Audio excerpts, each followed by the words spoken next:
bring people up. What's up, Selena? Hey, lady, I was gonna call you on the way to class, but I'm glad to see you here.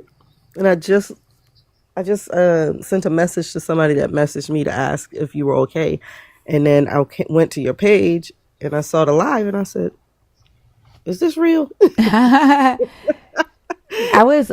woke up at like 1 something in the morning, Mm. and all of a sudden I had strength. And then I heard somebody in the bathroom throw it up. I was like, holy shit. And it was my oldest daughter. And it always seems like the virus, once it goes to somebody else, the person that had it last starts feeling better. Like, it's just weird. When my son had it, he started getting sick Saturday while I was on Ria's live. And then when I started getting sick, he started getting better. Now that both of my daughters have it at the same time, I get my strength back. Like, it's just weird how that works. That is weird. Oh my Yeah. god, when Yeah. stuff flow through the house, it at least it hits in stages and it doesn't hit everybody all at once. I'll be glad when it's gone, though, because, Yeah. man, like this, like it, Hector put it into good words for, like, it felt like food poisoning. When I was on Ria's live Saturday night, and I was talking about how I was only eating saltine crackers because my son had it, my grandkids had it. So I'm like, I'm gonna prepare my stomach to make sure that I don't have nothing to throw up, right? I'm only eating saltine crackers. That motherfucking virus said, I don't give a fuck if your stomach is empty or not. You throwing up stomach acid. Yep. Like, god dang, this motherfucker's a beast. We'll get this Like, yellow stuff out of you. man, it felt like food poisoning for real. What's up, Alana? I'm glad to be back. What's up to the YouTube audience? We're gonna do just a short live this morning. What's up, everything? KN? What's up? What's your name? I can't pronounce that. Is it Hudachef? Hoochu? Why do y'all do this with the names? Right, like, come on. Hudachef? What's up? So we're just gonna do a 4-hour live this morning to try to work so I can work my energy back up into the live. I've been missing y'all too. I listened to Ty the Goddess's live around about 1 o'clock this morning. She had a pretty good live. She had a really good live. It made me miss y'all a whole lot. I was already missing y'all, but listening to that live, I was like, damn, I'm ready to get back in there. What's up, Redwood Dragon? Thank you. I appreciate that. Timmy Spots. Thank you. I missed y'all too. I kept thinking about the YouTube family. I'm like, oh my gosh, I don't have a way to talk to them. They don't know where we are. But I'm glad to see y'all here early in the morning. Hopefully we get some good conversations going. Starting these new topics today. We have 3 new topics. Who the fuck did I or do I worship? That topic is for both people who are deconstructing and people who are currently worshiping this God. And I just like kind of, that's where you get to talk about your experience more so, about how you find out the God that you are worshiping now, and the God that you realized that you were worshiping, like you didn't know who you were worshiping. It's not to come up here and tell testimonies, but so much of focusing on the God. And then like you can talk about your experience, but not the, I don't want to hear raindrops falling on my head. When that girl said that in Ty's live, I swear, when she said that she was jumping on the trampoline and they asked her, like, when has God showed up for you? She said, what morning I was jumping on the trampoline and a raindrop fell on my head. I swear in my head, I just started singing raindrops falling on my head. Like, that's all I could hear. And that was her experience with God showing up for her, is that one single raindrop fell on her head. I'm not talking about things like that when we say that. And then I want to know, what the hell is anti-Christian bias? I would like to know. Yeah. What is anti-Christian bias? Like, who, when, where, how, and what? Because, That's what I want to know. And then we're going to get into the gang believers. Like, is Christianity a form of gang belief and loyalty? Because I see a lot of Christians. Like this weekend, I saw Christians saying things like, "Y'all know why y'all host these lives? Why don't y'all just believe? It's not that hard to just believe." Like, I don't understand why Christians need other people to believe in their God just because they do. And then there is a guy named Created to Be Created who has been in every single live since Friday, telling the host, "Oh, you're gonna fall sick until you come to God." Like, that's fucking ridiculous. Like, why is that even a thing? And why do you need other people to believe in your God just for you to believe in your God? Exactly. To me, it sounds like witchcraft. But that's what the topics are about. That's definitely witchcraft. It's so crazy. Like, why? And then like he said it in Ty the Goddess's live this morning, and I just responded to him. I was like, shut the fuck up. I was like, shut your evil ass up. Like, that's some evil shit to say to somebody because they don't think like you or they don't believe like you. You wishing harm on them. And then I saw him say it to Mezzo, not Friday, Sunday night. He said it to Mezzo and Mezzo's live Sunday night. Hey, Joshua. If y'all believe men have free will, then why do believers entrench on other people's choice to not worship this God? Why is it that only believers' free will matters? Or do you only get free will if you use your free will to worship this God?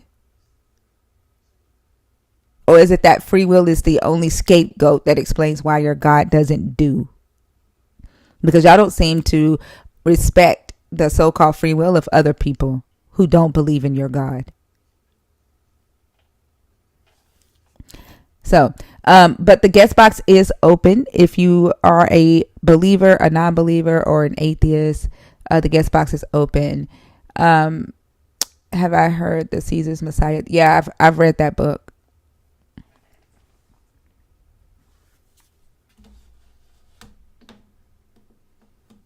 Good morning, Mr. Evolving. Is it Shama? Charnay. Charnay, hi, how are you? I am great. That's good. Are you a believer? Are you deconstructing? Or are you an atheist? More of a deconstructing. Okay. And which topic did you come up to discuss? Is Christianity a form of gang belief and loyalty? Okay, go ahead. Well, to me, I think it's more of a gang belief because right now I'm in I go to church. I'm more of a musician. So they asked me to come back and I said, I'll play. I really don't believe. I don't think I ever believed, but I went to a Bible study, right? And they asked me, do I believe that God died on the cross for your sins? And I was like, no. And I got like beat up, like literally beat up. Like they put their hands on you, beat up? No, not physically. Oh. Not physically, but with the words.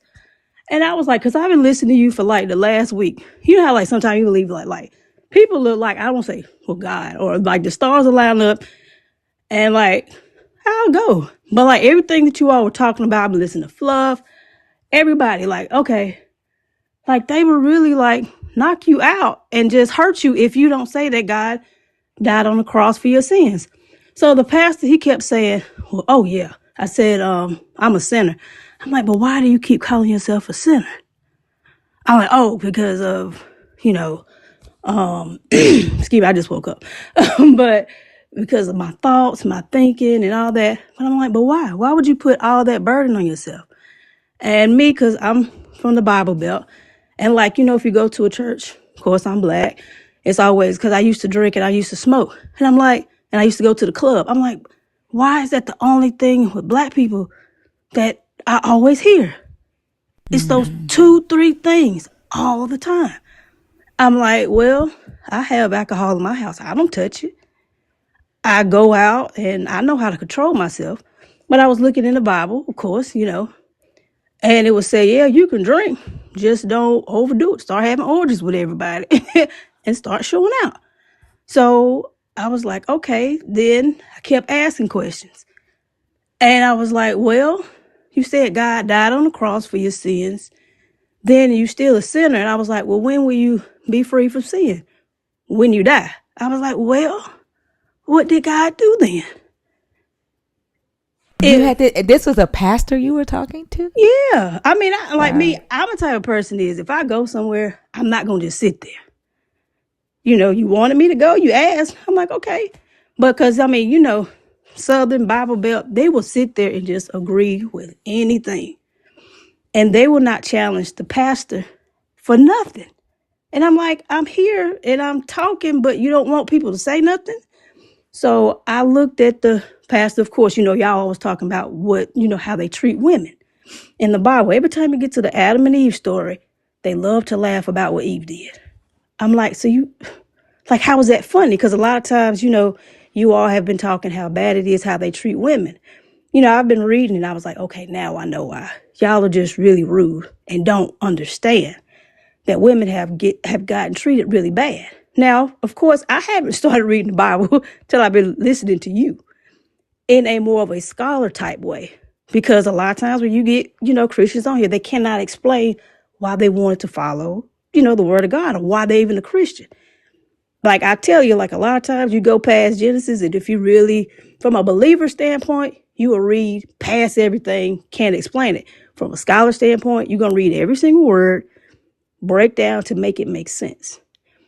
And I lost my train of thought. I should have called later.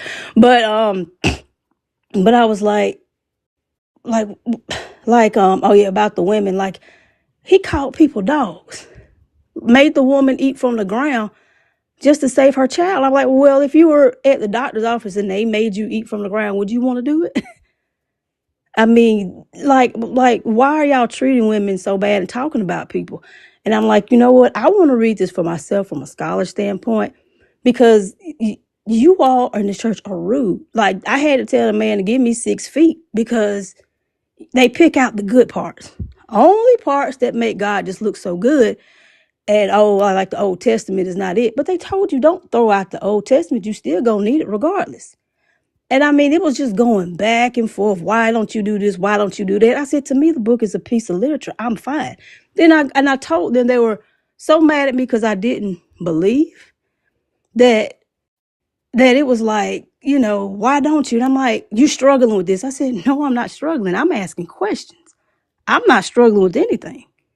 It's you all that are struggling to put people into this and they don't read. Because I asked them, I said, well, if you think that you're a sinner, I said, nobody looks at a baby and says, oh, look at that beautiful piece of sin right there. That's just wonderful. Nobody, I mean, you see what I'm saying? I am so loving this conversation right now. You do. Like what you do is you say, oh, that baby is an angel, so innocent.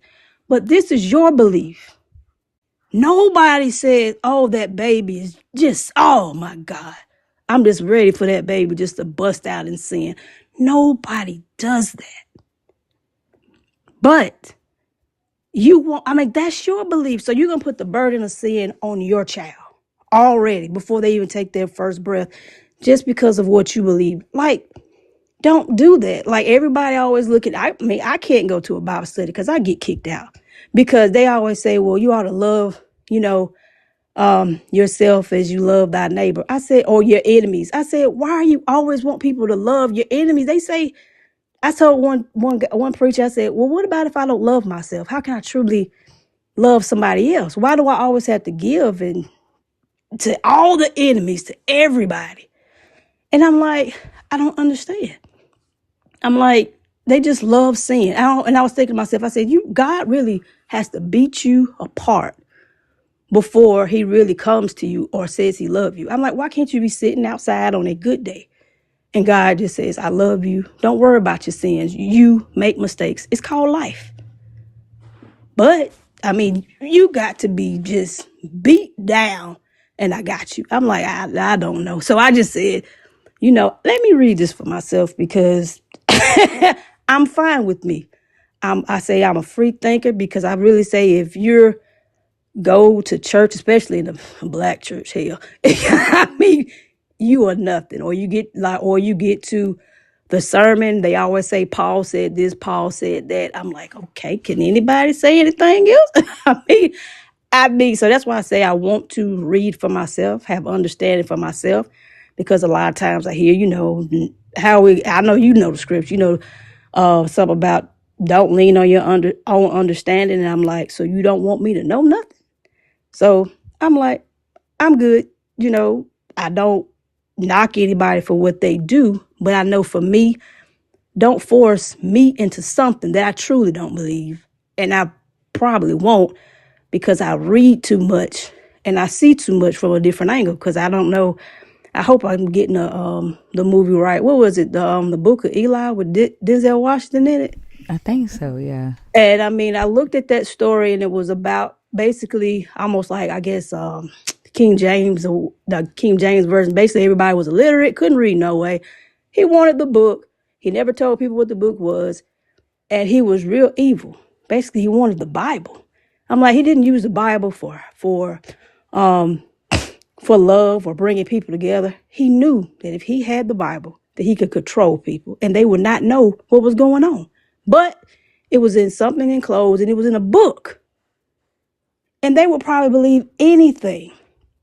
Long story short, basically they were fighting. He got the book from Denzel Washington, but I think he had gotten injured. When he got the book was in Braille. He couldn't do anything. But the girl that he was with, she was blind, but she could read it. And basically what he had to do was he had to bow down to her. So I'm like, the roles were reversed. You don't understand it. But until you do, you have power when you do. That makes me think about the reverse Christianity, right? And could the writer of the Book of Eli been saying that it's the reverse, right? Like, what if this book is supposed to teach you about what not to do in society? Like, we have so many people justifying slavery, justifying genocide, justifying rape, justifying child sacrifice for this God. But what if it's supposed to be a book that says, that ain't good. Like you know what I'm saying? Yeah.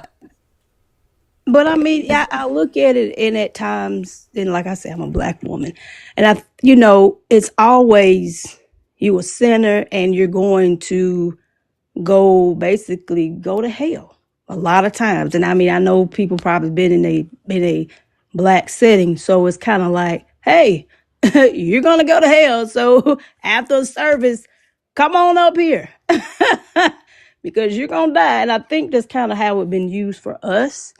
That if you don't follow this, then hell is your only option. And I think that's kind of like a train thing. It doesn't train you for power. It doesn't train you to really, this is a way that you can use this book and you can have not necessarily, what you need because you've worked for it. What they say, prayer without works is dead. But you just wait. It's like say, wait on the Lord, let Jesus take the wheel. But you're going to have to get up and do something. You just can't sit here like me. I'm getting up and I'm reading this book for myself, but I can read other books of literature also. And that's the thing. You don't focus just on one book, one way. Like me, I'm fat. I don't cook.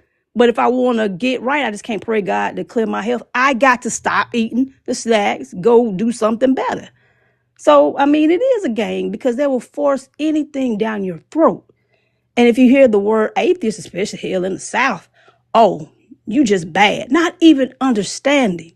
It's not that you don't believe in Christianity or whatever. You just made up your mind to say, I'm not following the mess. That's it. And you think for yourself. And they put people in a box. If you don't believe what they believe, you're just the evilest person in the world. I'm like, that is far from the truth. Far from the truth. There's plenty of people that go to church won't help you, won't look at you, or nothing with somebody who don't believe the way you do. And a lot of people who don't read the Bible more than a lot of other people do. Because they could get like you. You will go right to somebody and say, hey, turn this page, do this, do that. and they try to fumble over. A lot of people can't even get past Genesis, and it's over. There It's was a gone. guy on Ty's live last night who swore up and down the serpent told them to eat the fruit. I'm like, there's nothing in there where that serpent says that. He's like, yes, it is. He's tagging me in the comments. Yes, it is. And I'm like, y'all don't read your book. Like, you go by what other people say to you, and then y'all build these beliefs. And if that's the case, like, is it really true faith? Like, can true faith be built off of fear and intimidation and die or believe mentality? Like, is that even really true? Like, true faith? You know what I'm saying? Like, to me, it just seems like it's just fear. It is. Yeah, and game. It's like a game. Yeah, I mean, I just think that, you know, a lot of times I feel like I'm by myself because I can't have these conversations with other people, because it's like you're just lost. I'm like, how am I lost if I want to ask questions? I mean, I just supposed to believe what any and everybody says. That's And what they act like. I mean, yeah. And I'm like, you supposed to, like, right now I'm in the book of Proverbs, and a lot of it has, you just supposed to have fear. Then you're gonna think and have wisdom. But why am I have to be scared to learn? Like, but you read it, and that's what you're supposed to do. You just be afraid, just sit there, I guess. I don't know, but I mean, and most people do, though. Most people just, instead of fighting these gangsters back, like, there was a guy who named himself spiritual gangster. And there's also a guy on here who named himself bondservant. Like, literally just named himself slave. And like that mentality, right? People just say, you know what? Instead of fighting these people back, I'm just going to believe. And in secret, they don't believe, right? They just go with the flow, or either they become the thing that they don't necessarily, want to become for the sake of tradition or for the sake of not being ostracized by society. Right? Yeah. Not, scared that they're going to go without when they need help. They can't go to their family. They can't go to the church, which is fucking crazy that not a lot of people look at this religion and see gang. Yeah. I mean, I was like at the end of it, and then I'm looking, I got my name on here. So I was like, oh my God, they changed my username.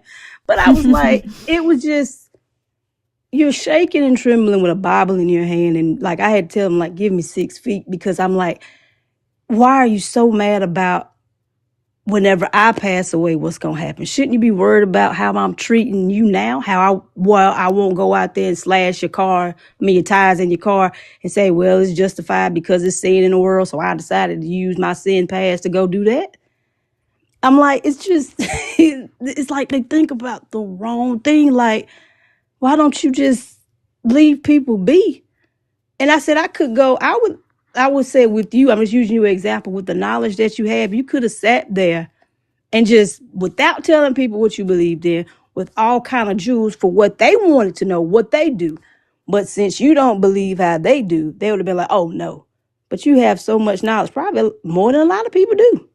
And I think that's the problem, because everybody's so judgmental, not knowing what people know.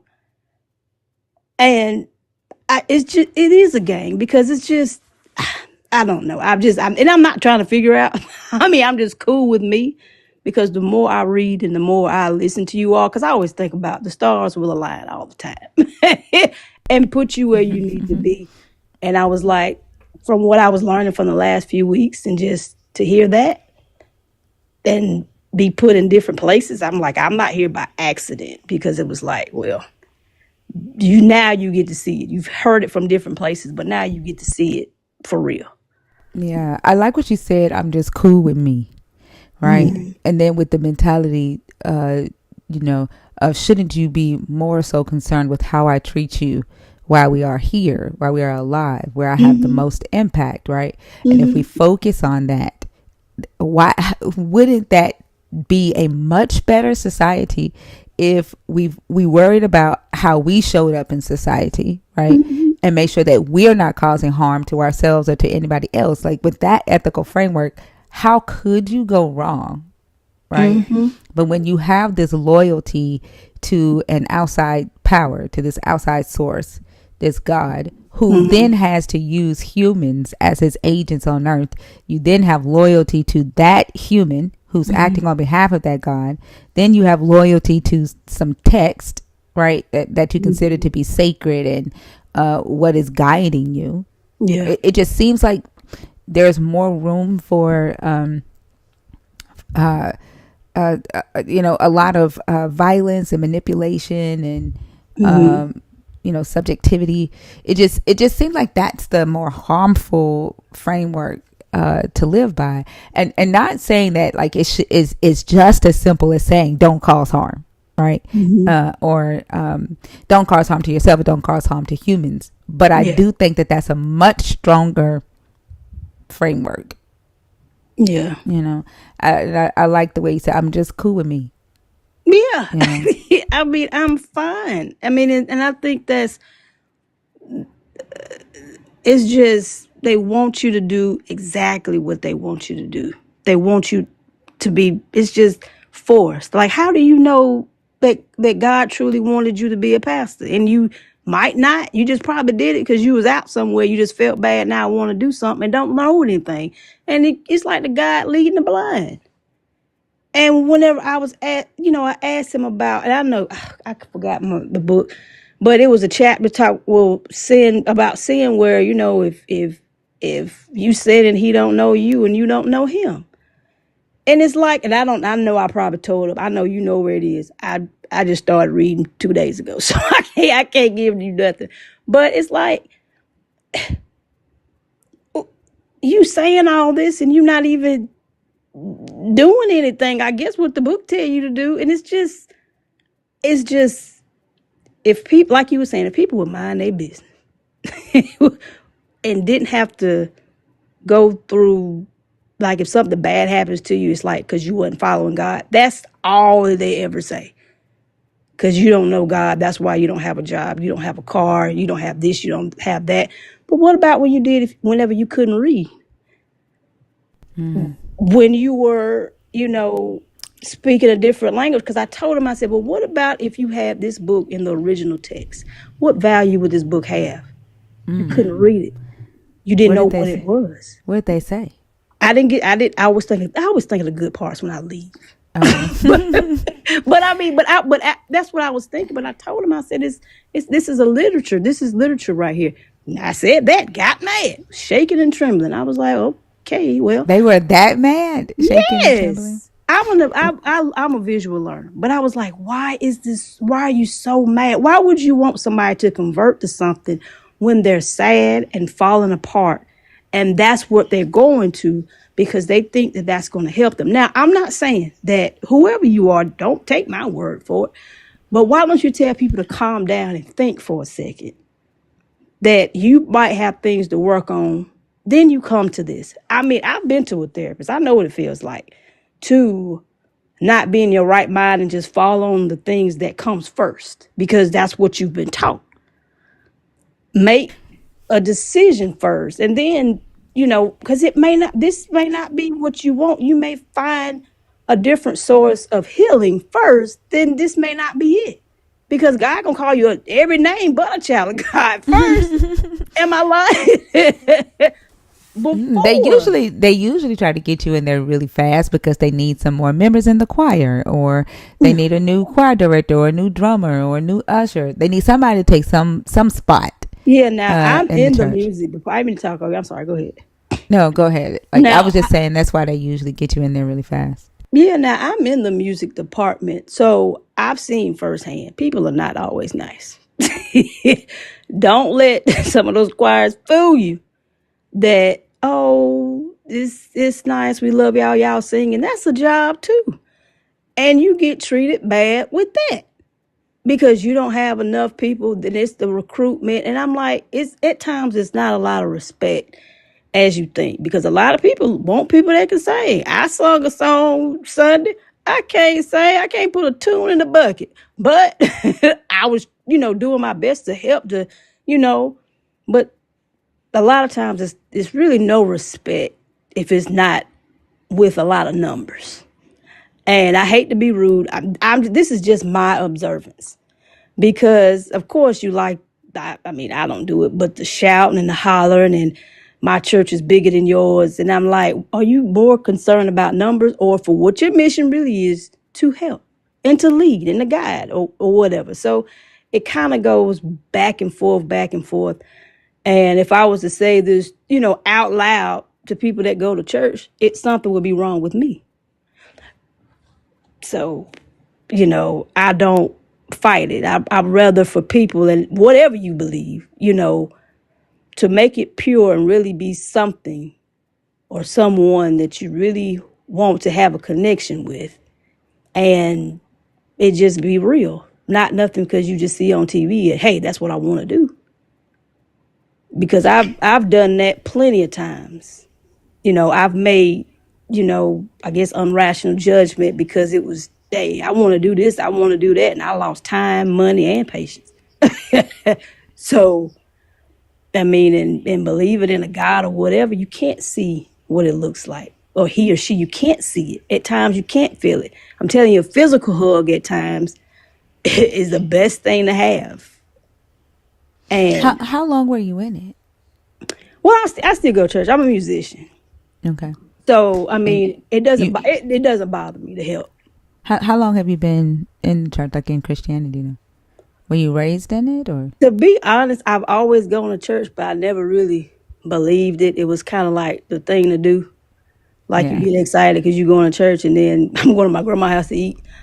So, and I mean, like I say, I'm in the Bible Belt, so it's kind of the norm. It's like, you meet somebody, you having a conversation. Hey, how you doing? And oh yeah, what church you go to? So that's kind of just the normal talk. But for me, I see things different. Like I watch movies. Like if you ever seen the movie The Mummy, I remember the guy, he was sitting there and he was talking and I think he had a cross on, so he was speaking English. He had, I think, Buddhist charm, so he was speaking that language. Then he had the Star of David on his neck, and he was like, oh yeah, the language of the slaves. But I don't just watch TV. I observe what's really going on. And I knew something was different because I just don't sit there and just take anything. Some people watch and they're entertained, but some things, people put things in your face, and I'm more observant. And I will, if they say a Bible scripture on TV or in a movie, I go and look it up because I want to know what they were talking about. Not just, oh, that was a good movie. I'm like, no, that's not really what they were saying. So I'm more of an observer because I don't want nobody to throw nothing in my face, and I don't know what they're talking about. How do you think they're going to react? Like, now that you've asked all these questions, do you think it's going to be awkward when you go back or? Oh, no, I went Sunday and I sung a song. I did praise and worship. I was fine. Oh, okay. I mean, that's what it was. Because even after I left, after leaving, Sundays, Bible study, I told the pastor, I said, you probably don't want me in here no more. He was like, no, you fine. And I was like, because I'm probably the drummer. That's why. I ain't going nowhere. But I mean, I'm not I don't mind helping people. I don't care if you're in church, you're at a car wash or whatever, or you just sit in the office. I don't mind helping. I'm not just, oh my God, you don't do what I do. No. I mean, I think we can all help without the mess, without the judgment. Because they say you're not supposed to judge nobody, but what do? We judge. The first thing we do is judge. And I'm like, just be who you are. That's all you got to do.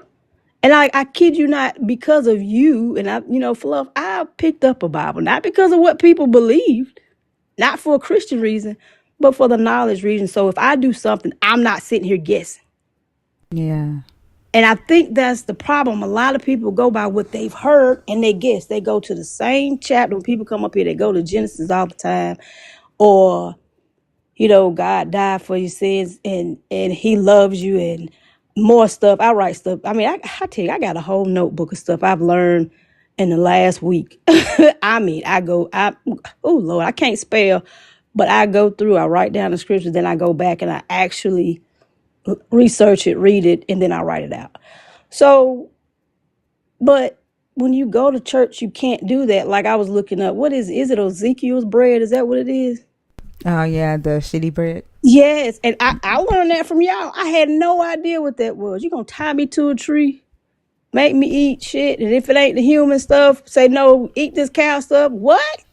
I ain't finna do. And then my aunt told me she had it. She ate it, and I don't know. Your aunt ate some Ezekiel bread. Yeah, I don't know if she missed. She's probably talking about the one they sell in Walmart. Yeah, but see, I didn't know what it was, and I was like, but why would you eat that?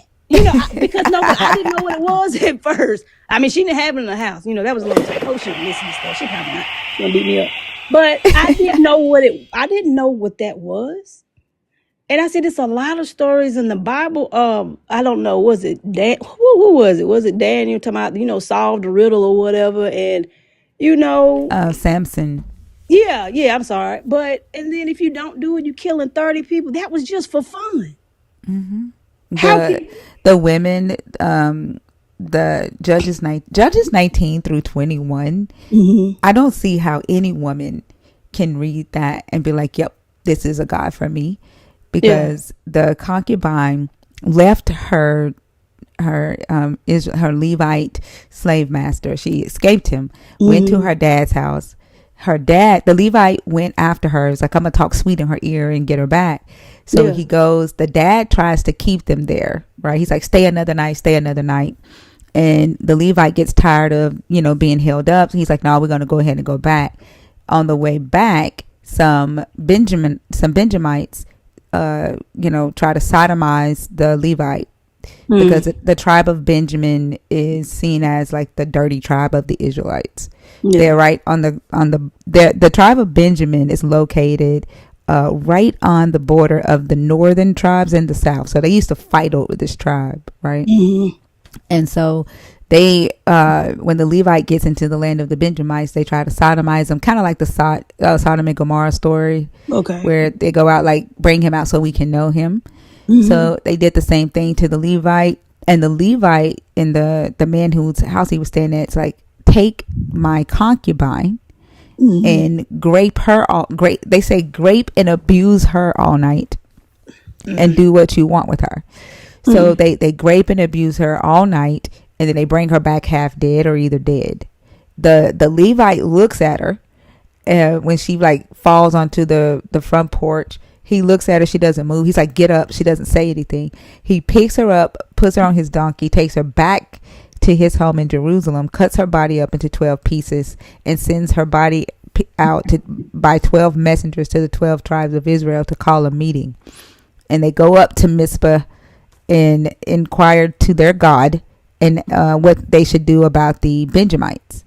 And the God is like, oh, I'm going to give you the victory over the Benjamites. Go fight them, and I'm going to give you the victory. So they go up and they fight against the Benjamites. They get their ass whooped twice. The third time, he's like, chill, I got you. I'm going to get you. I'm going to get them. So the third time they go up, it says the Benjamites saw the evil of the Lord was with the Israelites. And so the angels then fuck the Benjamites up, kill all but 600 of the Benjamites. Now, this is a tribe. This is one of the 12 tribes that this God and these people just completely annihilated after the Levite sent his concubine out to be graped all night. Now, mind you, the Benjamites fucking graped her all night, so fuck them too. But so the God kills all of them but 600, okay? So then they stop. They're like, no, God, you can't kill all of them because we got to stay 12 tribes, okay? Yeah, no, you don't. And then they're like, what are we going to do? Because we got to, now the Benjamites need wives. So they go and they kill the mother, the father, and the little boys of another tribe, like a smaller tribe, and take 400 virgins. Right after they killed their families, they take 400 virgins and take them to the Benjamites. The Benjamites go, we don't want them. They're not good enough for us. Right. I don't know what the fuck they did with the 400 virgins. I don't know what they did with them. They was like, all right, discard them or whatever. So then they go in chapter 21. They go and hide in some bushes at a Jewish festival while they're like worshiping Yahweh, and they kidnap little girls who come off of the stage after they do their dance for Yahweh. As the little girls come off the stage, they kidnap them one by one and take them back. And they was like, if their fathers or their brothers come and say, give me my daughter or give me my sister back, then just say to them, your best bet is to let us have them. That is the story of from Judges 19 to Judges 21, and how the Israelites and this God handled the case of a woman being raped and her body being mutilated. They just went and raped and kidnapped more women. I don't have to lie. It's in your book, Joshua Lee. That's y'all don't read your fucking book. It's in your book, word for word. Now, what did you say that was again? Judges 19 through Judges 21. Judges 19.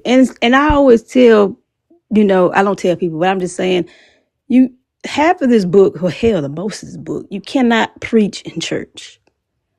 That story, what could you say that God did that was helpful to anybody? I mean, I always say, and I talk and again, they got mad at me because I said I hear the same stories over and over. Touch the hem of his garment, but you're not gonna tell the party called you a dog. Right. That I mean the fish fry. I'm allergic to fish. I don't want that no more. I'm like, it's the same thing, but it's like that. How can you make that into something that you want to say amen about? Exactly. Now my father was a pastor, and my father never preached on Judges.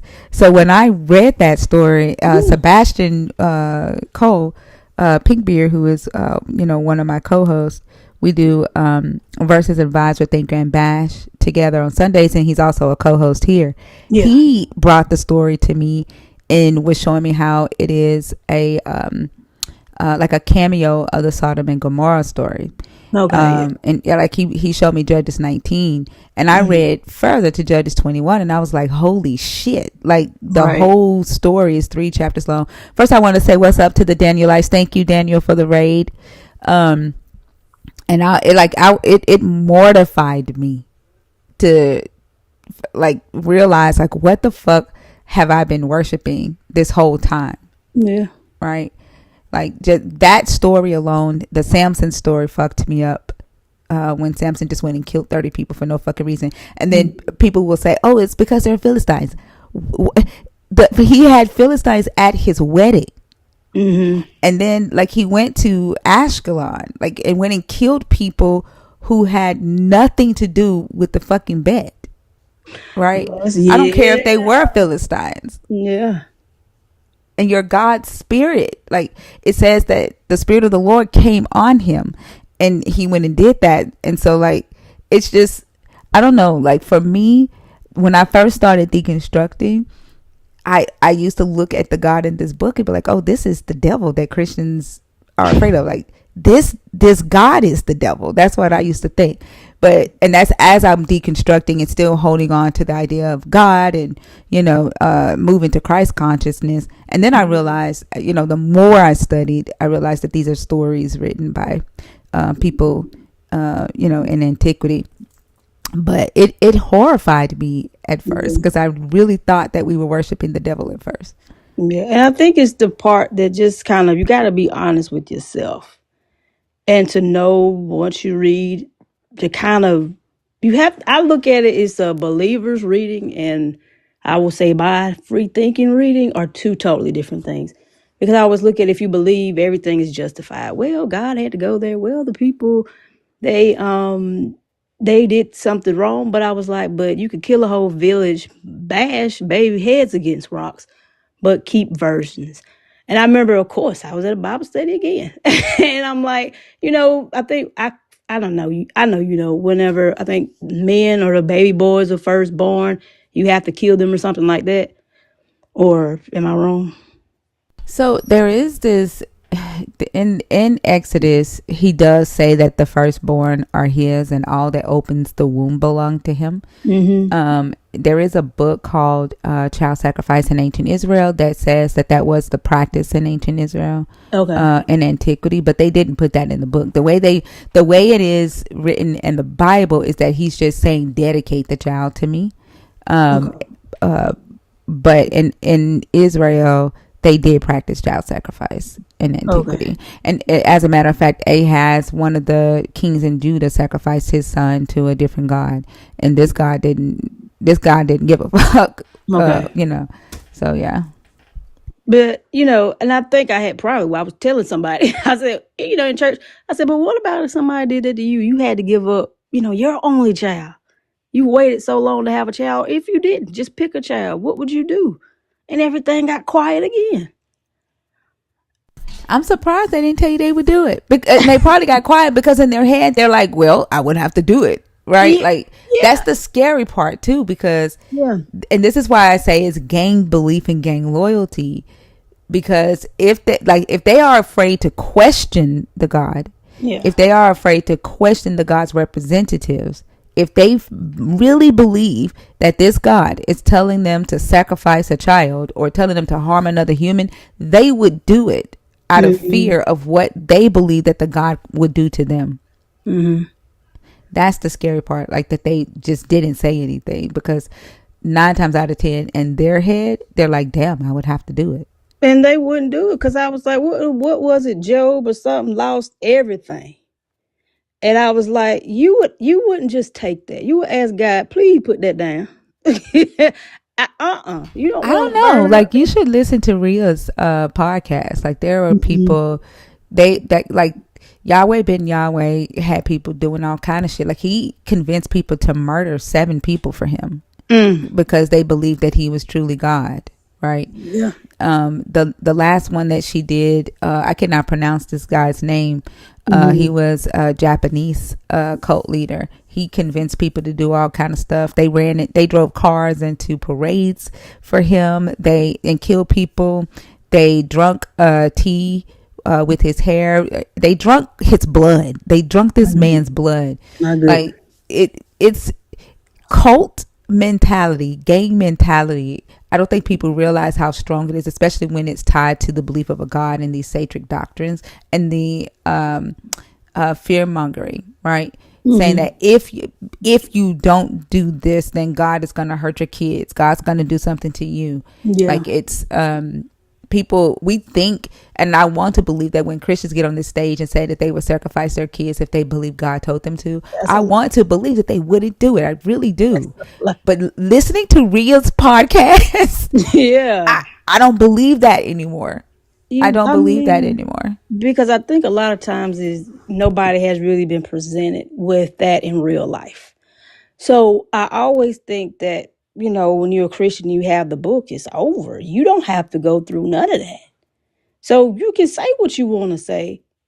And except they're presented with it every day, right? Like, but we might not know. Like, that's why I said I didn't know nothing about Yahweh Ben Yahweh. And like, he came from Church of God in Christ. Like, I grew up in Church of God in Christ. Like, I didn't know anything about Yahweh Ben Yahweh. But like, there are people who have these charismatic leaders who know how to get into the minds of their followers and know how to get their followers to obey them. And they know how to use the fear of this God to control people. And so we may not see it, right? Because we will question. You know what I'm saying? Yeah. And I mean, that's what I feel like. That's what you're supposed to do. Anything, even with me, in my mind, I have to take time to think and to know what's going on. And I said, but what's wrong with that? Because and then I have a question too. Like, me, I don't do communion at all. But I was always trying to understand that in my mind, that's a ritual. I don't care if you drinking blood, eating bread. I don't care if it come from the shop with that little grape juice and that little bread. But to me, that's like people, they always talk about other people with blood and all this, but it's kind of like you're doing the same thing too, in a sense. And I'm like, so what is going on? Because people know me, they walk right past me because I ain't doing that. But I've always been intrigued, like, all this blood and all these other things they talk about people, but kind of like, what are you doing? And I was just saying, I don't know, what is, I guess will you answer that question or don't want to, but I'm trying to think about, you do this every first Sunday or second, whoever kind of church you go to, like, what's the point of keep doing it over and over and over? but it's truly a ritual. And you tell people don't do it, but you're participating in that also.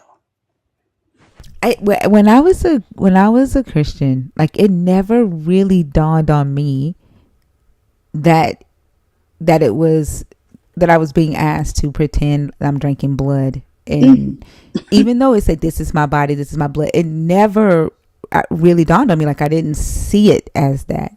And it wasn't until I started like asking questions and deconstructing, I'm like, what the fuck is this? I'm Like why blood? And then I started learning about the sacrificial rituals of Rome. And I was like, holy shit. Okay. Like this is straight Roman sacrificial rituals. That's what Rome would do. They would drain the body of blood and they would drink the blood of the person that they sacrificed, and they would eat mummified bodies and stuff. And I'm like, this is straight Roman ritual. Yeah. And I think I was doing some research on it because I was like, I haven't did it in years. But I was trying to figure out, and I need to write. That's my problem. I don't write nothing down. And I think about it. I don't know. It's something started with a D or something where it came from or something. I don't know. But I always say, I know you know. But it was like, I don't know. I just got just tired of, I guess you say, going along with the flow. And, you do stuff. And there was a guy, and it was another guy, he's on TikTok. And of course, I got to say something. And he was talking about, going to church, how people come in there loud and they're just talking.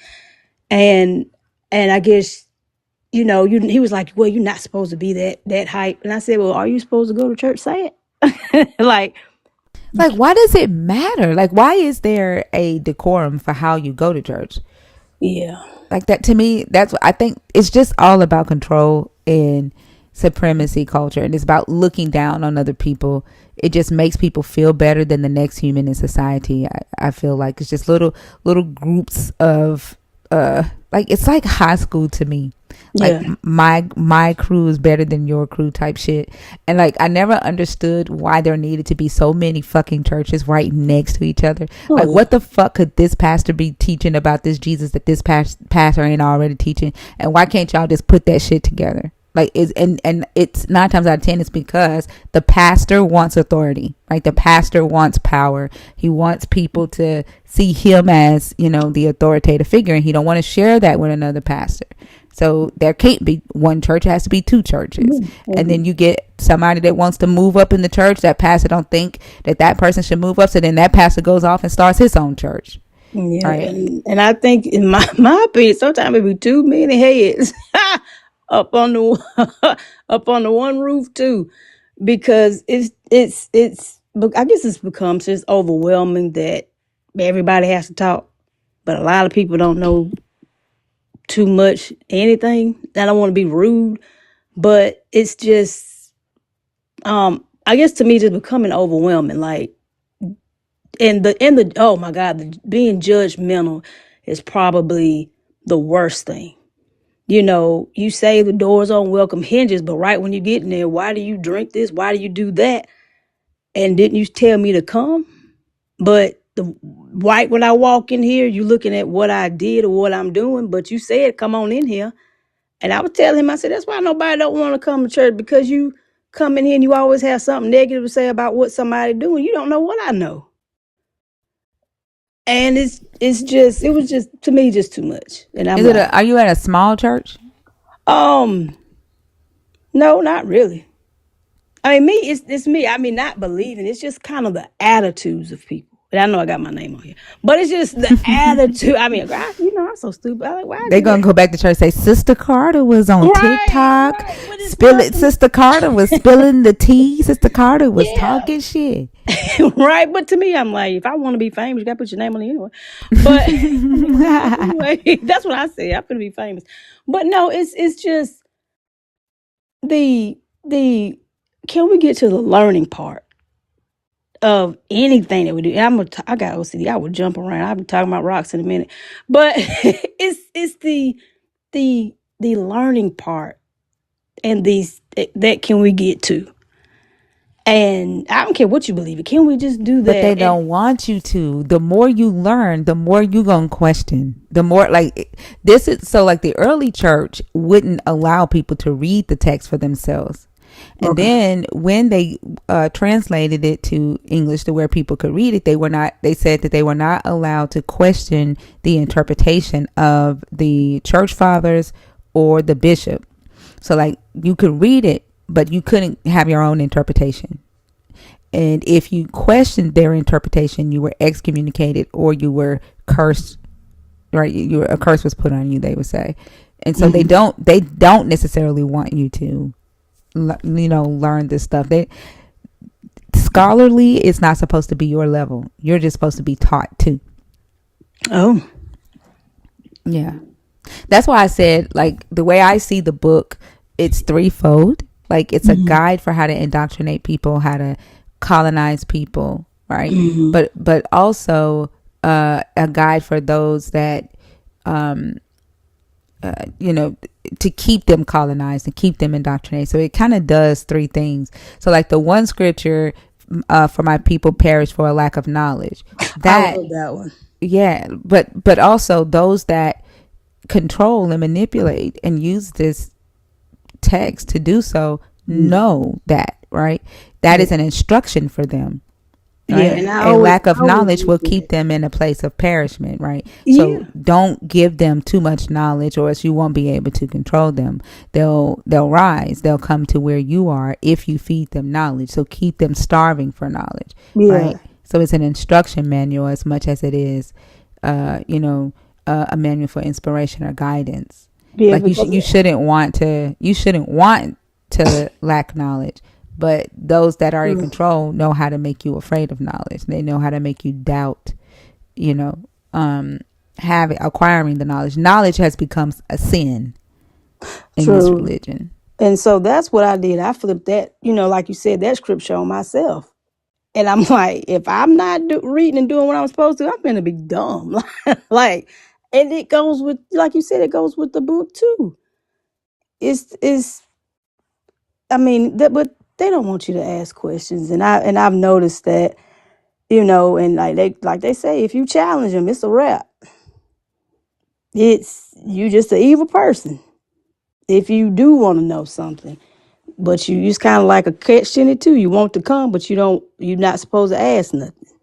They say seeking you shall find, but if you seeking, they gonna tell you to shut up. So you're not allowed to find what they don't want you to find. Exactly. And so you can only find the eggs they hid. Right. And that's the truth. And I'm just to a point where, like I said, I don't know if you're supposed to tell your business, but I've gone through so much.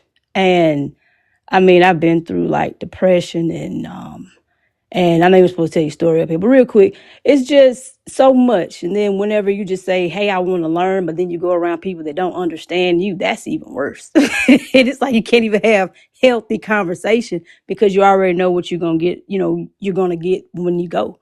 And it's not necessarily church. It's just, I think I'm the only person that believes the way I do.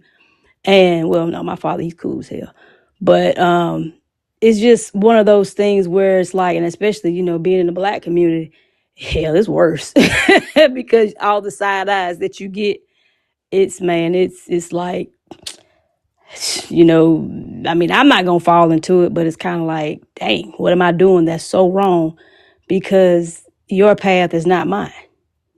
And it's like, okay, but I choose to take the book, read it for myself and go about my business. It's just from a scholarly standpoint, because I'm just so interested in what I didn't see before. And now I see the attitudes. And now, like you saying, like how they treat women, it's like, it's eye opening that you can say, wow, this is not what it really is.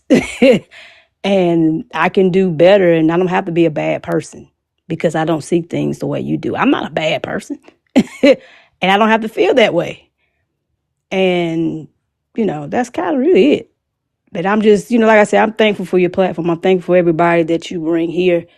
And it's a opening space. And I believe, me personally, I believe what you believe in. You can always come, and anybody's listening, you can always come in here and just learn something. Even if you're a Christian or whatever, and you want to be quiet about it, just shut up and listen. and quit being so judgmental, because I know you study more than anybody. And I'm opening up a book because of you and what you all bring. And I guess I say, don't, I'm not telling people what to do on me in your space, and I'm respecting it. But I tell people, don't be quick to judge without reading anything. And that's pretty much it. Well, I appreciate you coming up, Shauna. Am I saying it right, Shauna? It's Charnay. Charnay. Yeah. I'm so sorry. I get it all the time. Sharana, Charmaine. Like, M in there. Like, but the R in the N does look like an M, because at first I thought it was Shama. That's the first. Okay, I'm about to use that. Like, but then again, that's me. I be fucking up some names. But you good. I'm gonna change my user. I'm like, God, it's everybody knows it now. But I do appreciate you coming up. It was a great conversation, and I also want to say, last week I did see a believer posted in the comments and was like, if you are a believer like me and you have an open mind, you would come in here and just be quiet and learn something. And I thought that comment, I don't know, and it might even been you who typed it. I don't know who typed it. I can't spell. But, but I did see that comment last week, and I thought, man, that is such a, open-minded thing for a believer to say, because we do talk about the texting here. We talk about the historical context. Although I'm not a believer, it's not a conversation to rag on unbelievers. Although I do be getting on to some of them who are just downright evil. I'm sorry, like there are some who just will do some evil shit and will say that they will do some evil shit. But I thought that was a pretty cool thing to say. So I appreciate you for saying it as well. And I hope you have a great rest of the day. You have a good day, and don't forget about me if I change my name. So, now your don't change your picture though. Keep your picture if you change your name, that way I can recognize you. Okay, I definitely will. Thank you so much. You're so welcome. Have a good morning. You too. That's the only reason why I keep my picture whenever I change my name, because I'm like, if I come in here with a different picture, yeah, we could be like, who is that? We're like, who is that? Who is this? One of my mods. That's not your mod. Yeah. What's up, Fee? What's up, everybody? Welcome back. Those of you that are just coming in, so been gone for 2 days, had the stomach flu, pretty bad one. So make sure, if that is going around, I heard other people have come down with it. Make sure that you are masking up, because this one is a beast. This motherfucker ain't no joke. No matter if you try to like prepare and keep your stomach empty, it's gonna make you throw up acid. So regardless, wash your hands, mask up, and stay safe out there. Welcome back to all of the YouTube fam. We've been gone for 2 days. Happy to be back. I'm gonna bring up the next person.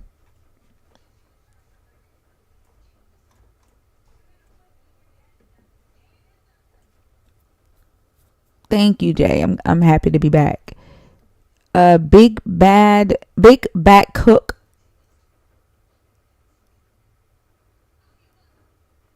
Okay, I guess they're not there. Yeah, I'm feeling a lot better now. I missed y'all so much. I was like, I'm going to do a 4-hour live.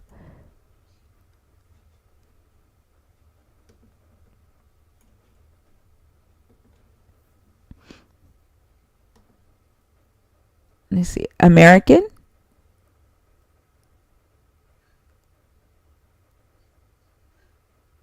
If you're in the guest request box and you're in there on purpose, can you please comment so that we can bring you up and bypass the accidental request?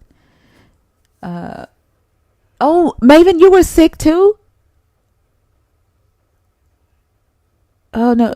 You said not the stomach flu? I'm glad you're feeling better. You're still sick? I hope you feel better, Maven. Y'all, it's going around. It's pretty bad.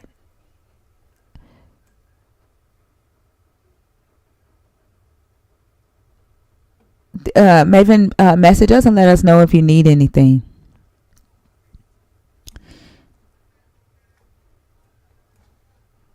Yeah, it's going around. I got 2 daughters sick right now. One of them has this fucking stomach flu plus COVID. So she has COVID and this fucking stomach flu at the same time. Oh, man. Yeah.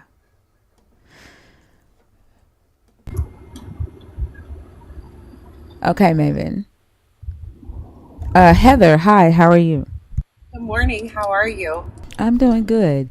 Can we get your age for TikTok purposes, and then let us know if you are a believer, if you're deconstructing, or if you're an atheist?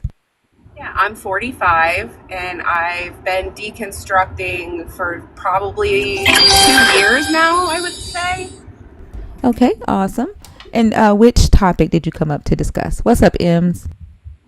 I just wanted to come up and talk about the very specific thing that was the catalyst for my deconstruction.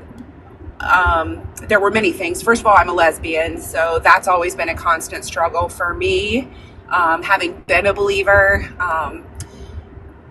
But the catalyst for me was learning about vertical morality and horizontal morality, and just learning that concept. Oh, you cut out. Did she cut out for anybody else? Yeah, she cut out. I think she may have gotten a phone call. You're on mute, Heather. We can't hear you. And thinking, what am I doing? Heather, can you start back over? You cut out on us. You stopped at vertical morality and horizontal morality. Yeah, so it was this concept that was brought to me about how, Christians have this vertical sense of morality, right? They look to this deity for guidance and for what is real and what is true and what they're supposed to do and what they're not supposed to do. But that leaves no room for a horizontal sense of morality, which is looking to your neighbor to your right and your neighbor to your left and thinking, what am I doing to affect these people? Am I causing harm to the person to my right or the person to my left? And that really made a lot of sense to me, especially being a lesbian woman. Because, you go into the church and you want to believe and be accepted and worship and have all of these good things bestowed upon you and, be in God's favor. And you want to do all of these things that are promised to you. But then in the same token, you have people that would turn right around and look at you and tell you, oh, you're going straight to hell if you don't leave this life, if you don't stop doing this. But it never made sense to me. So when someone taught me about vertical morality and horizontal morality, it made a lot more sense. I found my place. Does that make sense? Yeah, that makes a lot of sense. We have those conversations in here a lot. Typically, they call it objective morality and subjective morality, which they think that they are following a vertical morality even then, because they believe that their vertical morality is do not kill, do not steal, do not covet, do not lie, right? They think it's so simple, but then they'll find themselves saying that it's okay to kill in the purposes of war, or if a god says to annihilate a group of people because they are savages or because they're sinners, or it's okay to lie if the god needs his plan furthered. So they think that they are following subjective morality or vertical morality, but they're not. They don't realize that they make decisions based off of what non-believers do or who they call sinners as well. Does that make sense? Yeah. Yeah, Absolutely. Yeah, I've been working through a lot of it. I grew up going to church. I went to a Baptist church. I live in rural Ohio. So, I've gone through it. I worked for a Christian organization, and I made a TikTok one time about a pastor was standing up on stage preaching about how she was thankful for the crack houses and she was thankful for the drug addicts because that gave her an opportunity to bring people to God. And I made a TikTok video about it. Yes, I promise you. It was the craziest thing I've ever seen.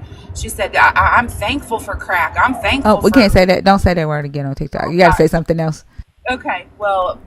Say D-rugs or something like that. Okay. Yeah. Well, she was doing too much, basically. She was putting herself in a place of, obviously that speaks for itself. Nobody says that. Nobody says they're thankful for that. That is a scourge, right? It takes people's lives. It's horrible. So I made a TikTok video about it, and someone that I worked with saw my TikTok where I was expressing my deconstructing and that this is one of the reasons why, because people put themselves in a place of just absolute audacity in the name of God. And, I was pulled into the office, and it was on my personal TikTok account. And the CEO of the company and my boss had me in a room, and my boss's boss was crying and just, I mean, they were tore up Wait, do you work for a Christian organization or something? I did, yes, I did. I don't anymore. Did they fire you over that, or did you quit? No, they didn't fire me over that instance, but about 3 months down the line, they asked for my resignation for Oh a my God. unrelated situation. Oh my gosh. Yeah. Yeah, so I have definitely been through it, and it's a war out there for real. That leads to, I know you came up to talk about the morality, but that leads to the gang mentality, right? Like, either believe like us or suffer.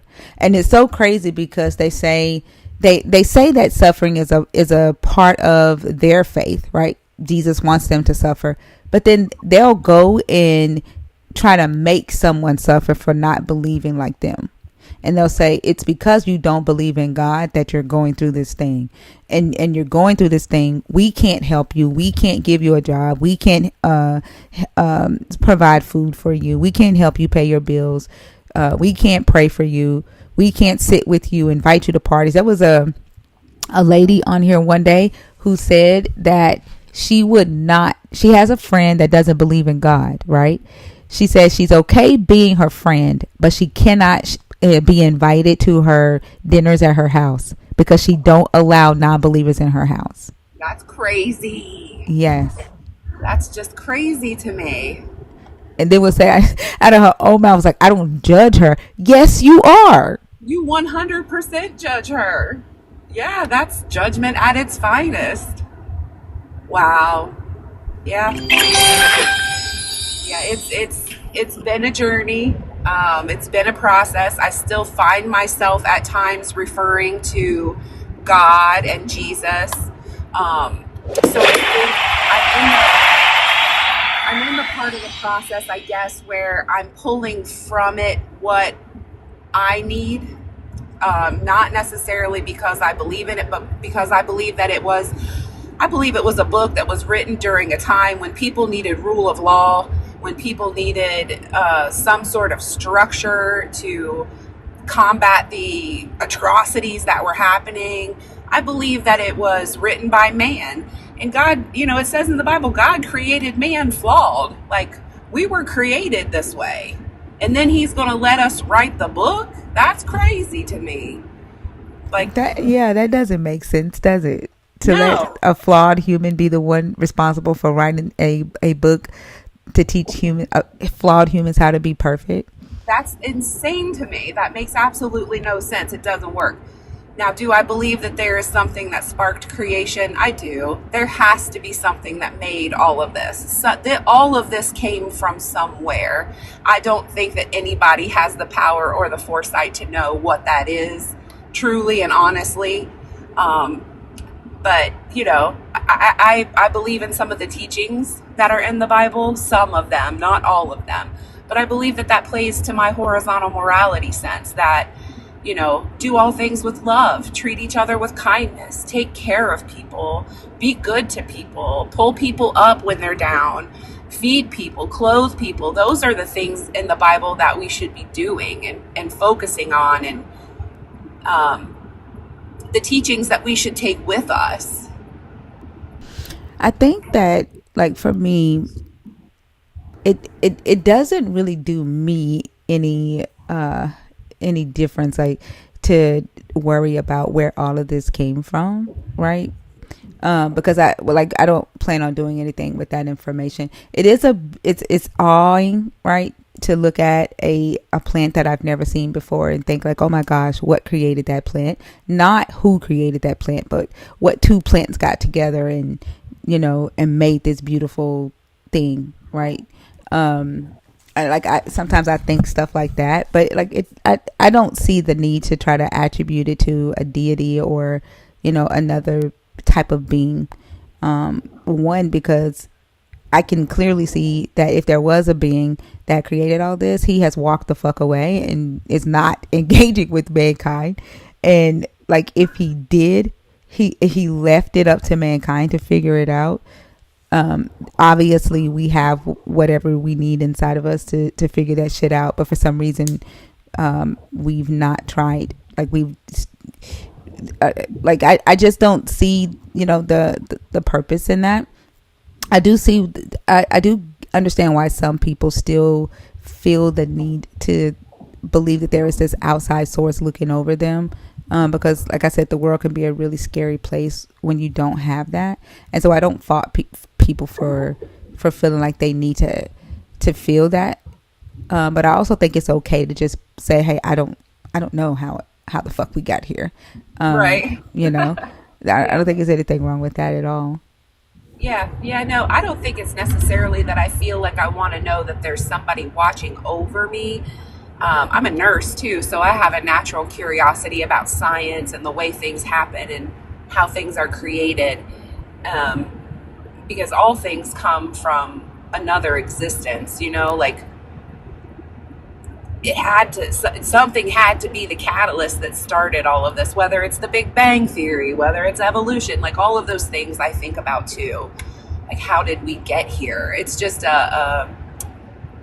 my own curious mind, I guess, not necessarily because I feel like I need to be ruled or looked over by a deity or a creator or whatever.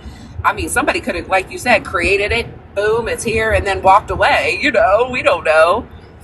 So I think it's just the mystery of it all to me that's intriguing. And I think that is probably why a lot of people look for it, because they want answers to questions that there aren't answers to.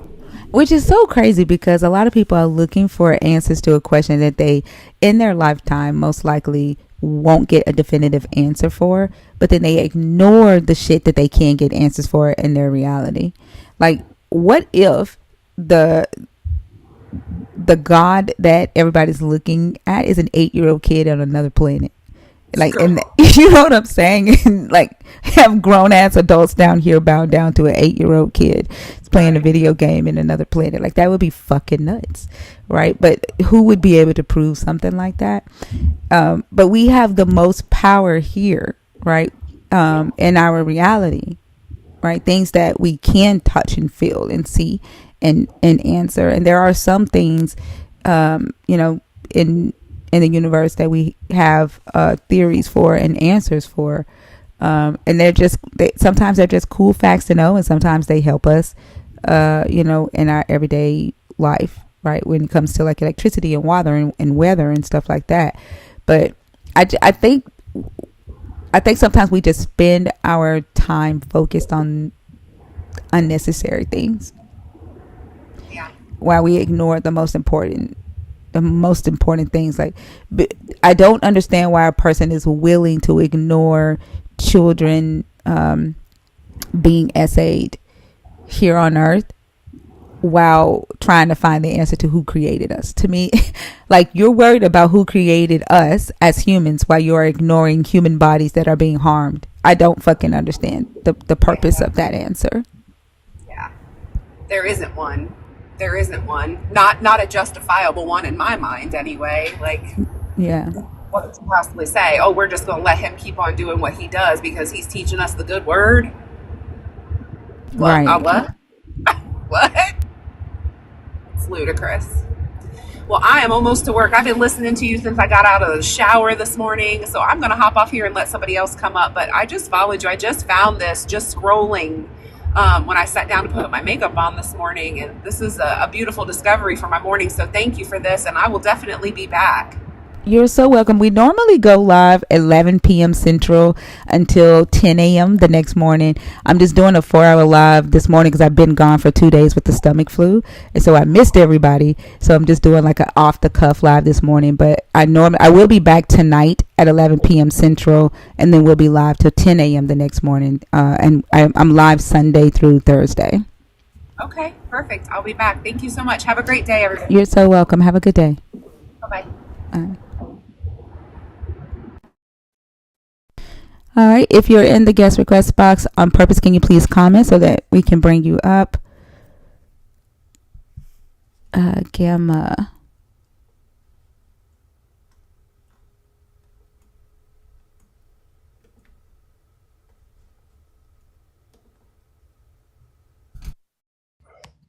Hey, Gamma Ray, how Hello. are you? I'm good. How you doing? I'm doing good. That's good. Yeah, my family had the stomach bug flu that's going around. First, I thought it was the fires in California, the chemicals had everybody sick, but I guess it's going around everywhere. Yeah, I'm in the South, so Yeah. yeah. Okay. So, my thing is I'm deconstructing, and the third one about Christianity is a form of gang belief and loyalty. I really truly believe that. I'm glad you did that question because you got people seeing genocide, rape, slavery. It's telling you slave obey your master. They ignore the genocide. They ignored everything and just said, "Well, okay, God is God." And the cool part about it is, I remember when I was in Christianity and I heard about these stories about the genocide, and they will tell you that, or they are the enemies of God, and if we don't smurder everybody, they will grow up and become evil again. And I used to believe that stuff. You know what I'm saying?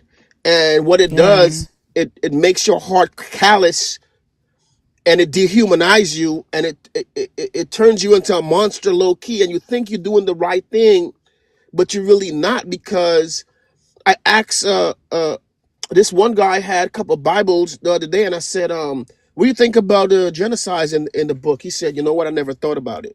And it's like, wow, you know. And over the years, I came up on your live like a month ago, and in my morning on my way to work, I normally put you on, and I gain a lot of knowledge from just listening your live. You understand what I'm saying? Mm-hmm. And I'm glad that you're doing this so people could wake up and hear it from a different perspective, not the doctrine and the dogma. You know what I'm saying? Because once you indoctrinated with this stuff, it's hard to deprogram out of it. You know, and you live in denial and cognitive dissonance when you hear the truth. You know, so I'm glad that you are taking a stand and representing, like, look, Jethro sacrificed his daughter, and it's like nobody looking at the human sacrifice, that God didn't have to take the sacrifice. He could have been like, okay, it's good, you won the war. Exactly. Right. So they don't look at the humanistic part of the book and talk about, oh, spiritual, where, oh, they die spiritually, or it's just really a gang mentality. Because it's like, once the big homie in a gang, it's like this. If the big homie say, hey man, this is what going down, and that's what's going down, you got to get down or lay down. So people don't want to be discommunicate, what's the word, excommunicated Excommunicated. from the cult, so they feel like they have to be a part of because they invested it. But you're not really invested anything. It's not, you don't have a 401k. It's a bit, although it's a business for some people, but the regular pillars, who you think is the pillars in the church? Those women that's been there for years holding up the church. The pastor just a spokesperson, and they think he's some big representative of God. You know what I'm saying? And to see Christianity come from the Bronze Age, and we live in modern society, and they're still holding on to, like, who created the world? Who created it? Always been, it always will be here. We're going to die and leave this place here.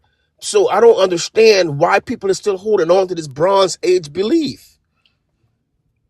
You know, It's that fear. It's that the fear of going to hell, right? The fear of going to hell, and also being ostracized by your family, by the society, by members in the community, not being able to get the help. Like, we just talked to Heather. Heather lost her job. They made up a different excuse for why they end up letting her go, but like, she lost her job just because she said, she made a video saying she was deconstructed because somebody said they happy for smack houses. right. Like, So people just go along with the flow. And I don't know if you were in Christina's live. I don't know whose live it was, but Shane called it Hells Fargo Fire Insurance. And I started working on a book, Right.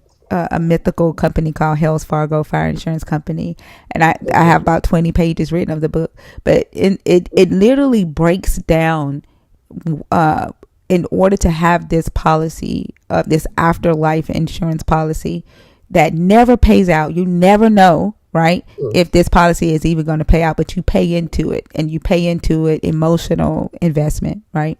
With the fear, right? With the self-hatred, the self-sacrifice, you pay into it with the tithing, right? With the gang believing, the mob mentality. But it's hard to cancel this type of policy because you just don't know when you get to the end if you're actually going to need this insurance. And that's why people stick into it, because it works well in the unknown. Well, it's basically like term life insurance. You're shooting yourself in the foot. And when you try to go get some kind of benefit from it, it's saying, nah, you got to die first. I understand Yep. exactly what you're saying. It's not Yep. whole life insurance. So, yeah, that's a dope. That's dope. Also, too, you deal in a society where it's like generational doctrine. My grandmother, as a kid, was Catholic in the beginning, right? And imagine as a young black man coming in the house, and she got a tapestry of the 12 disciples, all white dudes. I go to this Catholic church, and it's a bunch of statues all over the church with white Jesus and white apostles and stuff like that as a young kid. So the doctrine and the conditioning runs really deep, because you get conditioned. They condition you from a young age in Sunday school to believe in these stories and these myths as real. So imagine that you really believe this stuff. And then when you get older and you realize, like, oh my God, it's like the Tooth Fairy. Oh, it's like Santa Claus. It was all made up. And to to for me, I remember I was part of the church, and I was on the usher board, and the pastor told me, he said, make sure and pass the basket to everybody, because you don't know who was going to give big. Basically, he's telling me it's a business. You know what I'm saying? He don't care about saving souls and all that stuff. It's money. It's a business. And he talk about that. And the lady before talk about the pastor was she is glorifying smack or whatever. And I've been in a church where the pastor had like a rehabilitation program, and he himself was an addict, and when he relapsed, he will take the women out of the program. So I seen this kind of stuff in the church. Oh my And gosh. yes, and instead of them trying to teach them about the addiction, they put them in mental bondage on religiosity and enslave them under religion. So it's I work in Skid Row. Building a homeless for homeless people. I'm downtown LA. I'm building it's like a homeless for homeless. And I'm in the heart of literally people like zombies. And I'm noticing when I come to work early, it's a man, he's homeless, and he got a Bible in his hand reading the Bible. And I'm like, oh man, I hope he find hope, but I know that's not hope. That he already in the bondage. You know what I'm saying? So it's a lot of people, they want hope, but they get enslaved by trying to get help by religion. That's my perspective on it.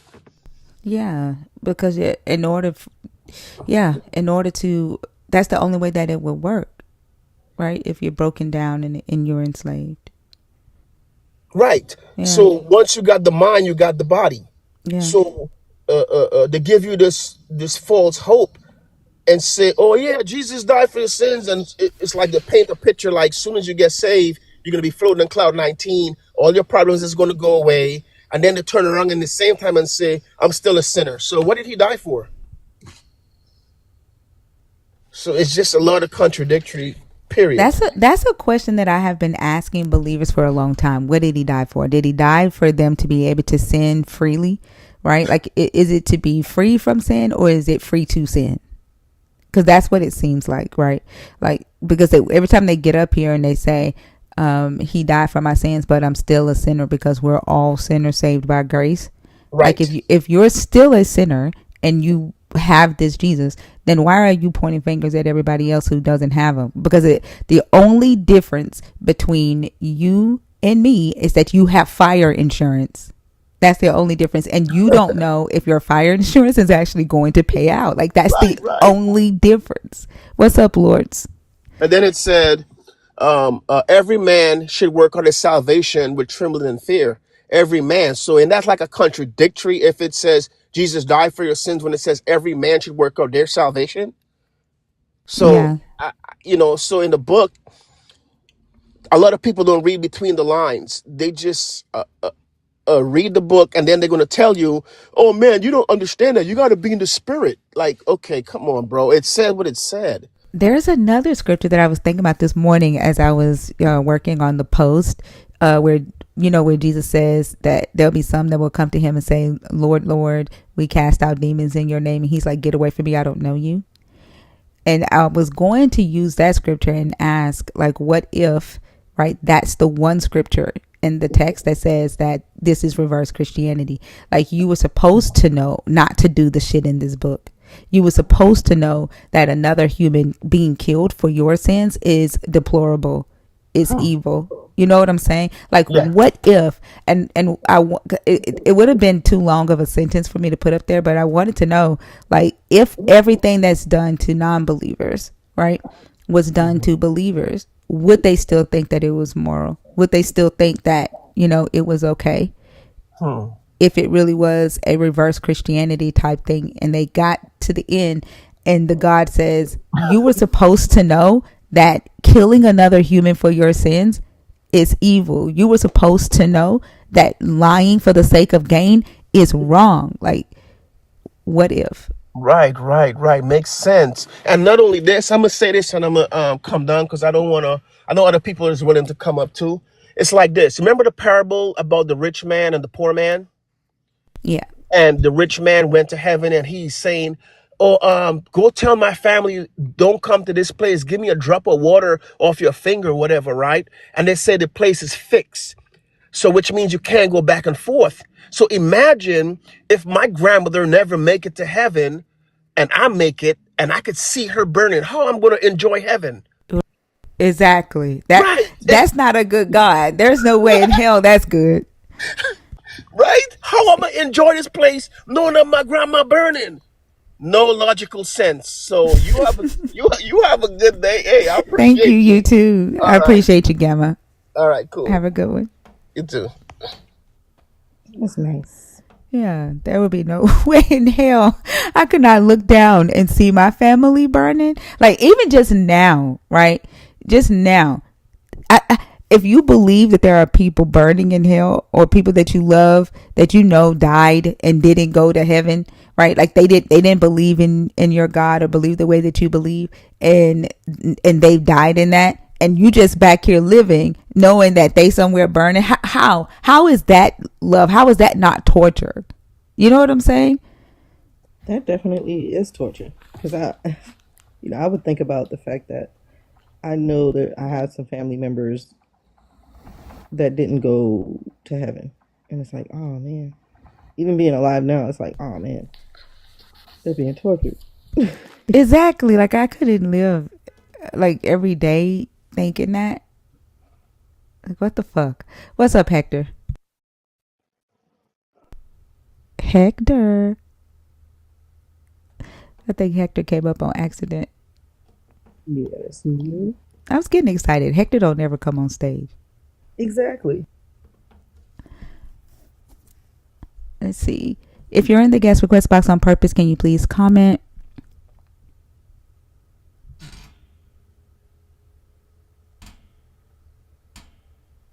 Yeah, selling your family down the river for God.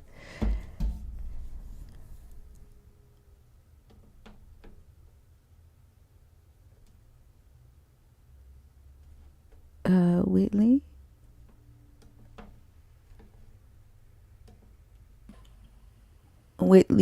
Whitley B. Hi, how are you? Hi guys, good morning. Good morning. Can I get your age for TikTok purposes? And let me know if you are a believer, if you're deconstructing, or if you're an atheist. I am 33 and I am deconstructing. Okay. And which topic did you come up to discuss? I would say number 3, Okay. the gang belief, the cult like. Okay. I was raised in the church, and even as a young girl, I can see the discrepancies between what was being preached and how people in the church actually acted. And so my journey has been more so of understanding who God is outside of what I have been told by men. In the comments, I brought up God is a Black Woman by Christina Cleveland. And she speaks on how, especially here in Western, when she posed the idea to close your eyes and imagine what God looked like.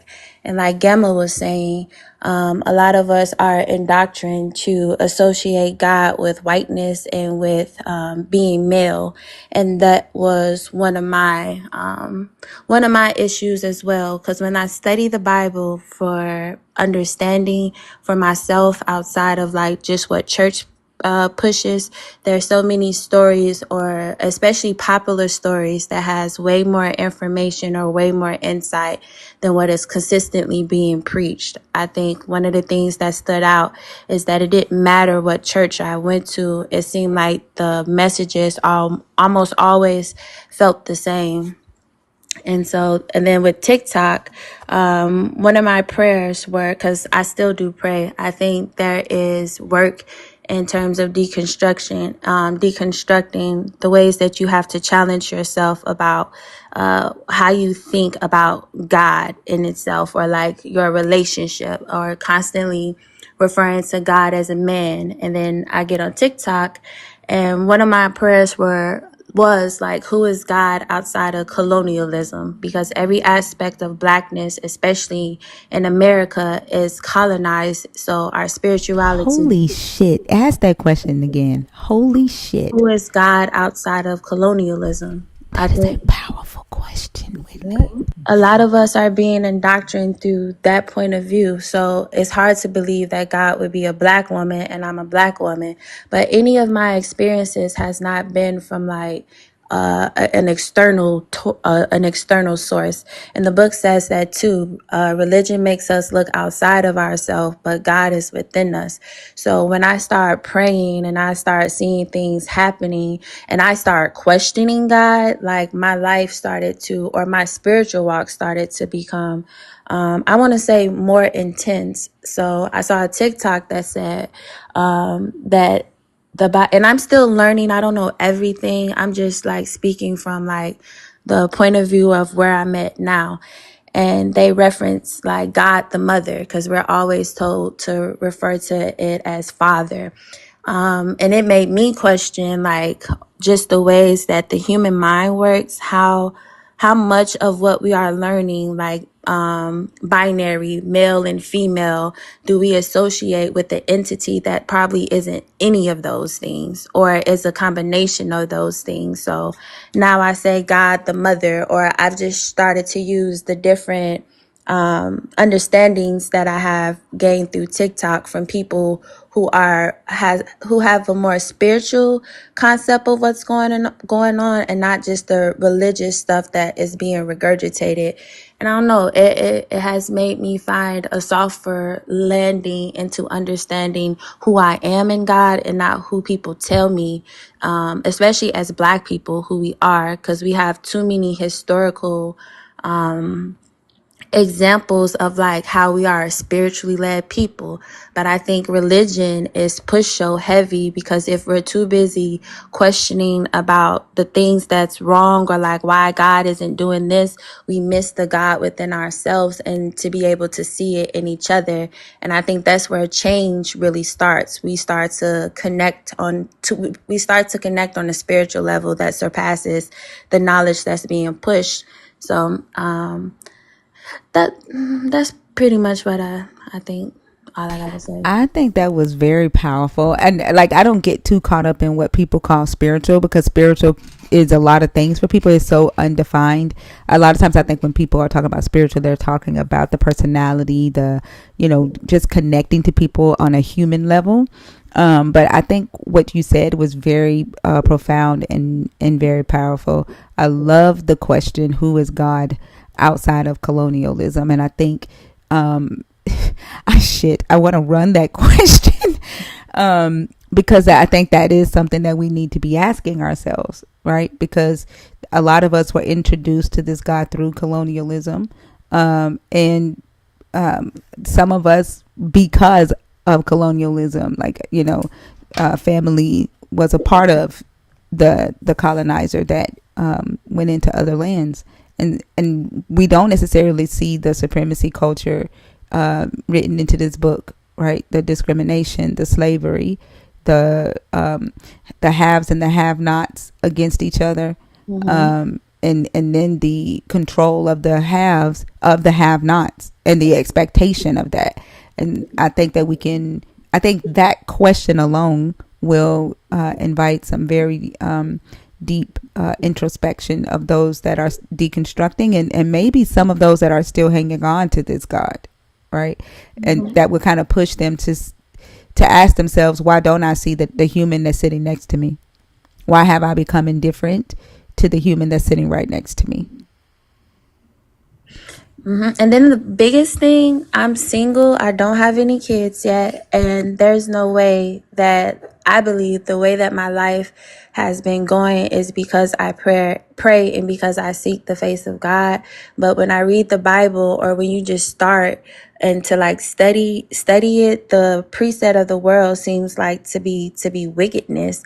And there's no way that I can see God working in my life and believe that as a woman I'm less than, or like there's no usefulness for me outside of like having babies or just the patriarch. I see a lot of patriarchy like foundations in the Bible as well. So that has made me question. There was a creator who said that the Bible was written for men because men didn't know how to act. Men were the one like causing all this war and chaos. And when you look at the women in the Bible, a lot of them are subjugated to the idea of patriarchy and lineage and all this other stuff.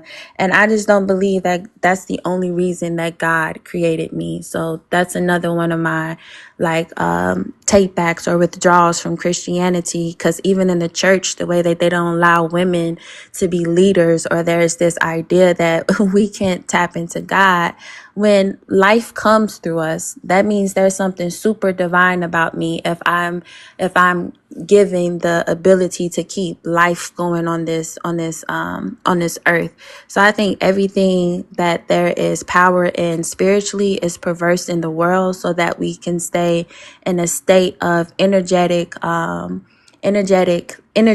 like chaos. There's somebody who feeds off that. There's somebody who feeds off people being fearful. That's why we see these mega churches and we don't actually see people walking like with a God-like spirit, because God is love is what I understand. God is a consciousness of love. Jesus and what he taught is more so of how to, or what I understand is how to overcome the things that happen in this world and to see and treat each other with love, regardless of like what the world is doing. Because I don't know, we can't really have control over that, but a lot of us are able to attract crowds and attract people because there's something within us spiritually that calls to people. There's a light in us.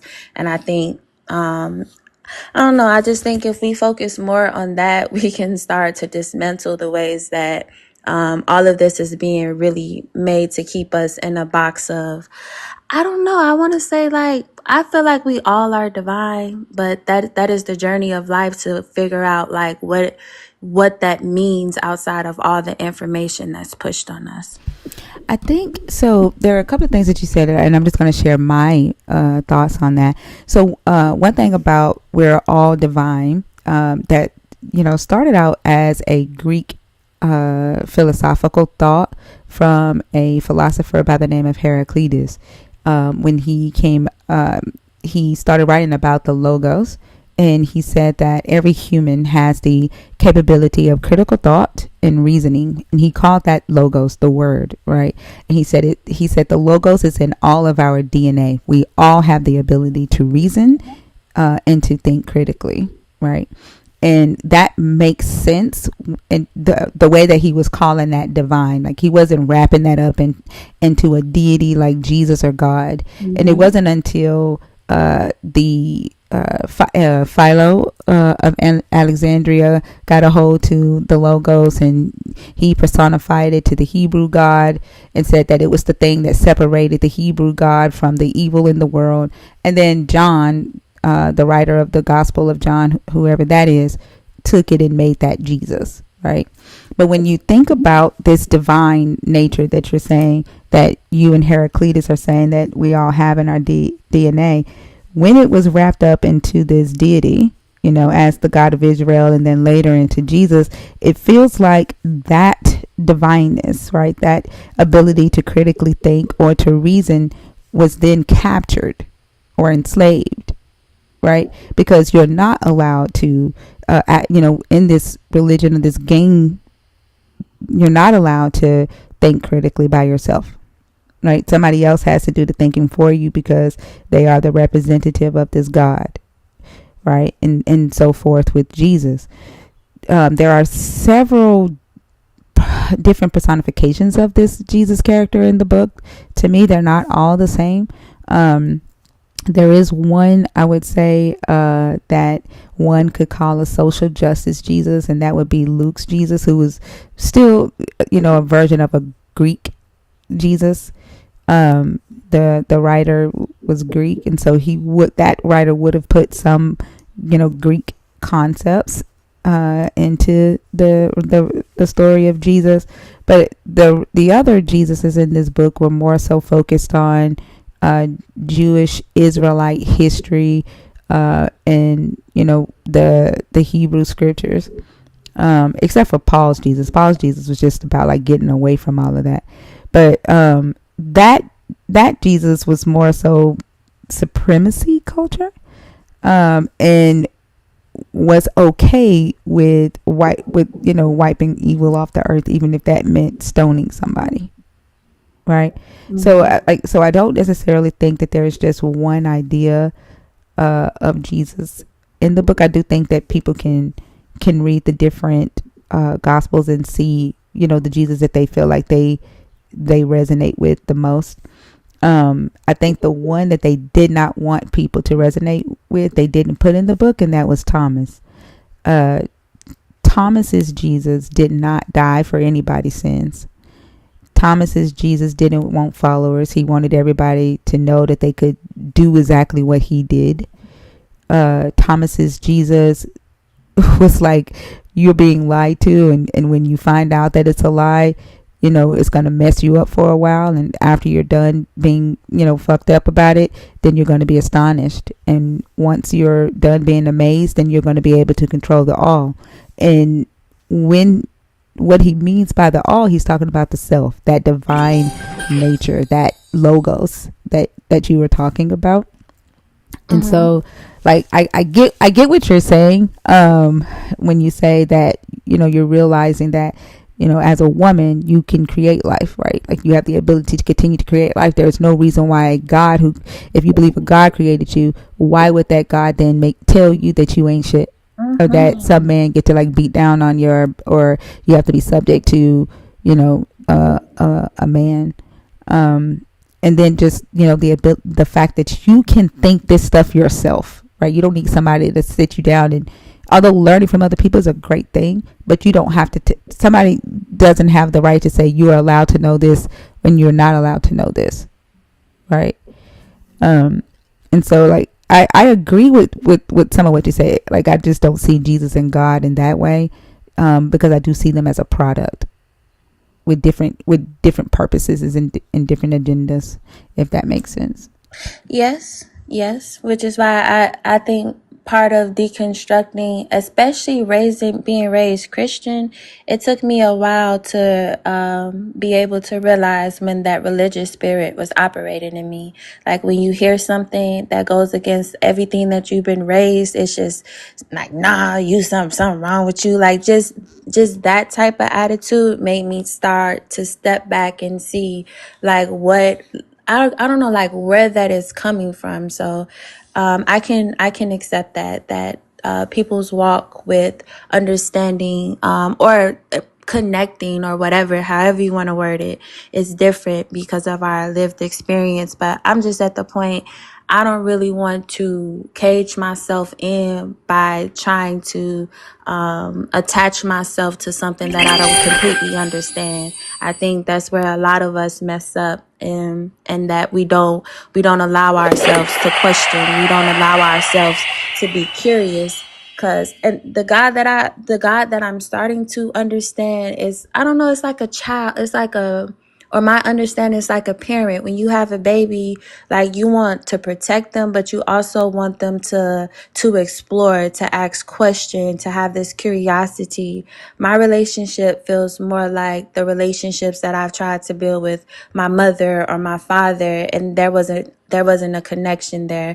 So I understand and I accept where other people are, but I'm just at the point where I'm trying to receive or get enough information so that I can make an informed decision, so that my life is reflective of like just that love of humanity. Because I think that is Yes. what a lot of us are like being forced to, like, I guess, like not see. Yeah, absolutely. And your reason for doing it is, man, that is absolutely man amazing, right? It's not so that you can, be known as someone who has the knowledge, but your reason for doing it is so that how you move about on this earth, right, reflects how you engage with humanity, right? How you show up in society, and how your actions affect yourself and the next human. And that's the most powerful thing, and that's how you know that you'll end up finding what it is that you're looking for. Yes. I appreciate you allowing me to come up, and I appreciate lives like this. So far, it's just been black man this, black woman that, and very few like things that make us actually think of how we can better people. So thank you for allowing me to speak, and thank you for just sharing your journey so other people can start, waking up as well. You're so welcome. Thank you for coming up and sharing. I think you are very intelligent, by the way. Although you don't need me to tell you that, I think that you are very intelligent. I appreciate you for coming up and sharing, and I hope you have a great day.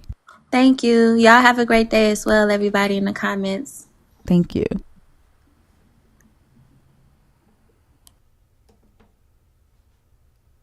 Another nice one. Yeah, I think this question gonna get us some good conversations. I'm loving it. Yes. Where did Six Pain go? Where did Six Pain go?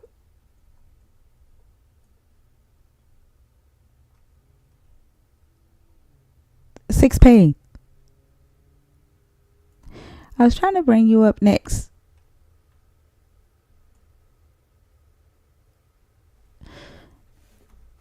Okay, let's see. Let's mix it up a little bit. And while Thinker's doing that, y'all tap the screen, get us up to 100K. We've been live for about an hour now, so it's been over an hour. Yep, almost 2 hours. Almost 2 hours, yeah. So y'all tap the screen, give Thinker the likes that she deserves. So let's do it. I'm Also, Thinker, excited to reset be your back. gift I goal. missed y'all so much. Okay. I do want to hear from a believer. I'm really interested in a believer answering question number 1, because I want to know, what is that? if there is a believer in the comments, like I feel a lot better. I feel a lot better. I got my strength back around about, I say 1:30, 2 o'clock this morning. And then I was like, yeah, I'm going to go live at 6.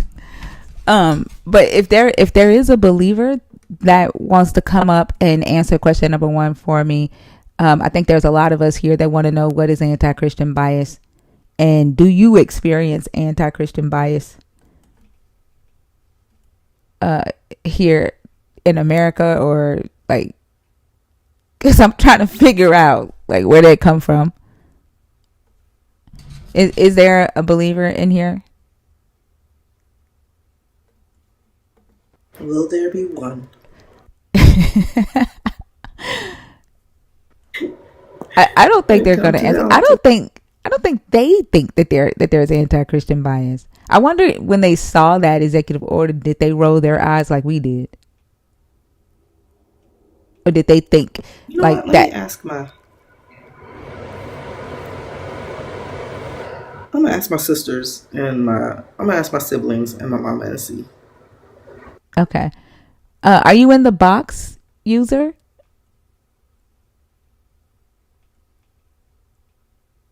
You're not. Can you come in the box? I don't see. I don't see you.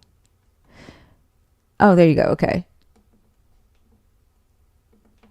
I'm interested in learning more about this.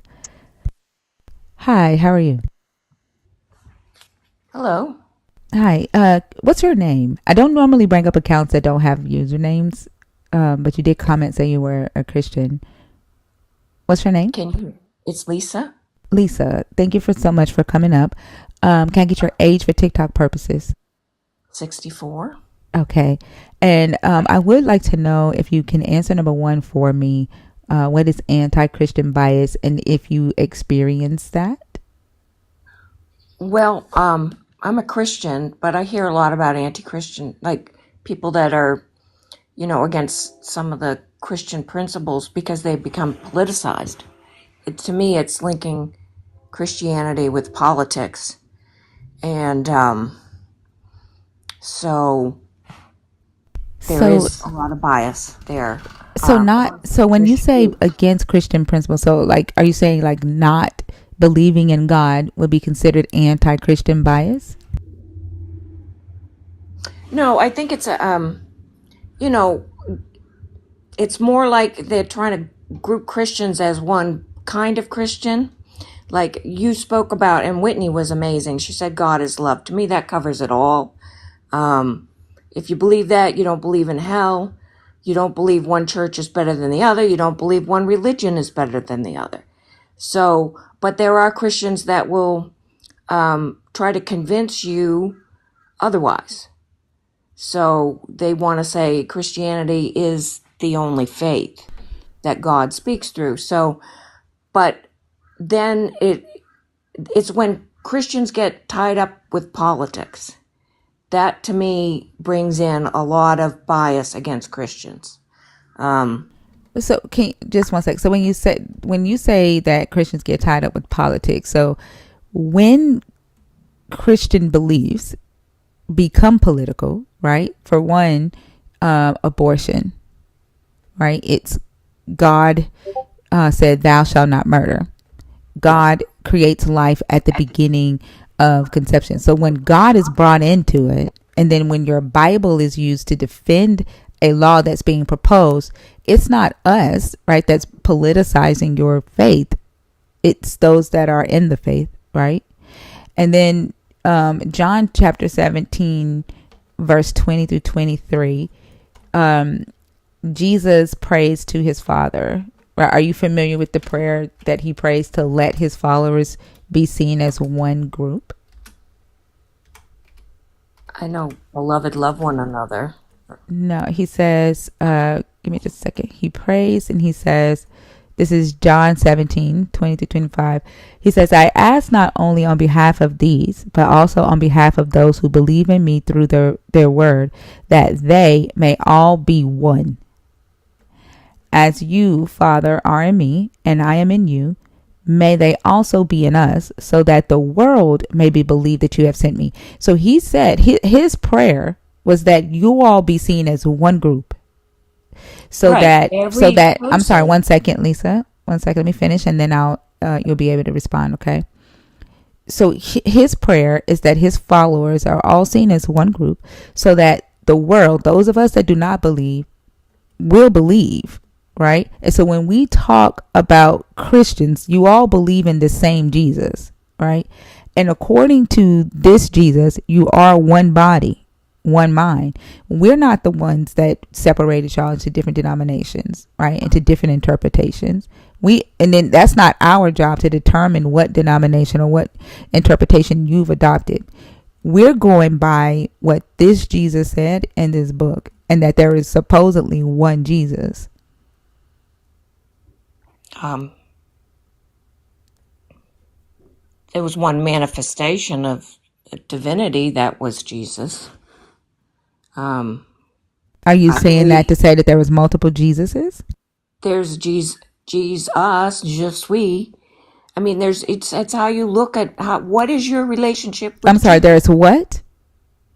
I am. That doesn't mean just we. I'm just saying, if the Spirit of God is within you, it's within everyone. That's Yeah, called the but Holy Spirit, that no that matter what faith you are. that And doesn't mean anything. What I'm talking about is the one Jesus that you all believe died on the cross for your sins. That was one man that you all believe died on the cross for your sins, right? And so that one man prayed to to his Father or himself, that his followers would be seen all as one, right? All as one. And we just group y'all as one. Y'all are following one man. It's not our duty to separate y'all based off of whatever interpretation you have adopted for yourself. I guess my point is there's a difference between being, it's like you were talking about the books of the Bible. Everyone has their own perception of Jesus. And once you take him, a lot of Christians will take Christ as their personal savior.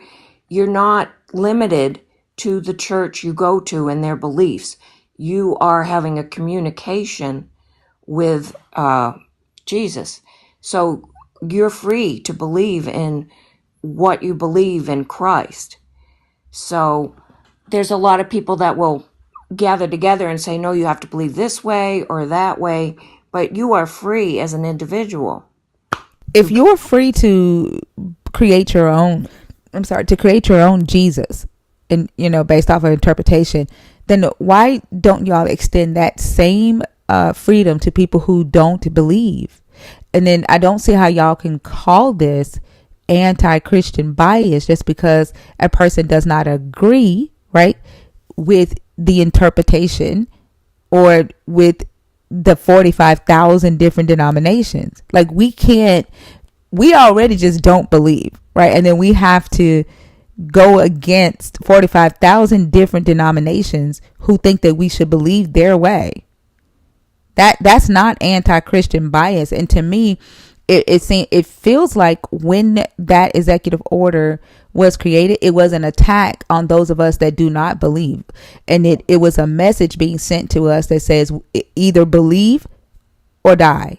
Get in line or die. That's what it felt like, a threat. Because I don't necessarily see Christians being attacked in the workplace. Well, no, it's just Whitney was very smart. I'm not as smart. I'm 64, but there is an undertone of bias. You see it everywhere, social media, against Christians. But what you need to do is separate someone that follows Christ. That's not our job. That's not our job to do that. That's why I brought this up. That is not our job. The only thing we see is that you follow this Christ. It's not our job to determine whether you are a true follower of your Christ. That's not our job. No, it's a joy. It's not. Not for us. It's not. It's a chore and it's a headache. because we have, like I said, we have 45,000 different denominations coming at us, telling us that we're going to die, we're going to go to hell, we're going to get sick, something's going to happen to our kids, right? You just want to sin. 45,000 different ways coming at us for not believing. That's not a joy. Well, And then, like, can you explain to me, give me an example of what you mean, the anti-Christian bias that you see on social media? Because the only thing I see is people saying they don't believe, and that we're tired of Christians bothering us for not believing. I don't have any exact example. It's just you see it.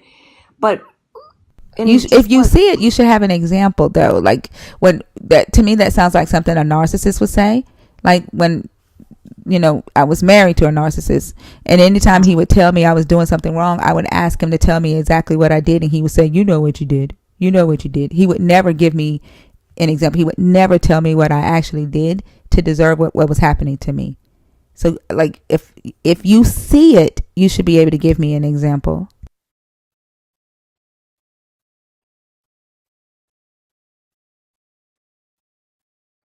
My point is that to follow Christ and to believe in Christ, you're not necessarily with the masses. It's a personal relationship that you can choose. You can be a Christian and also a Buddhist at the same time. It's something you choose to do with joy. And unfortunately, there are political ties that are still going on to Christianity. Like, we believe this way, and you are free as a Christian to believe as you believe, according to how Spirit speaks to your soul.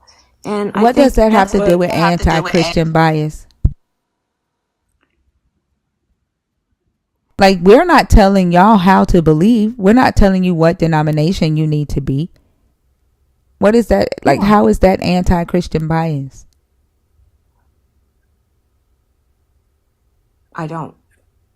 I'm lost. I guess I came to say that a lot of Christians are being grouped with other Christians that are saying you're going to go to hell. And I don't believe in hell, and I'm a Christian. So I just think that Christians get grouped with other Christians. That's because y'all all believe in the same God and the same Bible, right? And again, it's not our responsibility to separate y'all, especially when you're supposed to be one. Yes, you're supposed to be one.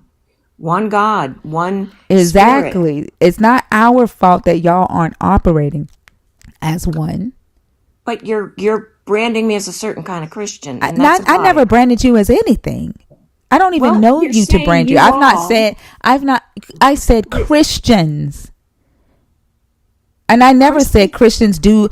You didn't hear me say Christians do this, Christians do that.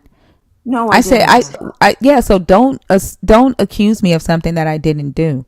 Okay, I apologize, but I feel like when you're saying y'all Christians, it's a personal faith. Everyone's different. It's not personal, especially when Christians witness or evangelize to other people and tell other people that they need their God.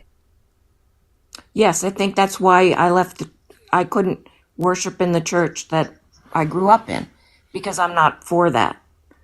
I have a lot of the same belief systems as I'm picking up that you have, but it's not Christianity as it's your personal relationship with Christ. And that doesn't mean you can't have a relationship with other deities or other, ascended masters or whatever. It's just your personal relationship with Jesus. You can say you're a Christian, but not have a church. You just have a relationship.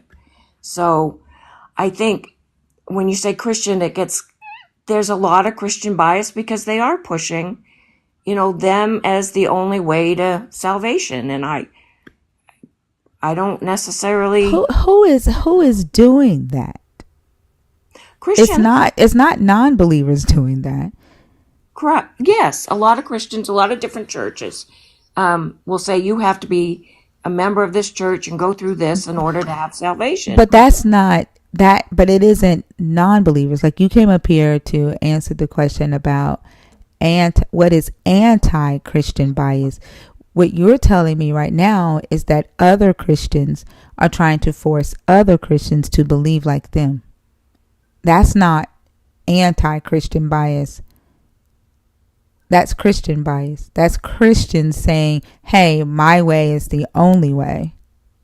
And that has nothing to do with those of us who do not believe. We're not in that fight with y'all. What we're saying is we don't believe and we would rather be left alone, but we're not. And when you talk about like the political aspect being brought into it, the laws that are being made, right? For one, think about like the laws for LGBTQIA marriage, right? That law had to be made in order for the marriages of a marginalized group of people to be respected. That law is being taken away by other Christians. The abortion law being taken away by other Christians. Covenant marriage being enforced by other Christians. The law that's trying to erase trans people being enforced by other Christians. That isn't non-believers doing that. But the bias is grouping all Christians in that they are political. I'm not political. I mean, I am because I want to do grassroots work and help my neighbor. But I'm not I'm not anywhere on the top. So let me ask you a question. Politics. If you were a part of the KKK, yeah. So if you had a friend, right, that was a part of the KKK. I'm not talking to you anymore. I don't like being referenced to people. Are you that scared? Are you that scared? You're not going to reference me to the Are you that KKK. like I did not? I said if you had shut the fuck up, Christian. Like you are acting just like a Christian would act.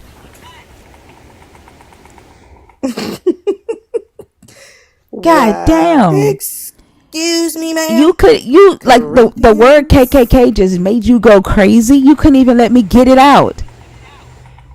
Are you going to come back? She not.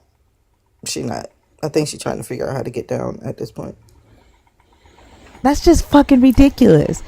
All I was getting ready to say is if you had a friend that was a part of the KKK and you said to her, don't be a part of that group because that group is a hate group, and she says to you, not all of them are hate groups, would you still be associated with her? That's all I was trying to say to you. But you couldn't listen. You so fucking hot-headed, you couldn't listen. The fuck off my stage. She was a little teacup for a little while there. She heard what I said. Well, I know she heard it. Good Lord. Excuse me, ma'am. Like, what? I'm not gonna, don't group me in. I love everybody. That was fucking ridiculous. That already was. Woo. That was crazy. But like she doesn't want to be grouped in with other Christians. Like that's what I'm saying. Like they don't want to be grouped in with each other. They don't want to be grouped in with each other. Don't group me in with this Christian. Don't group me in with that Christian. Exactly. Like that is crazy. They're missing the point the entire time. Missing the point. The point is Jesus wants y'all to be grouped in with each other. Jesus wants y'all to be one band, one sound. That's on y'all that y'all aren't. Y'all keep talking about a personal relationship, but you don't act as if it's supposed to be a personal relationship. If it was personal, you wouldn't have evangelists, you wouldn't have missionaries, you wouldn't have Jehovah's Witness going door to door. You would not have laws telling trans people they cannot exist. If it was personal, you wouldn't have laws telling members of the LGBTQIA they cannot marry, they can't be lovey-dovey in public. It's not personal. That is bullshit. And you can keep saying the shit and no one's going to be happy with it because it's bullshit.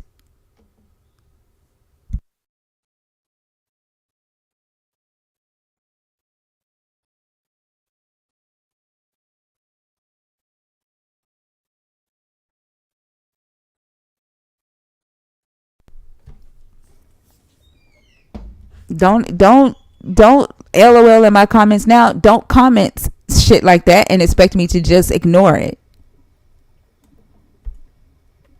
But one of us wouldn't crash out if they said, "What if you were a part of BLM?" That wouldn't cause us a crash out. That shit is crazy. And if it was personal, why did your Jesus tell them to go out 2 by 2? What is the Great Commission? Blanca, how are you? I'm feeling better, Unity. Thank you. Blanca?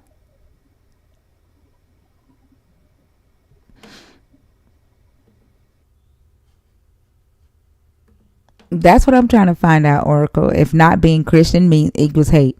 If not believing in the God equals anti-Christian bias. Like, she kept saying that it exists, but she couldn't give me an example. Now she gonna go say they say Christians are KKK. She gonna go and lie. Is it the bones are the, what is that? It's the bones are their dollars. Oh, okay. What does that mean? It's just from a show that I like. Oh, okay. Okay. Are No, you Christian? Are you deconstructing? Are you an atheist? I'm an atheist. Okay. And what topic did you come up to discuss?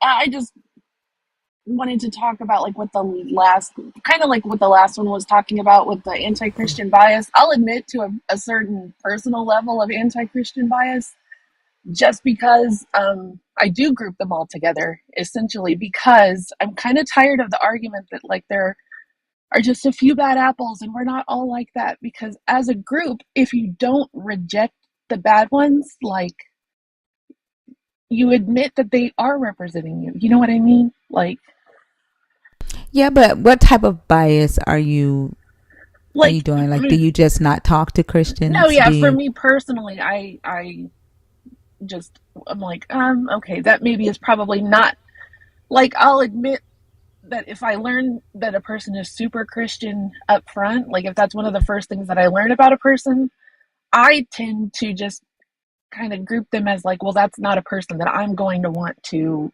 associate with. Like, that's not a person that I'm going to be like close friends with, you know? And then if I'm proven wrong, like if I have to interact with them closely, like say they're a coworker or something, and I do get to know them, I'm open to being proven wrong. I just like my initial reaction is like, I guess like stereotyping, you know, if that makes sense. Yeah, that makes sense. So when you meet someone that says that they're a Christian, you automatically say, "Ooh, that ain't gonna be my friend." Is that what you're saying? Yeah, pretty much. I mean, as far as like Trump's executive order, I feel personally that that's more of like a manipulation. I feel like he's trying to um characterize all of his charges and his like the felonies that he was convicted of. Like, well, they were just coming after me because I'm such a Christian and I'm such a good leader, and I like, obviously that's not what it was. Because, but I mean, he's a good example of somebody who's like one of the quote unquote like bad apples in the Christian group, because he literally I mean, he's the exact like antithesis of everything that they supposedly are for, you know what I mean? And they all still support him. So like like if the evangelical church came out and endorsed Trump, like, okay, so he is somebody that you're for. And so But I don't think all of them are, right? Because the Kojic Church came out in support of Kamala, right? I was on somebody's live Saturday morning. I was on Dugald's live Saturday morning. There was a guy on there who was saying that he does want America to be a Christian nationalist country. There was another Christian on there that was saying, "You have lost your fucking mind." So like, I don't think they all support what he's doing. right. I think, you know, a good number of them have some fucked up beliefs, right? Mm-hmm. But I don't think that they all support what Trump is doing. I think some of them are mortified by what he's doing. I mean, I kind of feel like they associate, like, I don't know, I go back to like the argument like with cops, like with the police force, they say like, oh well, there's the police force as a whole is not biased or prejudiced or um, bad. But then, like, okay, but as a whole, if consistently you show that you're going to protect the bad ones and the bad ones are going to be like forgiven and let back in, like the priests, if they're doing awful things to kids and then they hide it and they cover it up and they protect them and they just move them to another church. Like, if you're not going to expel the bad ones, that makes you bad. That makes you just Yeah, as culpable. I agree. I agree 100%. And a lot of them excuse it away out of fear, right? Or they say, "What am I Right. supposed to do about it?" Um, I don't have the power to do anything. Um, but I agree. Silence is complacency, and it's just as dangerous. Which is why, like, when I try my best to approach every believer that gets on this stage individually, right? And once I get to learn where they stand in their beliefs, then I attack the belief and not necessarily the person, right? And then sometimes, people be like, go easy, but I can't, not on a harmful ass belief, right? So, Right. yeah, so And I that is a way that I kind of like aspire to be. Like, I know that I should be more like that and not just kind of lump them all together. It's just like I live in Texas. I've never to this point I have not been proven wrong. So I just kind of like just keep going the way I go. So I don't know. yeah, yeah, and like Braces by Linda said, it's a process, and I think I get what Lisa was trying to say, right? I'm sorry, I'm jumping on ice. I'm still trying to get my hydration back up. But like, I get what Lisa was trying to say about not wanting to be lumped together with other believers or people who call themselves Christians, because some people have some very extreme beliefs, and then some people just have what they consider to be just personal.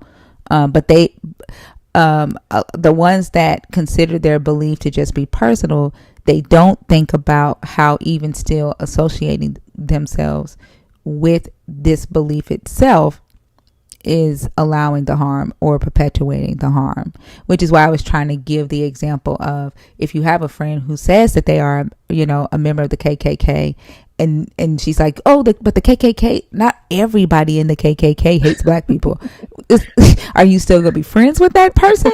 No, Right. because the history behind the KKK is that it's harmful, and they have done some really horrible things. Same with Christianity, right?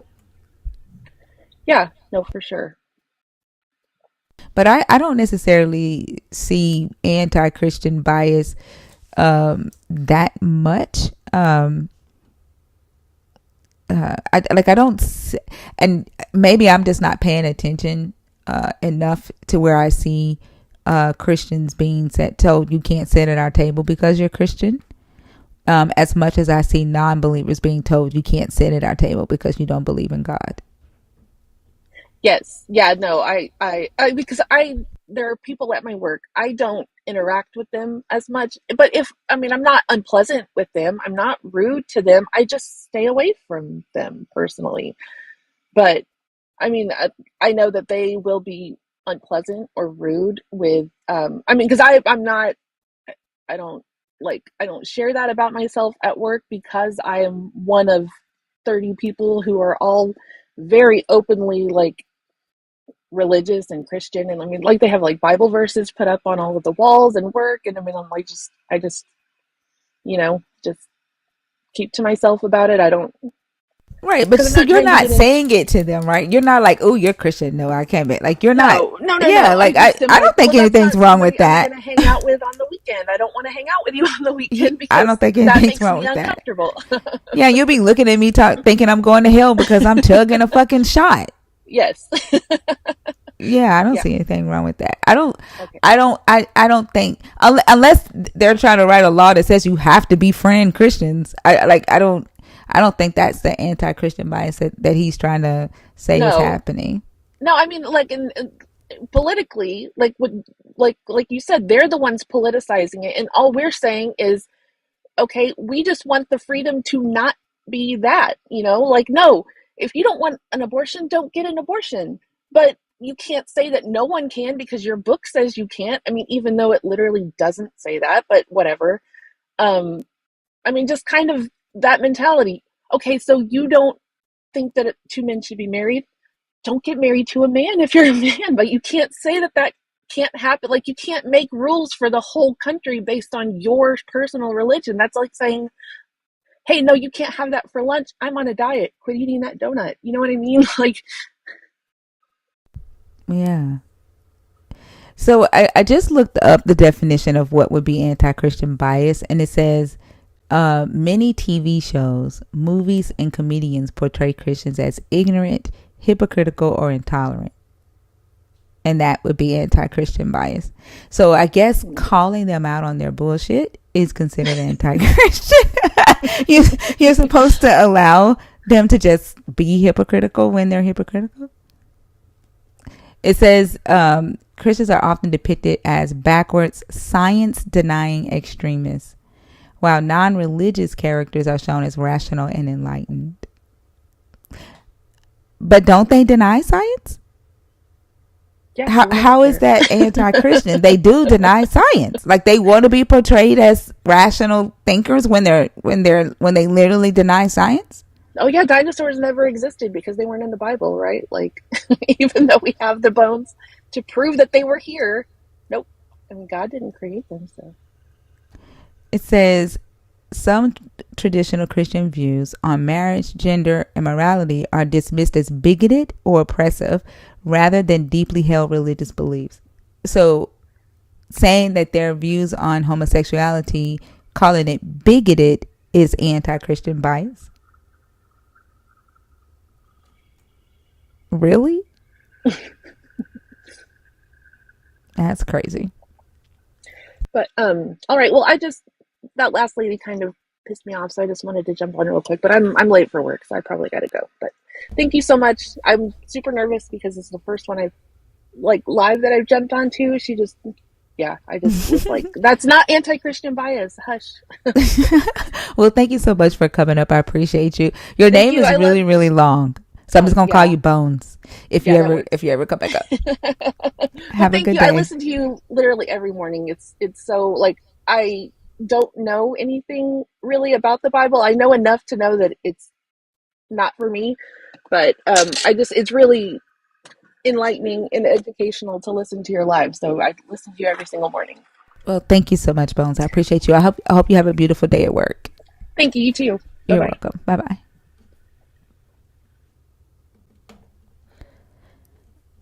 You gotta have a username. If you're gonna come up here, put a username on your thing, please.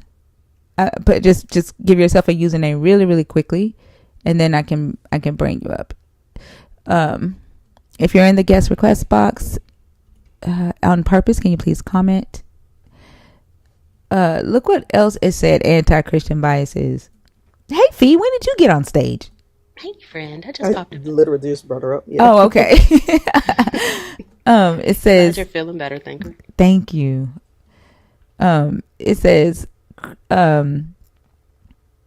social media platforms censor or deplatform Christian users who express views that contradict progressive ideologies. The assumption that all Christians are the same. Many people assume all Christians are fundamentalists, conservative, or politically aligned, ignoring the diversity within Christianity. So that's what Lisa was talking about. Examples like associating all Christians with radical groups like Westboro Baptist Church. Restrictive laws against Christian expression. In some countries, publicly preaching Christianity is illegal. Not here in America. Exactly. In China, churches are required to be state approved, and unregistered churches face persecution and arrest.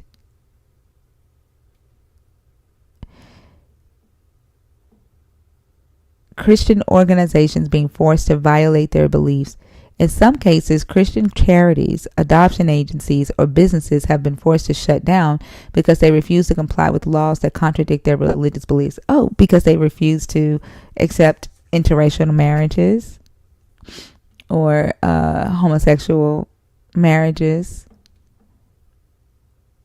Unequal application of religious freedom. Governments or institutions may allow non-Christian religions to operate freely while imposing restrictions on Christian practices. In some public schools, Islamic or secular teachings are promoted, but Christian teachings are removed due to concerns over separation of church and state. Christians are being passed over for promotions or fired for their faith. When? Where is that happening? Oh, God. Are there any cases in America where that's happened? I can't think of any. And I honestly thought that our laws were in place to prevent that. You can't fire someone based on their religious affiliation. And then he just got rid of EEOC. So, like, even if that did happen, a Christian could no longer sue, right? That's true. And I mean, it sounds like they just have an issue with being stereotyped. That's interesting. Ain't it? Yeah, funny. Black people have been saying that for how long? Like, don't group us. We're not a monolith, Right, even though they're monotheistic. That's not what mono means here.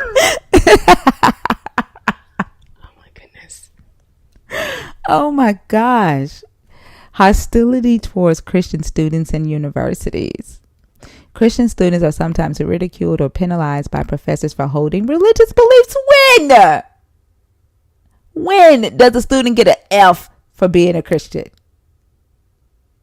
Well, I mean, we had to know that this was going to happen at some point because the definitions of words just literally don't mean things. Like they're conflating persecution with our resistance to being preached at. Where they're conflating persecution with us saying no. Like me telling you I'm not interested in your belief system is not me persecuting you. That's me expressing to you my preference. That doesn't mean you can't do it. That doesn't mean you can't hold that belief system. That just means I've set a boundary and you can't cross it. That does not equate to persecution. This feels like privilege. This feels so much like Christian privilege. They want to maintain their privileged position. And if they're talking about like anti-Christian, they're fired because they're a Christian. No, some of them were fired because they wouldn't do their jobs because of their beliefs. Like, what's the clerk of court, Kim Davis, when they finally legalized gay marriage, and she refused to give marriage licenses to gay couples, and they let her go.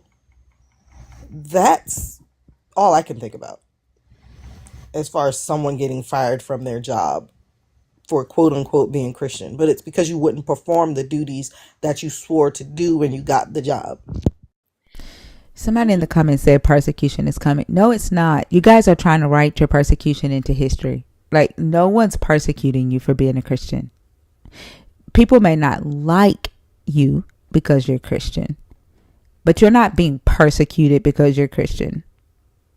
And if you've made a stance that you don't support the LGBTQIA community or you are anti-Black Lives Matter, you don't then get to sidestep the consequences of those belief systems or that position. Like, you absolutely have the right to hold it, but you don't have the right to absolve yourself of the consequences of that position that you've chosen to hold. Because I have every right to see a business that says that they are not about equality, they are not for fairness or equity, and then I have a choice to choose where I want to spend my dollars. That doesn't mean that I'm persecuting you. That means I'm making an informed decision to not participate or support a person or an organization that holds a position that I don't agree with. That doesn't equate to persecution. And aren't they doing the same thing? Right? When they say they don't want those types of customers, what do they expect those customers that they want to be able to reject out of their religious freedom to not have any businesses to go to? Do they want them to not be able to find the businesses that will welcome them? I think it's about control. It gets back to that gang mentality. Right? Mm-hmm. It's about control, power, money, and survival. So as long as you allow them to do what they want to do and you say nothing about it and you don't criticize it, then you're good. But the moment that you do, then they're going to have a problem with you. And I just don't, you can't call that persecution. You just can't. That's crazy. And it says many universities or workplaces allow LGBTQ atheists or interfaith groups, but Christian student clubs are denied recognition or funding. That is not true. I don't believe that. I mean, I That's would not have true. to see. I would have to see where that actually happened. And if it happened, then we can have that conversation. But come with the receipts before you just make these blanket. But don't you think, like, if it did happen, that they would make noise about it? Oh, Remember when the Satanist group wanted to have before school, and the Christians made a, like, the Satanists couldn't even go into the schools. Yep. The Christians shut that down.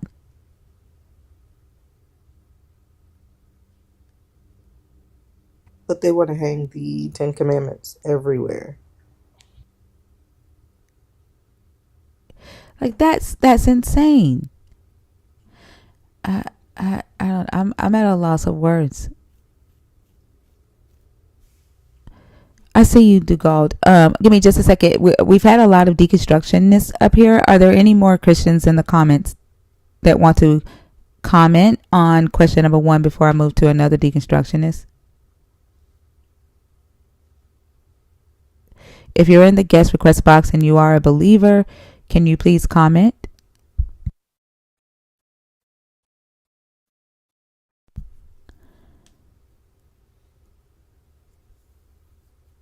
When the Saints go marching in. What's up, T-Blaze?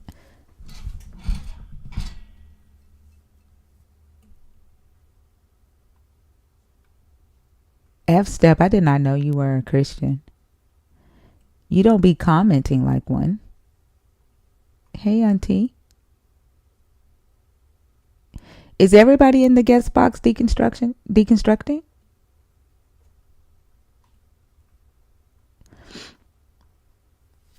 All right, let's go with Dugald. Adrian, you already know Christian. What's up, Dugald? Foolishness. Good morning, good morning. Hi, Good Fee. Hi, morning. Selena. Thinker, I'm glad you're feeling better. We've Thank missed you. So many things since these last couple conversations since I hit request.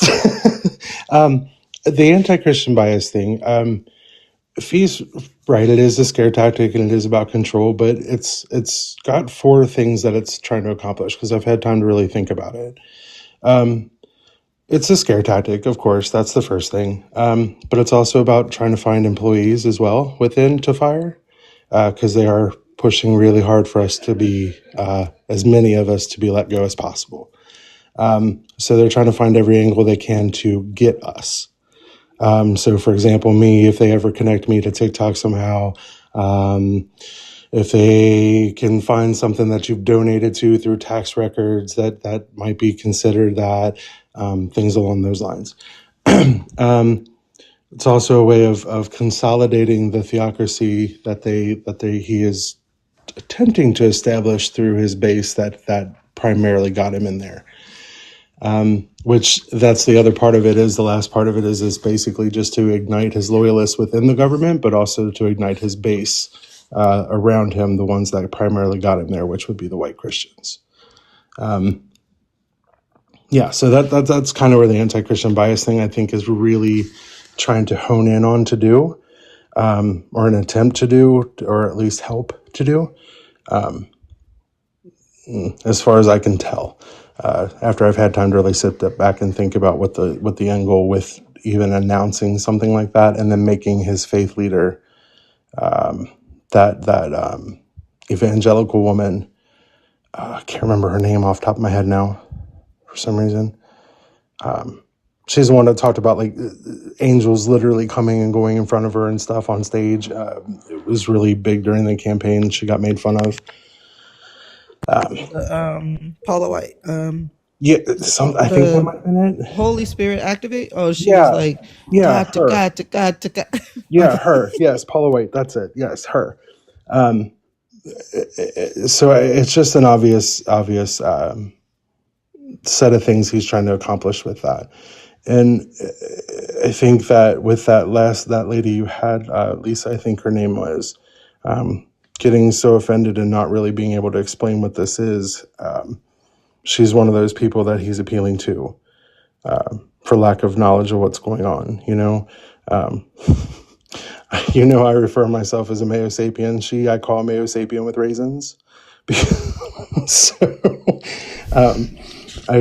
it's amazing to me what is happening with this in the government. It's getting pressure filled. That's for sure. It's becoming quite the pressure cooker. Well, I know in 2004 he told the evangelical Christian community that if he got elected, that he would make America so Christian that they would never have to vote again. Mm-hmm. And so the goal, I know, is to make America a Christian nationalist country. Yep.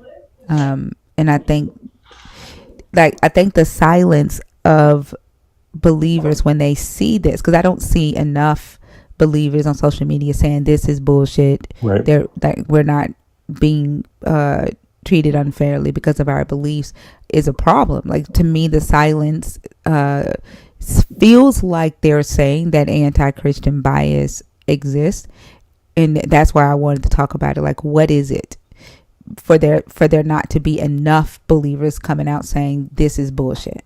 Right. I agree. It was interesting, though. I don't know if you were on my live too long after you hopped down. We did have... So I don't know what denomination that Bishop was in that Trump admonished, because she gave him a bit of a reading during her when he attended her mass. But one of her I don't know what's next lowest down from bishops. I don't know what that would be, but one of hers, whatever that title is, came up on my live, and he said, we actually are organizing and we're planning to be bodies in front of the minority groups that are being affected by this administration. So I thought that was really nice. I don't really know how big that Episcopalian, thank you, joyful Robin. The Episcopalians are apparently they're organizing after that admonishment that Trump gave her. She apparently received a lot of death threats and things. So they are working on some type of organizing. I don't know what kind of protesting they plan to do. He didn't really get into great detail, but it sounds like some Christians are doing things. But it just, to me, the reaction is not loud or big enough in that respect. I want to know from F-Step, you said that y'all fight differently. What does that mean? When you say y'all fight differently, because the silence that we see from a lot of believers has just allowed harm to continue. Right. So what do you mean when you say y'all fight differently? And then there was another person who said you can hold a Christian to a higher standard. Atheism and agnostic has no such thing. That makes no sense. That makes no sense whatsoever. That's the arrogance. They centralize themselves around core basic principles that they think that they own. It's so weird. The higher standard that you're talking about, like, literally, you are grounded in the fact that you believe that Jesus died for your sins, therefore any sin you commit is automatically forgiven. That you don't have a higher standard. Your scapegoat is built into your belief system. And read Samantha there. Exactly. You saying sin is over means that you can do whatever the fuck you want to do and not consider it sin. Therefore, you have no standard. And the one before that, the Bible teaches that God raises leaders, good and bad. Our country's under God's judgment. Like, what? But this is my side. Over. How is everybody a sinner? Right. Sorry. No, that's okay. This is my side of deconstruction, where I talk about these things: the societal deconstruction, the political deconstruction, the personal. And I really been trying to focus on this topic because this is obviously affecting me directly here lately, but also because it's just, we're heading down the worst and slipperiest slope we could possibly be on. And with Vance and a couple other of the admin people putting out that they're going to blatantly, or hint at that they're going to blatantly just ignore court orders because they don't think that the executive should be under any other type of, checks and balances, is beyond disturbing, especially when they're pushing this rhetoric behind it. Yeah. I don't know. I want to bring up another Christian. This is ridiculous, and I want to see what the Christians how they're gonna stand up against it. I'd be interested if you don't mind me hanging out for just a few more minutes. I don't allow people to hang out on stage. Oh, that's okay. No problem. Yeah, I appreciate you there. Thank you. You're welcome. Have a good one, Devon. I did have one more thing. I just want to ask some advice later off. I won't be here, but it'll be off of this. Just about a live I'd like to do, and I don't want to just overstep where I shouldn't be, if that makes sense. So I'm going to reach out to you later if you don't mind. Okay, sounds good. Thank you. You're Bye, welcome. Fee. Bye, Selena. Have a good one, Devon. Gold. F-Step, do you mind coming up? Like, I would like to know. Unless there is another Christian in the comments. Or in the guest box.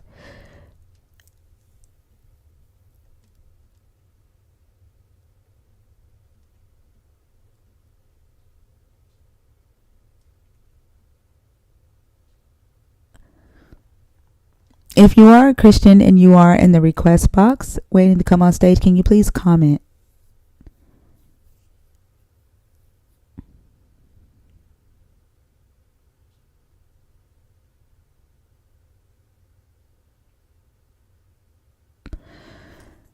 That makes no sense, Dukan.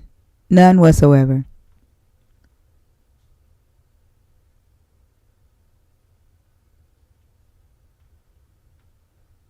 Which is why it doesn't make sense.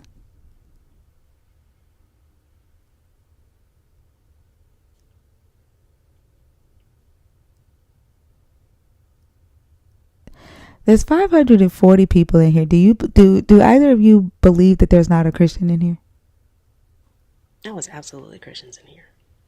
I Oh, think it's definitely. yeah, I think that there's a certain level of logic and reason that we utilize here that they know would not align with their belief systems. Like the reality that they believe that sin can exist based on what the Bible actually says is absolutely insane to me.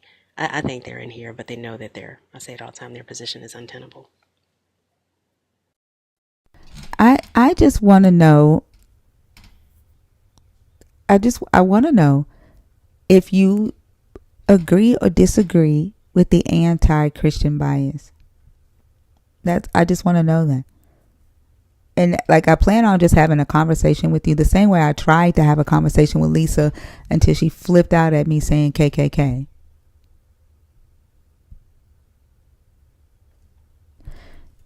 If you don't agree with it, come up and tell us why. Jay, you should be able to get it back by subscribing during the live. If you leave the live and then go to your desktop and subscribe during your desktop. Oh, really? F-Step says, we believe and that's it. Proving required. I'm not asking you to prove what you believe, F-Step. I'm asking about the anti-Christian bias. I'm not asking you to prove what you believe. Thank you, Louise. It should work. It's worked for me, for everybody that I had to resubscribe to. Hey, Khalifa. I don't know what's happening.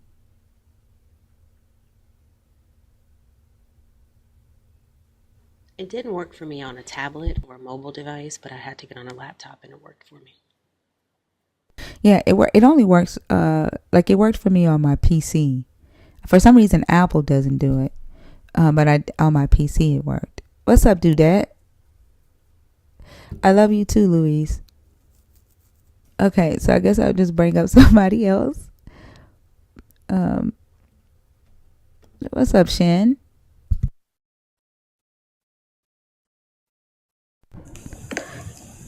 What's up with you, Shin?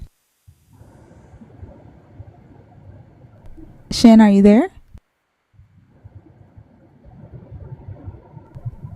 Okay, I think he joined on accident.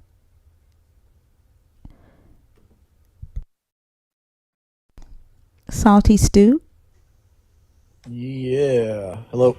Hi, how are you? I'm good. How are you guys? Doing good. Can I get your age? Are you a believer? Are you deconstructing? Or are you an atheist?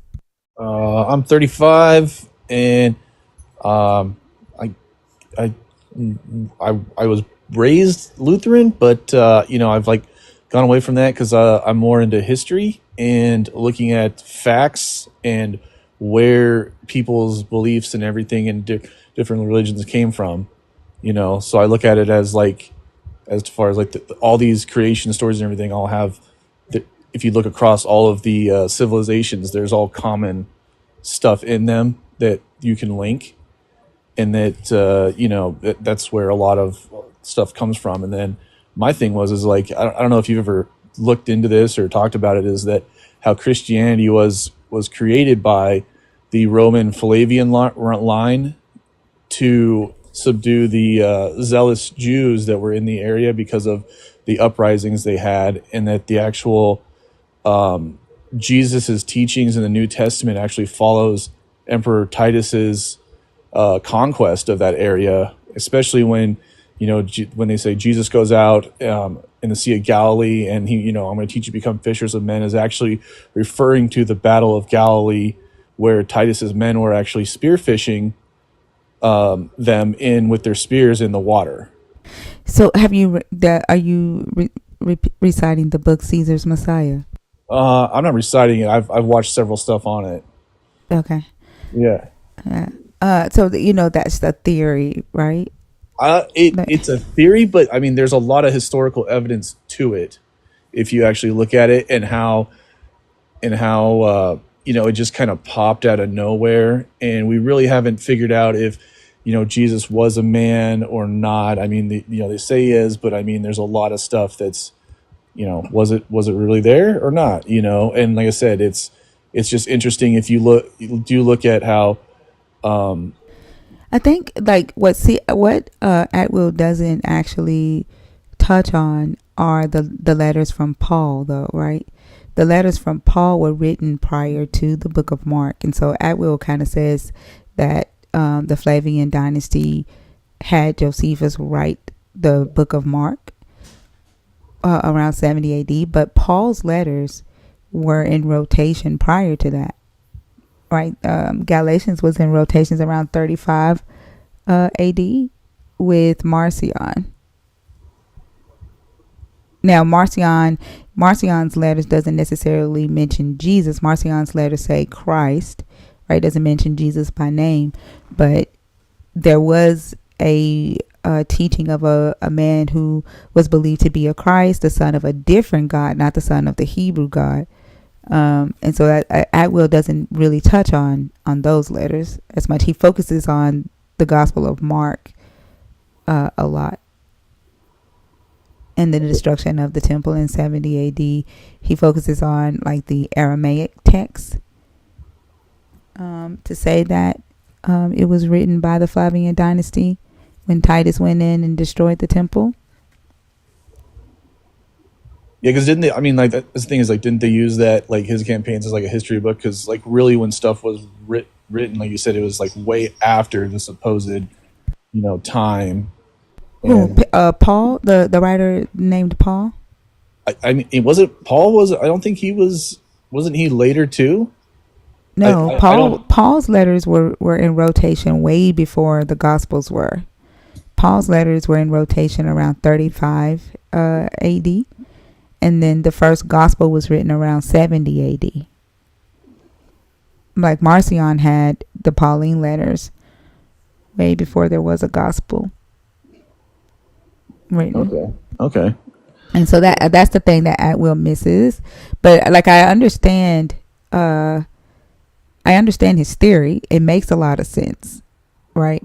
He also points out that in the book of Acts, when they are when they're casting lots for another disciple, it mentions Josephus's name there. Yep. Yeah. So he makes a good case for it. It's just it's kind of hard to prove when there were scriptures already in rotation prior to 70 AD. Well, could it be that his theory is somewhat correct and that the Romans then modified it more towards their to fit them, being that they were the dominant empire? Because they do talk in about the how the Roman secret societies, the elites, which then became the priests and the bishops and everything, which we now call churches, and everything as well. It's a theory. It would be very hard to prove, right? He makes a compelling case. I can say that. But not a lot of scholars agree with Atwill. He made a lot of Christian scholars pissed. Oh, of course he did, because he's trying to disprove them, and just like I don't know if you watched the Graham guy who does the Ancient Apocalypse, where a lot of archaeologists and stuff get mad at him, and he has evidence. He can have evidence and questions that disprove because someone asking questions and throwing theories that goes against the norm. Obviously it upsets people, which is it's like, no, we need to question everything. Obviously, Yeah. I can see that. It's just that like a lot of his methodology was he just made a lot of guesses, if that makes sense, and he didn't have a lot of scholarly support for his theories. It's a good theory, but he didn't rely on a lot of scholarship and historical data to back up his theory. So it's like a lot of guessing, a hypothesis, if that makes sense. Yeah. And I think that's one of the things that he messed up on, and he didn't address Paul's letters. Like, why was Paul's letters talking about this Christ prior to 70 AD? Did you watch the Creating Christ documentary that also? Mm-mm. No, you should watch that one, because that one actually, there's more guys that actually started with Atwell stuff and then went deeper into and have the actual recorded history of the Romans and stuff, and paired that to Atwell's research in the Bible and all that, and it showed a lot more correlation to his theory being more true. Don't Atwill say that the Messiah is Titus? He makes the claim that Titus is Jesus, right? No. He makes, so that's the claim is that the Messiah being because of how the translation is, the word Christos meaning Messiah, and Messiah can mean more than one. And it was actually, there were supposed to be many Messiahs. If you the Jewish, what they were saying their Messiah is actually just means warrior or person who's, and there was actually a lot of them during that time that, rose up armies to rebel. So there was technically a lot of them of people back in that day that could have been the Jewish Messiah for a time. But what the Romans, how you got to remember how they were pagans, so they viewed their emperors as gods, and in order to make this switch, Titus had to petition the Roman Senate, or the governance, to hey, we need to make his dad Vespasian a god, so that then he can be, then Joseph is then Titus is then considered a god. So that's where you honestly get almost the Trinity, is the Father and the Son, being that Vespasian was Titus's father. Mm-hmm. And then and that's where the correlation with Titus's campaigns in deal being following Jesus's ministry when he's going around that follows Titus's campaigns. Yeah, and I actually I have notes on it. Give me just a second, because I think it's one where he does say specifically. Let me pull up my notes in my Google Drive. Give me just a second.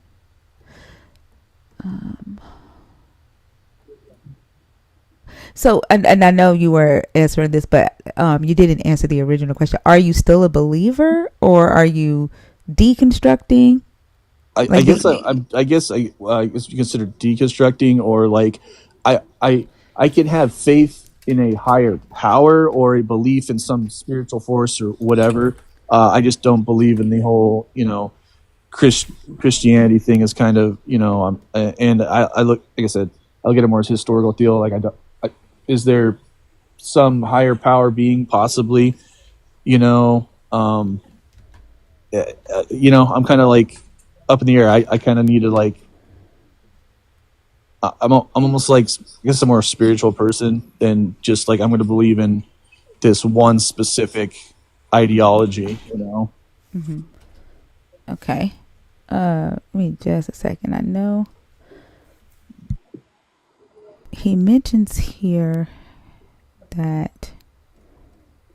Yeah, I believe in human beings. Yeah, okay, Christopher.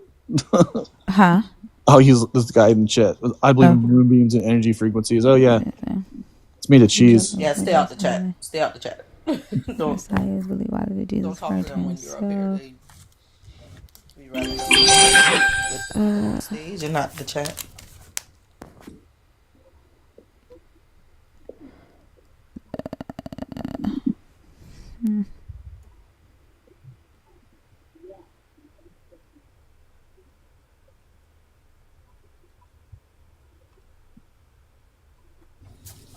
Y'all, thank y'all for getting us over 100K likes. We are over 125. Awesome. Continue to tap the screen. Continue to gift the host. Thinker, I think you might need to reset your gift goal almost. Oh no, you got 3. Okay. She has 3 more before she needs to reset. So let's get that 3 cent really quickly. And remember to subscribe on YouTube at Archthinker. Also, there we go. Thinker, reset your goal. Okay.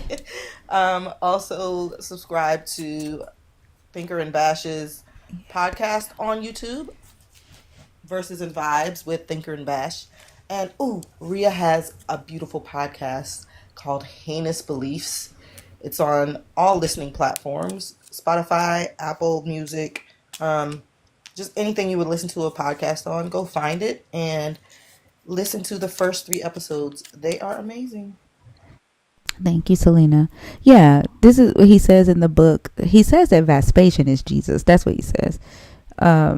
See, Vespasian is referred to as the divine Caesar and Lord. Josephus also believed Vespasian was a divine person. He foretold that the Judaic prophecy foretold that Vespasian would become Lord of mankind.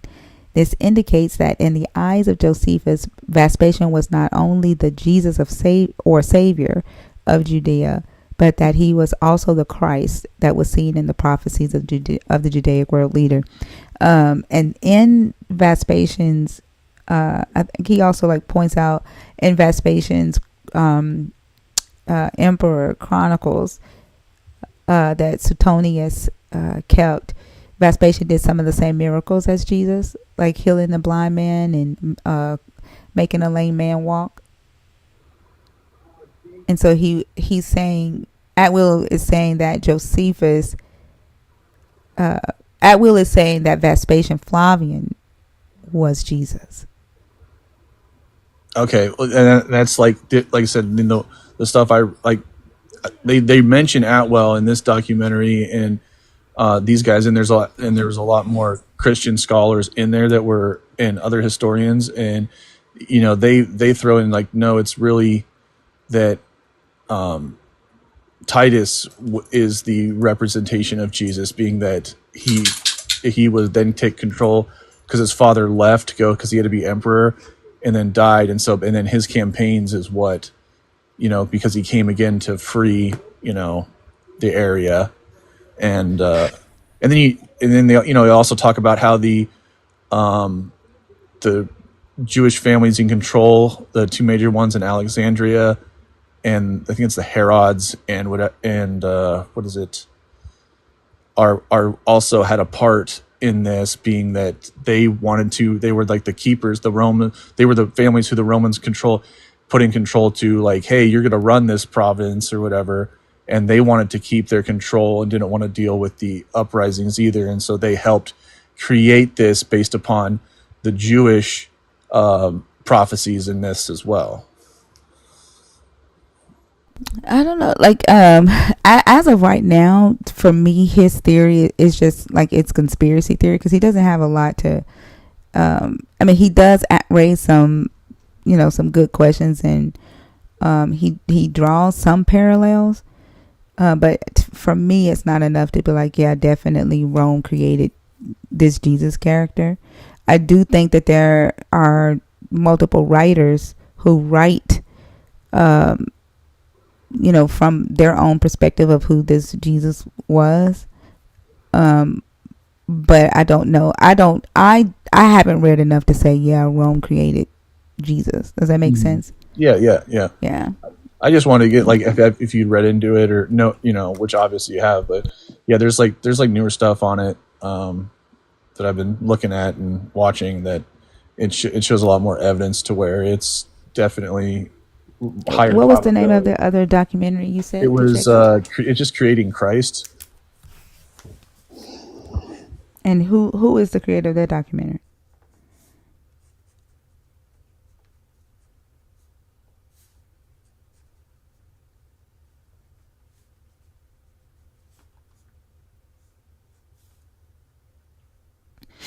Oh, if you leave the app, we can't hear you. It's it's the forensic expert who is like in it goes JS Valorant. But if you just Google it, Creating Christ, it'll pop up on Google, and it's like on YouTube with, like, it's free to watch on there. Okay, I'll check it out. Yeah, it's like I said, it's very interesting. And I like kind of after watching it dug in, and then I watched Jesus's or Caesar's Messiah and everything as well, and because that's where they were pulling a lot of their stuff, some of their stuff from, and they also talked. Have you read his book, or did you just watch the YouTube video? I just watched the video. I have not read the book. No. The book is really interesting because he does draw from like the Targum a lot, to kind of like prove some of his points, and he points to the typology, the Jewish typology that he claims Josephus used in writing the Book of Mark, and he correlates it with the numerology. He correlates it with Moses. So he makes some pretty compelling arguments. It's just that it's all theology, right? Like he doesn't have any historical data or scholarly data to back him up. Yeah, and I don't know if Atwill is a scholar. I don't think he is. And so he's not. He's been peer reviewed, but nobody agrees with him. That's another issue with his thing. But no, I'll check it out and check out the Creating Christ documentary. You said they do show historical. Yeah, they go because they actually go into like I said, the Roman historian archives and pull, like the stuff that the historians wrote from then, and they get into they get a lot more in detail than just following Atwell. Like they talk about him and they say Atwell this, and whatever, and this is like obviously because he started this, thought process, and so they obviously use his stuff as a base, but then they bring more evidence to it because they go deeper in and look at stuff from other areas, other records, etc. That kind of start proving more of his theory.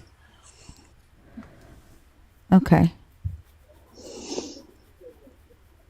Wait.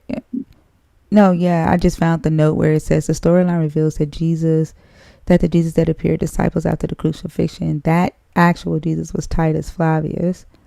Christianity did not originate amongst the lower class of Judea. It was created in the Roman imperial family, the Flavians.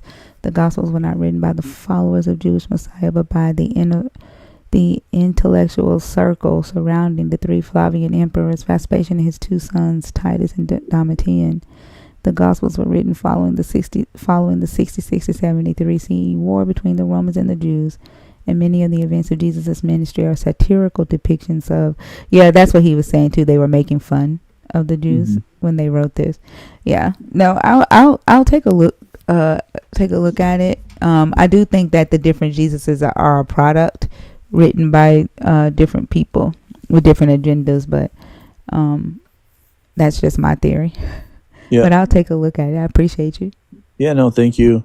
Like I said, I do find it interesting that there's a lot of books that got left out, the Dead Sea Scrolls and everything, and it's quite interesting. I know like the Ethiopian Bible has a lot more books in it than, and like I said, there's a lot of interesting stuff around the Christianity and the religion that's just, it brings a lot of questions, I mean, the Catholics have the same Bible as the Ethiopian Bible, right?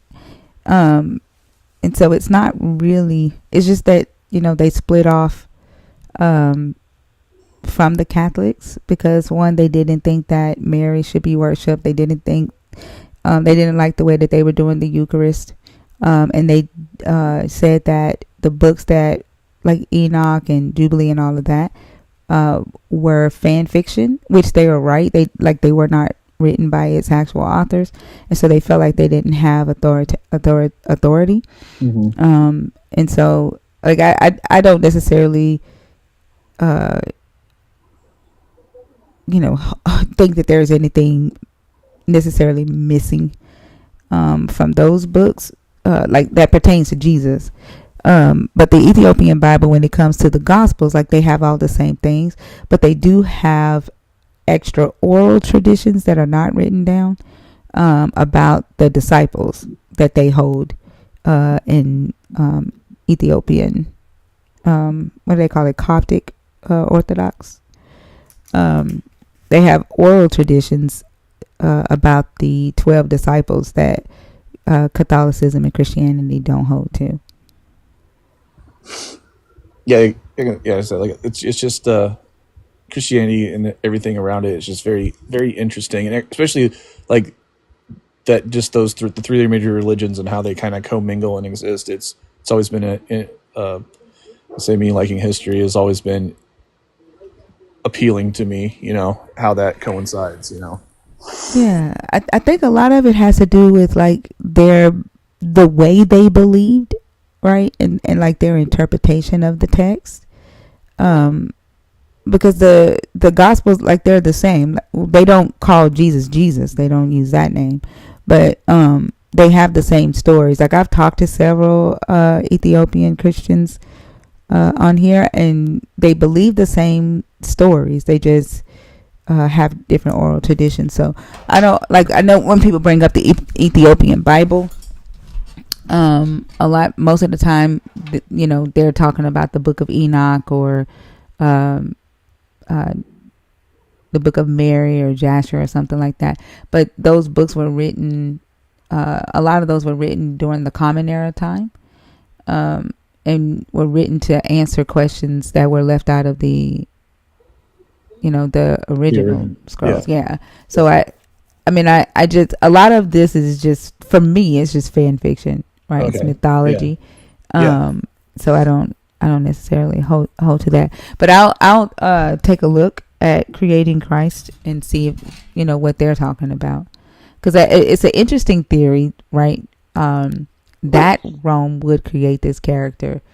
They would definitely have motive to, right? Because when they were going up against the Jewish people, they were fighting with them, trying to get them to join the imperial cult. They didn't want to. That was causing problems. They had many rebellions going on at the time, and it just made it easier to make them docile and not fight back if they thought that their Messiah had come. That makes sense. Yep. But again, it's just a theory. That's not so. But I'll take a look and Let's Yeah, see. because generally, like the Romans, they wherever they conquered, they would leave whoever in place. Like, hey, we're going to put up our, idols that we're going to worship, and like I said, put someone in charge. And like obviously they have rebellions there and there, but they had a huge problem in that area. So and again, what better way to quell or an uprising and unrest than all right, everybody's going to believe the same thing, and here's how we're going to do it. Yeah, but the idea that everybody was going to believe the same thing didn't come until the Council of Nicaea, though, right? Around actually, I don't think that came Well, until like when they three. converted, Roman from pagan to Christianity. Mm-hmm. So Yeah, around 325, when they decided that everybody was just gonna, believe in one thing. I think I had to look. I think it was like a little before that where they said they changed because wasn't it? It was the Flavians that changed the religion from wherever to.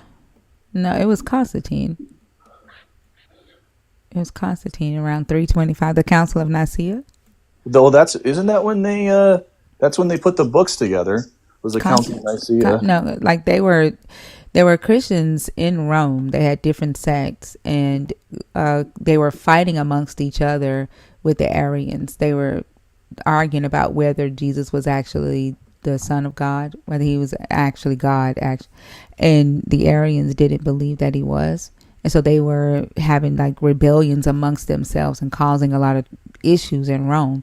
And Constantine wanted to put a stop to it. So he called the Council of Nicaea together and told them to figure it out at the council. He was like, when we leave here, whatever is in this creed, that's what it's going to be. And nobody better not teach anything different. So that was that was around 325. And I think everything was solidified down to the Filioque around like 381. Everything was just like said and done, but that was Constantine, not the Flavian dynasty. Okay. Yeah, so that's another thing too. That's why I said like he draws some interesting parallels, but we could draw parallels with other deities that people were worshiping at that time too. And so like he didn't do anything extraordinary that another person couldn't do with a Roman deity. For example, Apollonius. Bart Ehrman draws parallels with the Greek god Apollonius with Jesus the Christ, and says that they were created at the same time, like their stories were created at the same time. I think the only difference with what Bart Ehrman is saying is that there was a man named Yeshua that did exist, and he built a small cult, and his followers wanted to deify him, so they started writing stories about him. And then there was a cult of Apollonius. They were writing stories about their god, and they were kind of like competing with each other and copying off each other. So that's what Bart Ehrman writes in his book How Jesus Became God, and he has a lot more historical data behind his theory than Atwill has behind his. Atwill just draws parallels, convincing parallels, but he doesn't have any data behind his. Okay. Have you read Bart Ehrman's book, How Jesus Became God? No, is it the exaltation of a Jewish? Yep, here actually. It's just called How Jesus Became God. Yeah, they got here on Amazon, and they have the exaltation of a Jewish preacher from Galilee. Bart Ehrman has a lot of books, but specifically, I think I'm actually reading it right now. I think this is it. Yeah, there it is. I was reading it when I was live last. It's this book right here. Yep. Yeah. That's what I'm talking about. Yeah, that one is a pretty good one too, and it talks about how they decided to combine the Hebrew scriptures with the New Testament, and make Jesus the son of the Hebrew God, and what the conversation around that was. So, and he gives some historical documentation for what he is saying too. So that's a good book to check out.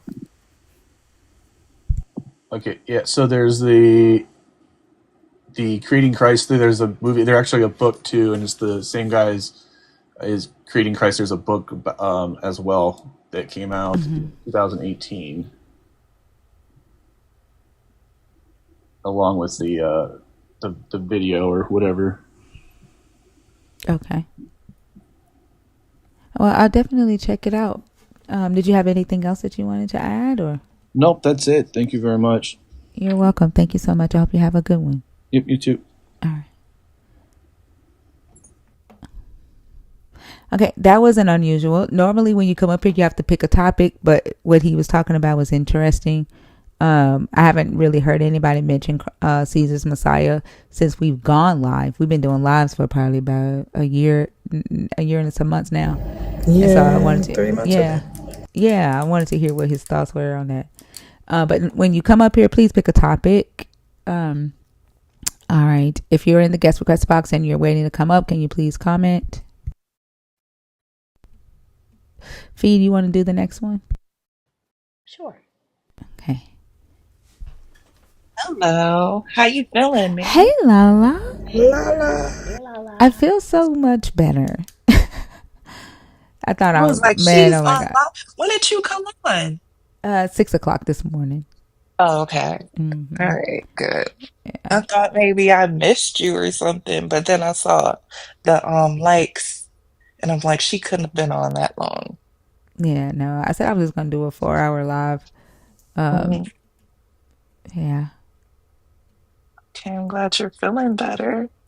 Thank you, man. That was a motherfucker. Oh, I I hope tried I to, don't be. man, I hope y'all don't get that. It's like, it feels like food poisoning on 10. Even on, Really? even on an empty stomach, because so my grandkids got sick first and I thought they were just throwing up milk. But then when my son got sick, I'm like, nah, that was a stomach bug. And so I told myself I'm not eating anything because the kids threw up on me. So I'm like, I know I'm going to catch it because they threw up on me. And so I tried to keep my stomach empty. That motherfucking virus said, I don't give a fuck if your stomach is empty or not. I was throwing up stomach acid and I threw up from Really? 5:00 that morning. I got off of live with Rhea. I felt it coming. I was chilling on live with Rhea and I was like, I gotta go, Rhea. I was like, I can feel it. It's getting ready to come. And as soon as I got off live with her, I'll probably say 20, 30 minutes later, I was throwing up. I threw up from 5:00 that morning to 5:00 the next night. Oh my goodness. It was Did it bad. hurt? Did it Yes. hurt? Oh, Mm-hmm. oh And no. then all from the rest of that day till all day yesterday, I had a headache. My stomach was still nauseated. I was so fatigued. And I kept telling myself, I'm going to go live. I'm going to go live. And I kept trying to wait to see if I would get my energy back. I didn't get my energy back till like 1:30 this morning. Yeah. I, listen, I had food poisoning. I think it was almost a year ago. Oh, I hated it. So I can only imagine what it feels like as a stomach virus. Shit ain't no Mm-mm. joke. Shit ain't no joke. And now both my daughters are sick. And one of them Oh, got COVID and the fucking stomach flu at the same what? So time. she Yeah. does have. She started Oh throwing up in the middle of the night. no. Yep. She woke up about, I'm going to say 2:30. And she was in the Hmm. bathroom throwing up. So she has COVID and the stomach flu. And I feel so sorry for them. I hated seeing my grandbaby sick. Then I hated seeing my 22-year-old son sick. Now, Hmm. like, and then you're like, let me take it. So like when I was sick, they were kept coming in there. Mama, let me rub your back with the rag and trying to hold my hand while I'm throwing up. And I'm like, go, get out of here. I don't want you to get sick. And then my oldest daughter's like, Mama, I don't care. I'm like, get out of here. like, Oh, like I don't want you to get sick. And now they sick. oh, I hope they feel better. They should. No. I gave them some promethazine. The promethazine didn't work for me. It seems to be working for them. And so they haven't thrown up since about, I would say about 4:30. So they've been Okay, sleep that's sleep good. ever since. Yeah. That's good. Well, y'all know I'm gonna say something. Let's get these likes up to 200,000. Um, Thinker, reset your gift goal, please. Okay. And if you are enjoying the live, there is a link in Thinker's bio where you could tip Cash App. And Also, any if you amount would be greatly appreciated. Also, if you're in the guest box and you're wanting to come on stage, if you're in the guest request, if you're in the request on purpose, can you please comment? We are also, if you can, we are helping Auntie Charlene get to the family trip. I think she's only short $300. If anybody wants to help Auntie Charlene, cash out me, and I'm gonna cash up everything to Auntie Charlene. She's just short $300. If you have anything, $5, a dollar, or whatever, to help her get to the family trip. What's up, Auntie? Hey, sweet peas, how y'all feeling? I'm feeling good. How are you All right. doing? Oh, I'm feeling better that I hear your voice. I was worried about you. I had told you to go to the doctor and everything. My kids was trying to get me. They was like, I'm calling the ambulance. They was like, you throw it up worse than everybody else. Yeah. They was like, if you don't stop throwing up, we calling the ambulance. No. And you worried about going live. You better take care of yourself. I don't like not keeping my obligations, but like I knew y'all would understand, but I also like having the conversations. So I figured 24 hours would be enough. But it just wasn't. But I'm good Well, now. I'm glad you're feeling better. You sound like you're feeling better. I was worried about you. I knew when you didn't come on, I knew it was bad. But you always put you first here. Obligations are nothing. You put you first. We'll be right here waiting. We ain't going nowhere. Oh, I believe that. I believe that. But I wanted to come up because I was the conversation that I came in on when I realized you was on the topic. What is anti-Christian bias? And I'm not sure if what I want to say goes with that. But I, excuse me, I was listening to y'all and listen to what's going on, around us. And I don't know if you remember Thinker, but when I was in Church of God in Christ, they would preach heavily on the end times and what was going to be happening, right? And they would always say that it would be the Christians who would be being persecuted.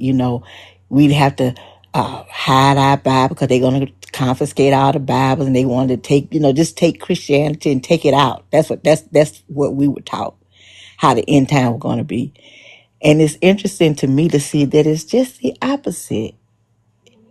That instead of them taking Christianity out with, the Antichrist taking Christianity out, they trying to make everybody Christians. You know what I'm saying?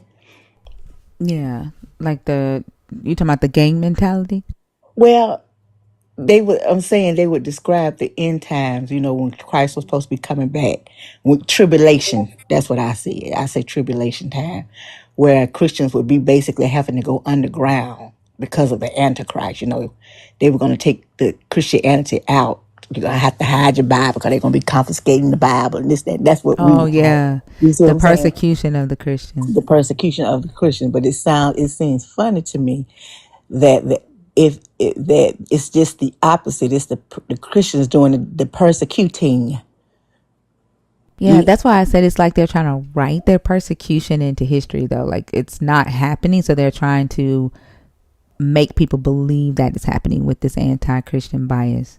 Yeah, they'll get up there and they'll tell lies to people who want to hear it with itching ears. They want to hear the lies, and it don't take much. And before you know it, we'll be a Christian nationalist country with all of our rights and things taken away from us. And the thing about it is, the Christians, so-called Christians who going along with this mess, what they don't realize is that their brand of Christianity is not going to fit up under the brand of Christianity that they want to make this country be. You know what I'm saying? Yeah. They're not, I don't think they realize how radicalized these people are and want to be, and how much they want to be in your business, in your bedroom, in your life. I don't think the so-called Christians are ready for that. I think they think they are, but I don't think they really understand what these people are really trying to do. And when they understand, it's gonna be too late. They ain't gonna be able to do shit.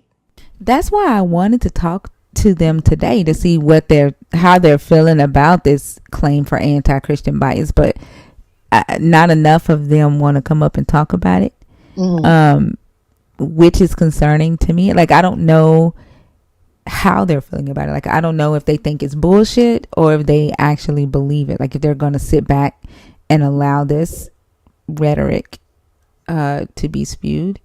Because one thing that, concerns me is that if the message is sent out there that Christians are being persecuted, what harm is that then going to incite against non-believers? Right. Yeah. Because if they feel like Christians are being harmed, but if you look at really what's going on, whose rights are they really trying to take away? Right. Not the Christians, the non-Christians, so to speak. They all up in the LB. You know what I want to say? Our communities. I'm sorry, my mind just left me. LGBTQIA communities. They trying to tell us how they want to go in the office with us when we go to see our doctors. They're in there with us, telling us that what we going to the doctor for is immoral and against God. They're just all taking. They're really taking non-Christians' rights away as opposed to what they're saying is happening. I think too, like, by them saying that, those of us that are non-believers don't want our children forced to learn the Bible, they're calling that anti-Christian bias. Like, if you want to teach your children the Bible at school, do it as an elective, right? Don't force it on everybody and then say, because we don't want our children taught it, we're discriminating. That's they're double talking, and at the same time, while they're so-called fighting for their rights, they're stepping on ours. Yes, ma'am. That's exactly it. And they don't have a problem with it either. Because to me, I think this is their end goal, really. They want to be able to tell you, like I said, they just want to be in your business. And the thing about it is we're sitting here Hold on, Auntie Charlene. Oh, I'm sorry. RRP Torrance. Like, nobody is talking to you in the comments. No one is talking back to you. You are having a whole ass rant by yourself. No one is trying to convince you of anything. Nobody. There is absolutely no reason for you to be here. None. You believe in a God. We don't. There's no reason for you to be here. You are talking to yourself. Go ahead, Auntie. I just don't understand why. Why is it so hard for people just to let people do them? Why does it offend you so much that I don't believe in your God? When I'm the one who have to be afraid of you. You don't have to be afraid of me and what I'm going to do to you, because really all I'm trying to do is live my life. But you coming after every right I ever had. So I don't understand it. If anybody should be afraid, it should be the non-believers, because after a while we're not going to even be able to say that we don't believe. You know what I'm saying? I need to know, why do you need us to believe? RIP. Why do you need us to believe? You already told us you believe. Several people have told you so. Several have people said that's nice. Go on about your life. Why do you need us to believe? He's a believer. It's a gang. The more people in the gang, the more chances they have of winning the fight. True. That's what I'm trying to, like, that's why I say it's gang belief. Like, the why? The more people believe, it validates for you. Like, what is it? Mm-hmm. We've already told you we don't care that you believe in a God. Go on about your life. Simple. Just this past weekend, my husband's friend came over, right? And he's a Christian. And, he knows I'm not. So he'll, over just the simplest things, thank you, Jesus, or thank you, God. And he'll shoot a shot at me like, oh, I know you don't believe. I hope you don't mind, that sort of thing. And so he invited us to his church. And I told him, I'm not going. Why would I go sit there knowing full well that everything that the pastor is preaching, he's spewing just lies? I'm like, that's gonna make me uncomfortable. And he told me that I was being rude for not wanting to go. What? I was being rude. And like you and he asked me like maybe 4 or 5 times that night. And he was like, well, we could just all get dressed up and go to breakfast first or dinner afterwards. I was like, I'll get dressed up to go to breakfast and I'll meet y'all at dinner, but I'm not going to church. And he was like, oh, sis, that's so rude. No, it's rude of him to do that to you, knowing how you feel. That's what's rude. Exactly. They have Uh, no regard That of and, peer how and you he, pressure. feel. Yeah, that's yeah, that's I what's was rude. irritated. I would have cussed his ass out. Up one side and down the other. Yeah. Sort of did without, spazzing out. I sort of did. And after that, he shut up. And see, you better than me because I probably would have spazzed out. Because one thing I can't stand is for somebody to disrespect my boundaries. And then make it seem like you the one wrong Hmm. Yeah. for pushing Yeah, back. No, you were wrong for you. If you knew this coming in, I do not believe how you believe. Why would you then, uh, you know, do this, causing confusion in my household right. with this bull? And see, Alexis, like absolutely. my husband is going because he wants to um he's a mason, so he wants to climb up. And I'm like, that's the Mm, only reason why he's going, because he has to belong to a church. And I'm mm-hmm. like, that don't mean I gotta go. Shit. Is he trying to make you an Eastern Star? Is he trying to get I, you to join the Eastern Star? he wants me to, but that's not the reason why he's joining the church. He wants to go to the Well, next I can tell you level. now, Eastern Star, because that's what I am, and people say I don't think that's a good fit for anybody who call this who doesn't believe in Christ, because a lot of the tenets are based around the Bible. Believe it or not, I know Hmm. people think it's not, but it really is. My step grandmother is an Eastern Star and she don't believe in God. They say that you just have to believe in something, but I don't know. Yeah, but like what you have to. Oh, well, okay, I won't talk about it. No, no, no, I No, no, no, believe no, you. no. I believe you. Never mind. I I know you I have to. I think, can't really isn't talk there about it like no way. you have to read the Bible and know it, some Well, I passages like think you from just it? have to I think you just have to believe in a God. I don't think it has to be the Christian God. Because she says it's nonsense. She don't believe in Jesus. uh, okay. Well, I'm not. Well, maybe I'm not putting it right. Maybe I shouldn't say you have to believe in it, but you do make reference to it and you do use it in your. Hmm. So maybe that's a better way of putting it. But to me, that's just being hypocritical, Yeah. you know. So, but anywho, Yeah. yeah. Did you have anything else you want to say, Auntie? No, that was it. I was just listening to you all, and that came across my mind because I got Christina. She made a background for me that I was going to talk about, and it was similar to this conversation. What's going on, you know? But yeah, that was it. I'm just glad to hear everybody's doing well, and I thank you for y'all any help that y'all give me. I appreciate it to get me there because I really would like to be there with you all. You're so welcome. We've already raised 300 from me, Bash, and Fee. And so Oh we just need goodness. 300 more. Yeah. We just Oh need God. 300 more. So we have a couple of weeks to get you there. Oh, thank you, y'all. Don't You're do that so to me. welcome.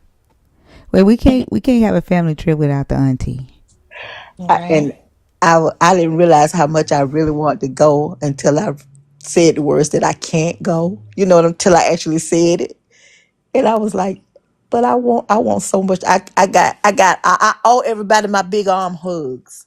you know, and they're just here flapping in the wind. They just, they feel lonely. So Oh my I goodness. can't check Cash App. So it's Cash App, y'all. I don't have Venmo. I have Cash App. I can't check the Cash App while I'm live because I'm streaming to YouTube. But I'll Mm. check it as soon as the live is over. And I thank you. So everybody that Cash Apps me, I'll send it straight to Auntie. and thank y'all so much because I know you don't have to. Auntie, you have a place to stay already? Yes, Mama Bash is getting a Okay. Airbnb, and so I will be staying with her and her daughter.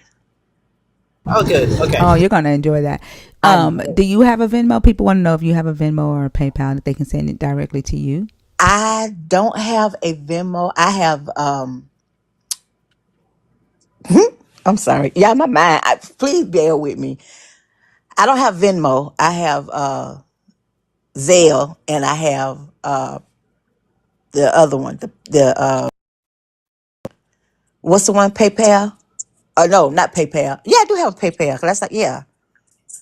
But just look, it's easier if y'all can just send it to Thinker, because I have to think about what it is, and the only one I really know well is my Zelle because it goes by my phone number. Yeah, and my Cash App is in my bio, but it's really easy too. I'm gonna put it in the chat. It's just Don Thinker. That's Yeah. my Cash App. So if you Cash App it to me, I'll send it straight to Auntie. Yeah, I do have Cash App, but I don't use it, so I don't know what it is to tell you what it is. I'm thinking it's my name, but I don't want to say that, and it's not. And I will have to go off to look at it. So, but I appreciate all that you all do and how y'all love me and think about me. You make me feel special, and I appreciate it. You're so welcome. We can't wait to get our hugs. Oh, they coming. They coming. Well, I'm gonna get down so somebody else can come up, and I'm glad you're feeling better, baby. Okay, I'll be right back. My daughter's throwing up.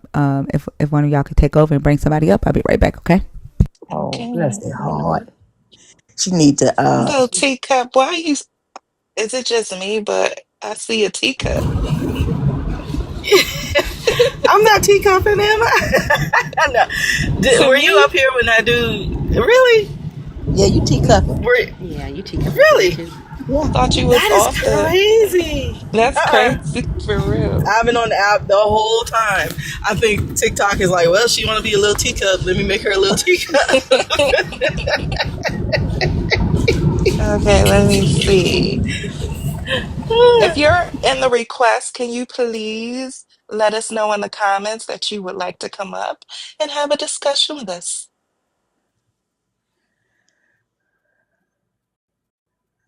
All these people in the request. Is there one? The guy who's doing all I that asked the same talking question won't come earlier. up. I said, is there one? Let him come. Hey, that's what they say. Is there one? Will you come? Sitting up And the door. they just chilling. That's what I'm saying. There's a lot of people requesting, but not one person is asking. Okay. I'm gonna go through the let me see. Let's start with this one.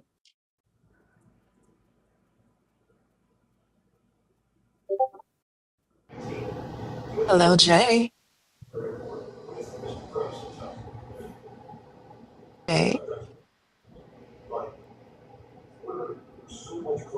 Alrighty then. Okay. So we need some non-believer altar call music. I know, right? If I could, if there was a way to do it, I would. But with her YouTube, I don't want to mess it up. Yeah, Let's see. as in the days of Noah. They're doing a lot of talking in the comments. They always do. G 755. Yeah, he's not coming through.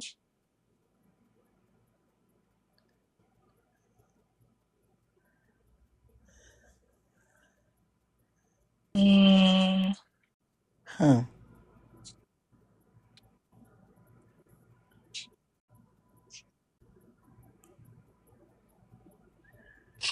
Right? Nevertheless, I was looking at the same thing. As far as I know, it's still on the money in it. I ain't seen money. We don't use they money. are not being persecuted. They want to be Yeah. because it'll fit their narrative, but they're not. Uh-uh.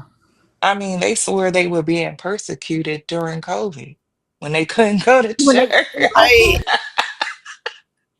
And they but you couldn't know what? go And those ones that and went yet to church, their homes as well. They weren't allowed to, congregate no more than like I think it was maybe just a few people. It was 10, no more than 10 people in one Yeah. place at a time. And listen, they swore up and down they were being persecuted. and Okay, that person. I guarantee you, the main one who doing all the complaining when the church is regularly open, they're not there no way. They hit and miss. Mhm. CME's Christmas, Mother's Day, and Easter. Yeah, there you go. Them holiday saints. So And you know what I find funny? This last, you were talking about the elections and stuff earlier, Auntie Charlene, and they literally handed the country to over mhm. to oligarchy Mhm. and trying to turn it into a theocracy and an oligarchy.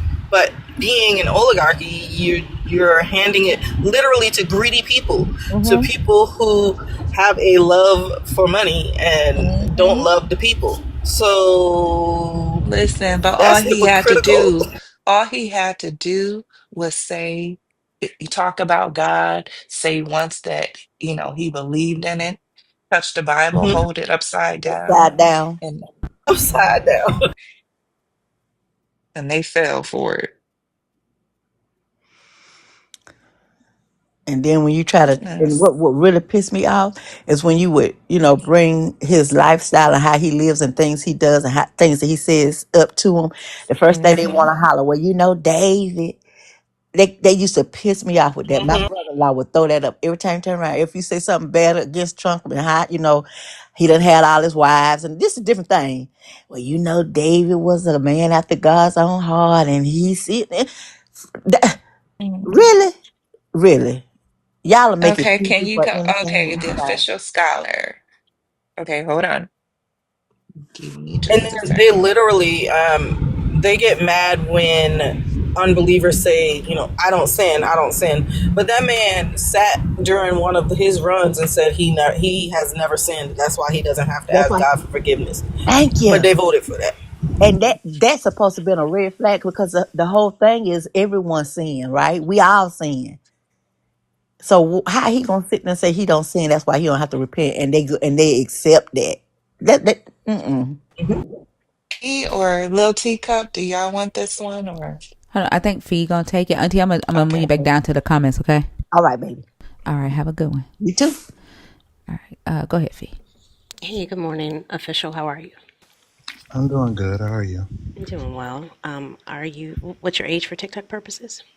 Just turned 21 3 weeks ago. All right. And what topic would you like to choose? Are you a believer, deconstructing, or are you an atheist? Um, Agnostic. I was trying to get a side from like atheist point of view because I like to look at all sides of the story. Because from what I mean, I grew up in a Christian household, but of course, I was always born with like an active mind. So there would always be like family members and a lot of Christians that would tell me, of course, that there's like evidence or something that there is a God and that Christianity exists. I would try to ask them, but as a kid, they would try to brush me off. So I Okay. was trying to, get a Yeah, perspective from you guys. gotcha. Which one of the topics would you like to start talking about? We can talk about. Hmm, can we talk about 1 and 2, if that's okay? Yeah, just pick one. Oh yeah, Normally it's just one topic per guest. we can just do 1. All right. What are your thoughts on the anti-Christian bias? That's a more recent proclamation by president. So, what are your thoughts on that? Well, usually a lot of them would try to, like, they keep on trying to pickpocket the Bible and everything. Like whenever I ask a question, they'll end up saying like, "Oh well, John verse this has said that," and then they'll add their own like little story to it and their own opinions, but then turn around and kind of say that my opinion doesn't matter. So, and then theirs doesn't matter, but then they gave their opinion. But then other times, I guess pastors will try to quote certain things that would make sense. So I was just trying to see, like, what was your perspective on that? My perspective on the way Christians use the Bible, or Yeah. I mean, I don't disagree with what you're saying. I think the vast majority of them haven't even read it. So like you say, the pickpocketing of the scriptures is pretty accurate, because they can only reference the ones that have been read to them. And then when that happens, they are only in possession of the perspective on said scripture that was presented to them as well. So I think that this perceived anti-Christian bias is absolutely fabricated for sure. And I don't think that at least not the Christians that we engage with primarily on this platform, have enough biblical knowledge or even biblical exposure to what the Bible actually says to be able to use it effectively. So what we're not necessarily arguing or contesting their actual bias or their actual belief. It's just something that they have inherited by virtue of being born into a society and a family that's already Christian. All right. Okay. Because, I mean, I would try to believe in Christianity. I would. But a lot of Christians make it hard, especially when I was growing up. Because at 5 years old, I kind of knew who I was, in a sense, like sexuality-wise. And a lot of people just wouldn't say age-appropriate things towards me. And I would kind of be scared into believing it. And I think something in my mind still is like scared into that belief, which is why I try to go into certain lives like this. Because I would join. Sorry about the noise. I would try to join in here from time to time to listen to the podcast and everything, to see what you guys would have to say. But I just wanted to get your guys' input on the how Christians use the Bible and stuff. Yeah, I think, we talked about this topic specifically, the impact of the LGBTQIA community in Christina's live yesterday, how, and I'm sorry that was your experience, that you were dealt with inappropriately, at an early age for just being who you are. And I do think that oftentimes the Bible is used as a weapon against those who are not willing to conform to the belief systems that are more comfortable for other people. And I don't think that that's fair. And then I also don't think that resistance to conformity equates to persecution, or it even equates to anti-Christian bias. When we talk about bias, we all have it. There's really no way around it. It's just identifying it in ourselves, but we don't necessarily see the tendency to be introspective with Christians, or not all Christians. And I just want to be clear on that, because I don't want anybody to come up here saying that I'm talking about all Christians. I'm talking about the ones that actually come up here and engage with us. We don't see that tendency to be introspective, to see and sit with where our personal biases and our personal positions have impacts to others. And we do see, unfortunately, a huge impact to the LGBTQIA community. We see a huge impact to the misogynistic systems that Christianity and other Abrahamic faiths continue to bolster. So, yeah, and I think you said something interesting. You said you would try to believe, and just that idea of trying to believe something is telling to me, because we believe the things that we've been convinced are true. Like I don't have to try to believe that I need to eat in order to survive as a human. I don't have to try to believe that I need to inhale oxygen and exhale carbon dioxide to live as a human. Those are things that are just demonstrably true.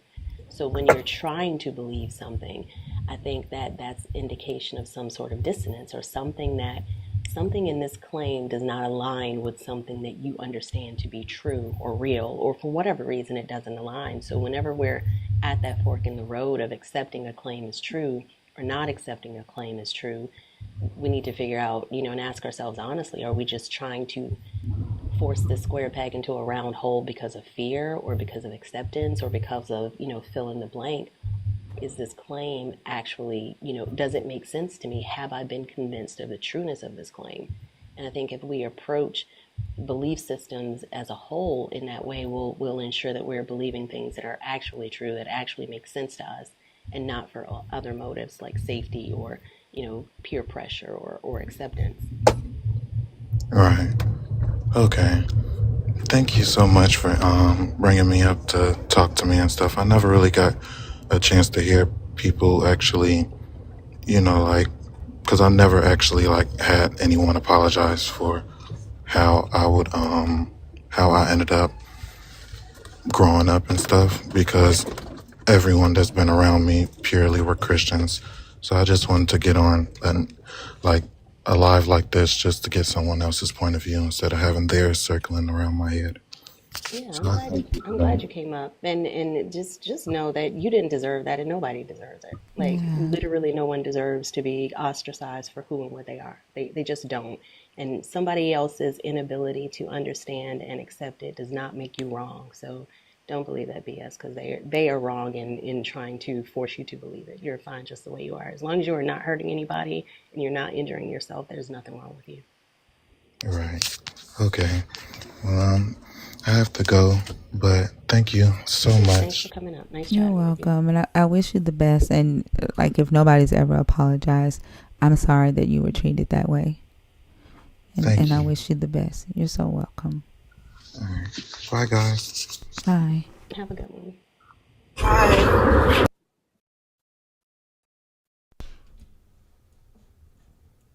That just makes me so mad.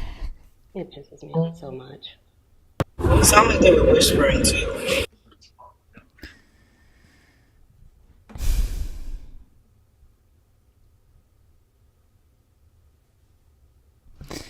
I how can they say their God is love and it be the result? If the result of your God is that I cannot love myself unless I look like you or talk like you or live like you, it ain't love. How can that be the result? And that's what we were talking about in Christina's live yesterday, too. I mean, at a certain point, you have to ask yourself if your understanding of what love is accurate.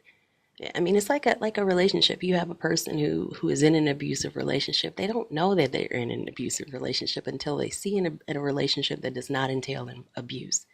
So if your only exposure to love is tethered to compliance and is tethered to conformity and it's tethered to judgment and ostracizing other people, maybe you need to ask yourself if your understanding of love is correct, because that's not what love is. It's just not. And that's not to say that you just accept harmful behavior by other people, because that's what believers like to go to. Oh, well, then, the people who are attracted to children should just be allowed to do it because that's what they want to do. That's how they are. That's not what we're saying.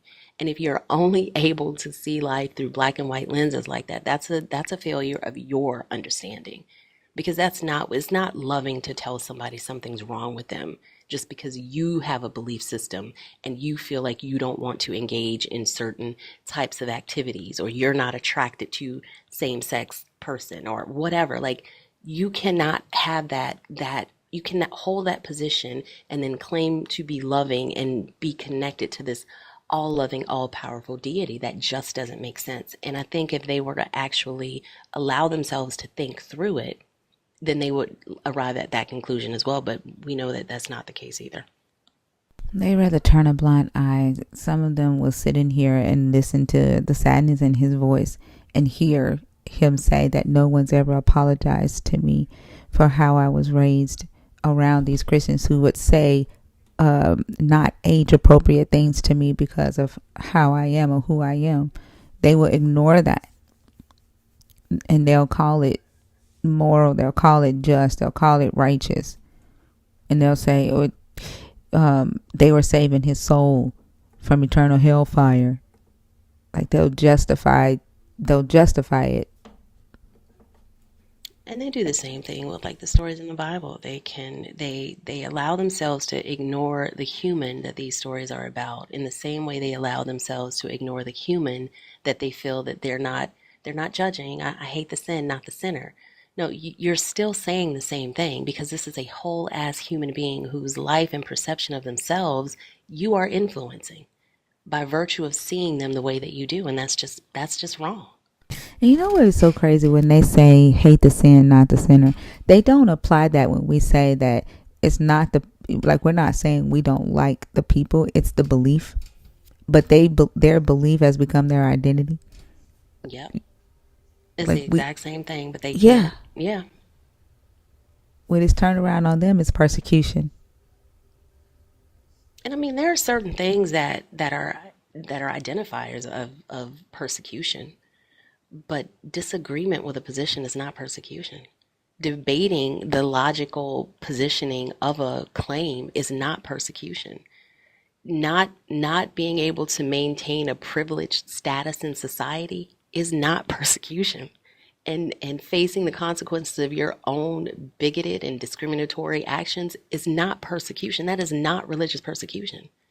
But that's what I think they are conflating with being anti-Christian bias. Like, no, that's just us not allowing you to be a shitty person and behave shittily towards other people. That's not religious persecution. And if it is, then ask yourself, why do you want to be part of that religion to begin with?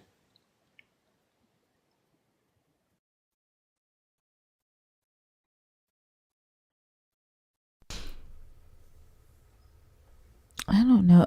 If you're waiting to come up, can you please comment? I brought up 3 people and they've not connected. I don't know. That RIP Tony guy is like confusing as fuck right now. Like a minute ago, he was preaching about God. Now he's like against I don't know. He's He also, confusing.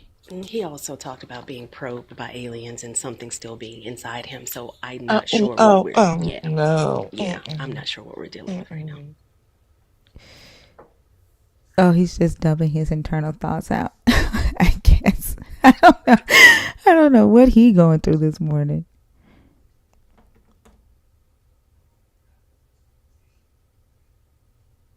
You heard the David? Pope called out y'all favorite POTUS, right? Who?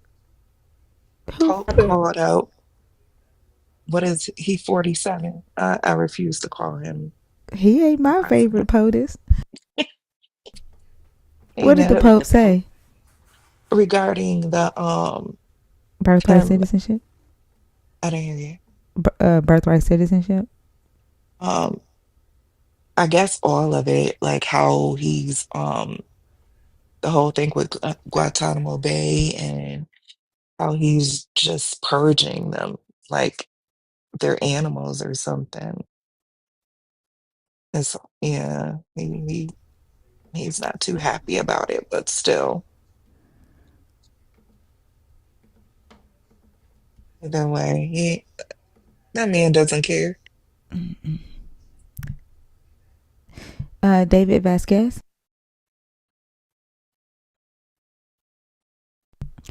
David? Okay.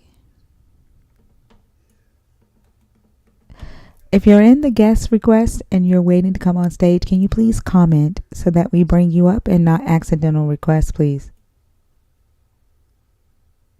Either Jay, they are asleep or TikTok accidentally threw them in there. I don't know. Southside, how are you? Good morning. Good morning. Good morning. Are you a believer? Are you deconstructing? Or are you an atheist? Oh no, I'm a believer. I honestly though just scrolled past. I'm still reading the prompt. Okay. And while you're reading the prompt, can you give me your age for TikTok purposes, please? Yeah, I'm 33 years old. Okay. Thank you. Let me know when you're ready. Just pick one topic for us to discuss, please. Oh, okay. Um, guys, please get these likes up to 200,000. And Thinker now has a gift goal of hearts. Thank you. These are interesting. What is anti-Christian bias?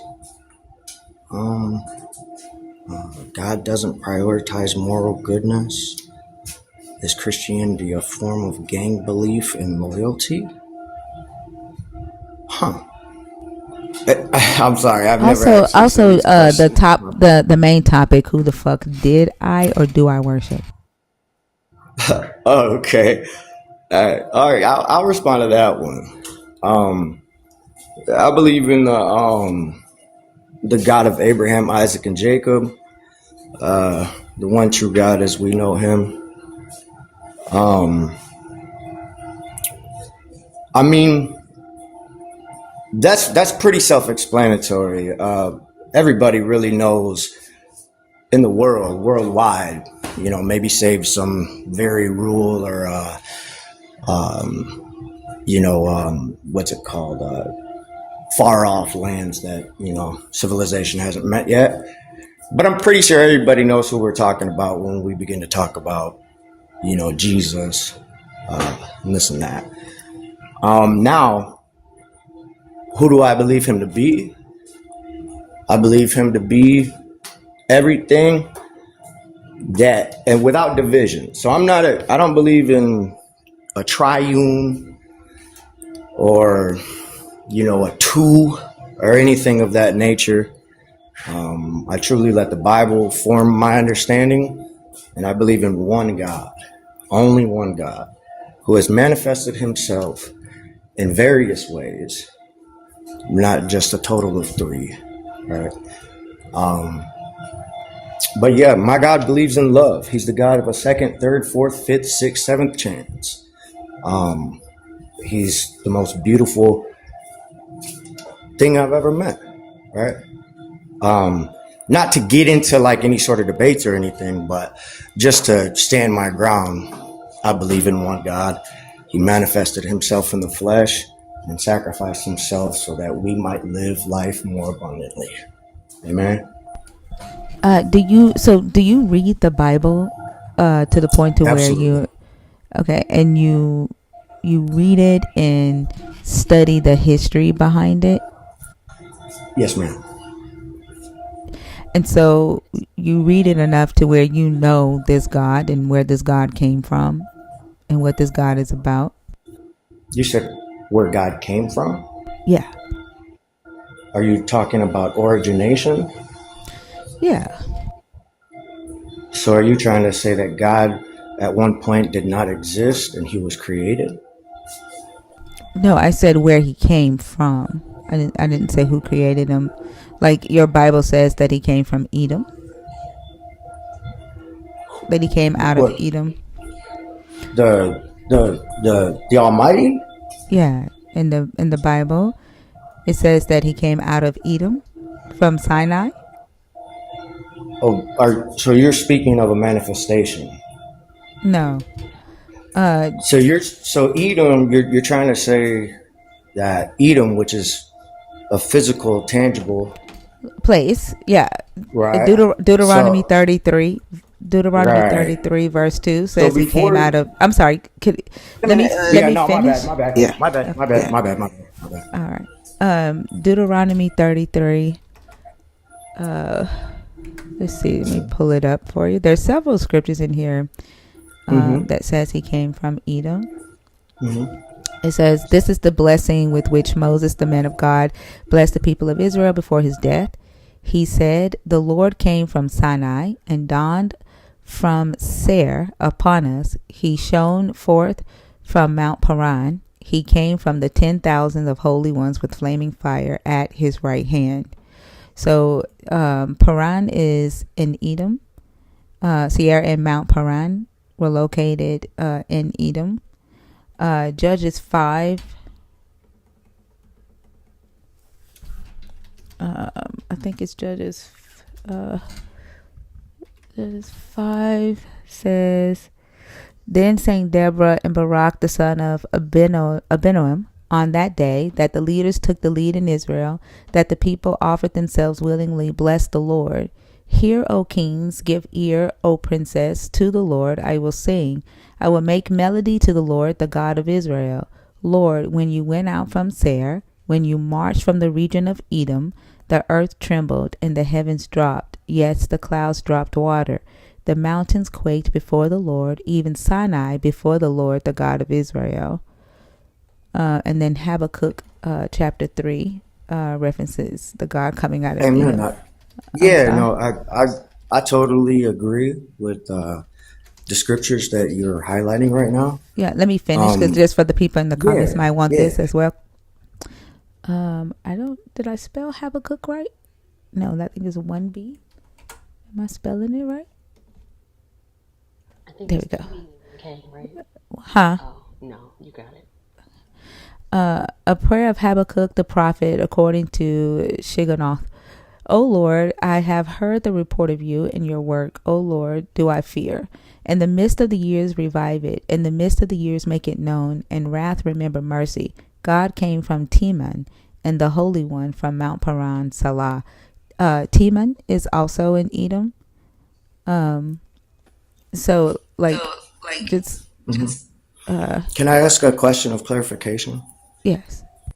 Okay, so with every verse, parts of scripture that you just referenced, this is in no way, shape, form, or fashion is talking about origination as far as he ceased before that.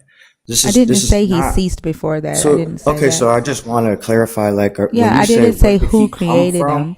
He came from right? Eden, from the people in Edom, is what I'm saying. So what I asked, right? Do you know when you say you know this God? Do you know where he came from? Do you know what he was about? Like when you Yeah, read the yeah. I was book, just do trying you to study the book? clarify. I was just trying to clarify initially what you meant about where did he come from. And, it kind of sounded like at first you were talking about origination or point of origin. Um, but let's look at that in context. So the first scripture that you pulled was from Deuteronomy. There was several books in the Holy Doctrine and Scripture that came before Deuteronomy. So and also, if you're insinuating that there is a physical presence and movement to which he is seated in one place and then he leaves that specific physical place, then we're getting into more of a deity or a nature Well, of the that's how Almighty that's what instead the of Ark of the Covenant did, right? The Ark of the Covenant kept his presence, and when the Ark was with them, the presence of this God was with them. When the Ark was not with them, the presence of this God was not with them. If you remember when David sent the Ark of the Covenant to the Philistines, yep. yeah, and the Israelites were Mhm. without the presence of their God, and while it was with the Philistines, they were blessed. Mhm. I think there was a time when the Philistines stole the Ark of the Covenant, and the Philistines were met with plagues because they stole the Ark, and the Israelites were without the presence of their God. So, like Amen. in antiquity, right? The gods, each nation had their own gods, and the Okay. gods were dormant. So you worship the God of the land that you were in because the gods were the God of that land, which is why Yahweh was known as the God of Israel, right? Can I ask a question? Sure. So before the ark, where was God? He was just In the an beginning. idea that they carried around, right? In No, no, no, no, Exodus, no. In the I'm sorry, he beginning. was in their heads. Don't cut me off. I'm You sorry, asked me a stop it. question, I'm sorry. All right? right. Yeah, like I know you want to preach, right? If you ask me a question, you got to give me a chance to answer it. Okay, so Okay. initially my question was, where You was he said where was before he, and I'm the answering that ark? now. And I'm answering that now. Pause. So if you look at Genesis, before Exodus, before this God comes to Moses, the God talks to them in their heads, in their dreams, right? They have visions of the God. It's all auditory or hallucinatory, right?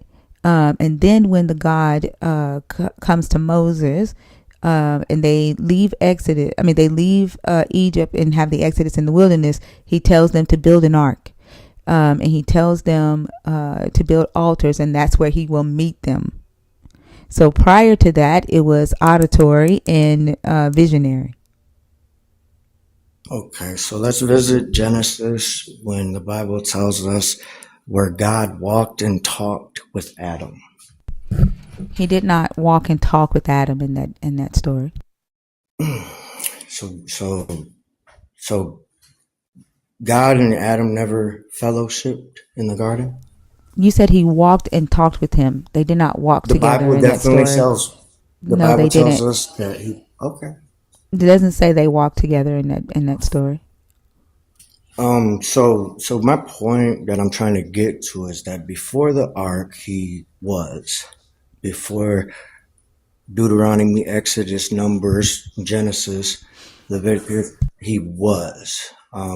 He is never, since the beginning of creation and beginning of, what he's created for our reality, right? Because he has no beginning nor end, right? He has never been locked into a physical position, ever. That's not Bible at all. The Bible tells us he goes to and fro, right? That he created with his voice. This is how God exacts his power. Let there be. He uses his voice, right? So when, and I would challenge you to show me the delusions or mental games, because in the Old Testament, he would appear to his people in the form of the angel of the Lord, as well as manifestations of multiple different things, including a donkey, fourth man in the fiery furnace, the bush that didn't burn, the fire that didn't burn the bush, and the voice that came from the bush. So the manifestations of God there's a plethora of them, right? Location, though, the fact that he is omni in that aspect in regards totally discounts position or location. Sure. So in your Bible, this is why I asked, like, when you study the Bible, do you study the historical context of it as well? Amen. I'm sorry, can you not do that? Do you see how I didn't talk while you were talking? Do you see how I did not talk while you were talking? Do you want an answer from me? Yes, I do. Yeah, I'm sorry. I'm agreeing. You've already with you apologized once. I don't need you to do that. Like, you've already apologized for doing it once, yeah. right? And I shouldn't have to ask you not to do it again. Okay. This is why I asked if you study the Bible, right, in the historical context, while you're reading it. The topic that you picked was, who do I worship? Right? Like, do you really know who you worship? Genesis 1 and Genesis 2 are two different creation stories. They're not a consecutive story. Genesis 2 was actually written before Genesis 1. Genesis 1 was written by the Elohists in the north, who were more polytheistic. And Genesis 2 was written by the Yahwehists in the south, who were monotheistic. So they were not written by the same group of people, and they were not even written at the same time. And they have very different ideas of who this God was. The polytheistic Israelites in the north saw this God as divine, a God that did not engage with mankind, didn't get his hands dirty. He spoke things into existence. The God in Genesis 2 was more human-like. He engaged with mankind. He came down. He got his hands dirty. He made things with his hands. He got involved in human affairs. So these are two different ideas of a God. You'll see several times that, for example, Moses in Exodus, the God tells Moses to tell the Israelites to build an altar and to offer sacrifices on that altar, and burnt sacrifices. But Jeremiah's God will say, I never said that. I never talked to your ancestors when I brought them out of Egypt. I never mentioned any burnt offerings or sacrifices. I only told them to obey my commands. So there are different ideas about who this God was. depending on who is writing it. I'm not sure if you've ever heard of the JEPD, the documentary Hypothesis. I'm familiar. He said this has no foundation. He's just listening to respond. Well, no, I'm Yeah, not. if you're Honestly, going to be so in the we've been comments, friends. hold on. If you're going to be in the comments while I'm talking, then I'd rather bring up someone who's going to listen while I speak, because I'm I not going to want give you respect, and I'm clarification not. on No, no, what. no. I'm not going to give you respect if you're not going to give me respect. Like, I don't have any interest in talking to you if you're going to be a disrespectful asshole on my stage. Do you plan on being Listen, I'm not disrespectful? trying to be. I'm not trying to do any of that. Then don't be in I. the comments commenting while I'm talking to you. Okay. Look. I was compelled to get in the comments because if you can clearly see the comments now, I feel like I deserve the right to defend myself. Right? That's my fault for Then you doing can that. wait until I finish speaking, right? And if you would rather be in the comments and responding to those people in the comments, I can put you back in the comments. Do you want me to move you back so you can defend No, yourself in the comments? no. I want to continue the conversation with what you brought up about Genesis 1 and 2. Then I go want ahead. clarification on that. So where is your foundation upon your claim about Genesis 1 and 2 that they were written by different sects or groups of Israelites? Where do you get Sure. that? Yeah, give me just a second here. And is it biblical referenced or is this It's outside source? scholarly reference. Do they have biblical references to Yes, support their scholarly yes. claims? Okay. Like biblical reference to support the scholarly claims. What do you mean by that? So if a scholar claims something, especially about scripture, we at first want to know what supporting evidence drove them to this conclusion. Historical evidence, like you don't get, if the Bible is the claim, right, then you use historical evidence to either validate or invalidate the claim. You don't use the Bible to validate the Bible. So this individual then has historical reference from Exodus times. What? I would love to see this. So where's This this look at the scholar? screen. Look at the screen. Look at the Okay, screen. absolutely. Yeah. So the book that there are several books, but this one is called How to Read the Bible, by James Kugel, who is a biblical scholar, who references ancient biblical interpretation, as well as modern day interpretation. But if we go to the JEPD here, give me just a second to see if I can find that section in here.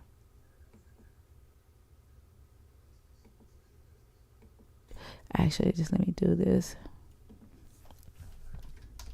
If you don't mind me asking why you look, when what time did this guy live? Like what era, what period of time was this guy, his lifespan? I don't know why that matters.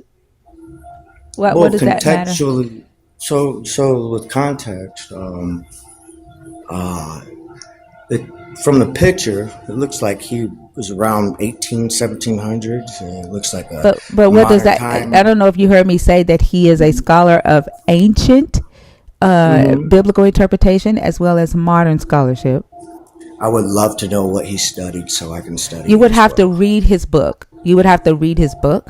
Right? But what I'm about to answer for you is what the JEPD is, which I thought Okay. you said you were familiar with. Are you familiar with the I am. JEPD? I'm questioning the Okay, so validity. tell me what you know about it.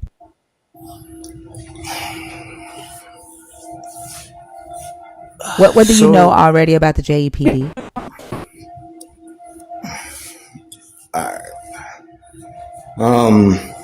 again, the credibility.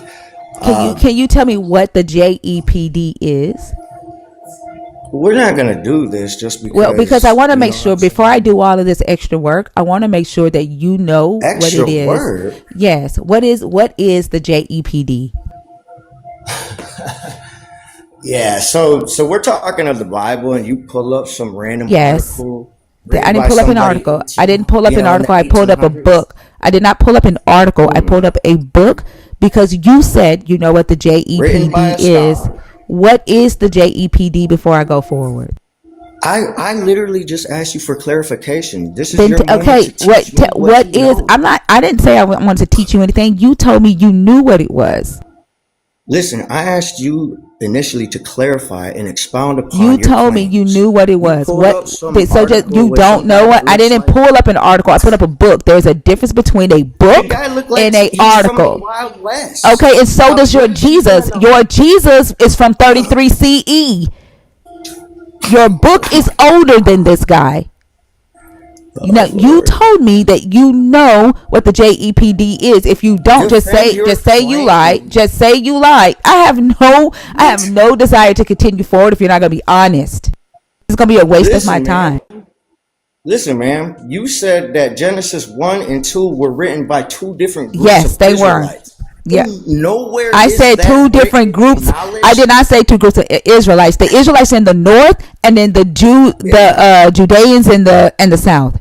Those are And two you different said they were groups. different And because actually, it was ones written were by four poly. different people. It was Genesis 1 was written Mm-hmm. by the polytheistic Israelites in the north, and then Genesis Prove 2 that was written claim. by the Yahwehists in the south. Is what I said. But the Prove Bible your was written claim. by four different types of people. Yo, can Prove you your Can I? chill out? Do you claim. have self control or no? Bro, Can you I'm just getting answer the called dumb, question all so sorts that of. we Yeah, could look, so that we can move on to the next part of this conversation? Can you please just answer her question?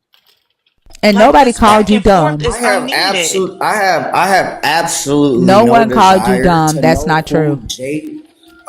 Read your comments. I have no desire whatsoever Why to are you know paying who attention this. to the comments? I don't care who this guy in this book is because you're pulling Because you don't want to learn. Okay. That's evidence. why.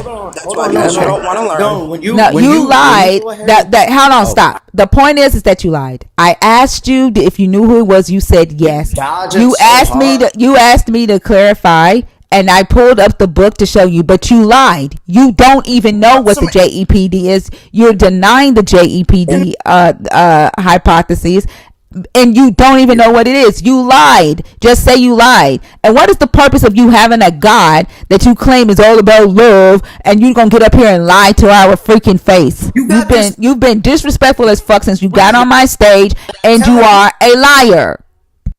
And thinker, I want to ask a quick question, if you don't mind.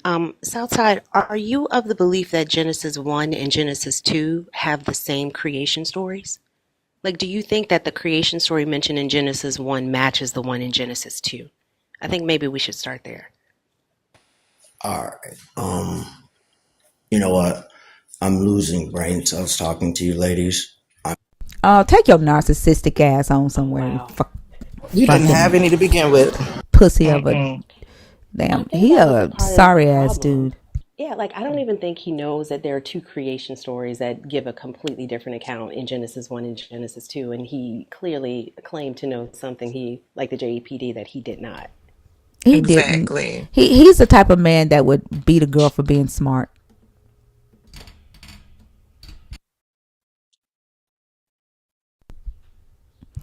I hope he ain't dating nobody because he gonna beat her till she dumb.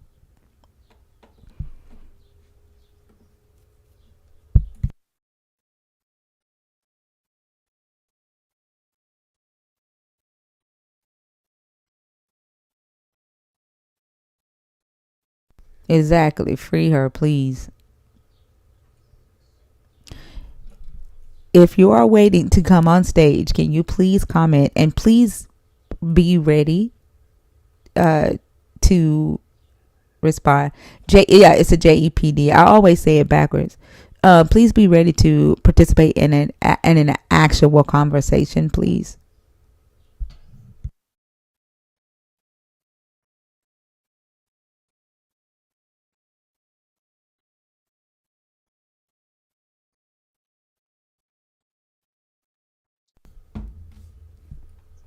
There's 30 people in the guest request. If you're in the guest request on purpose, can you please comment so that we can bring you up?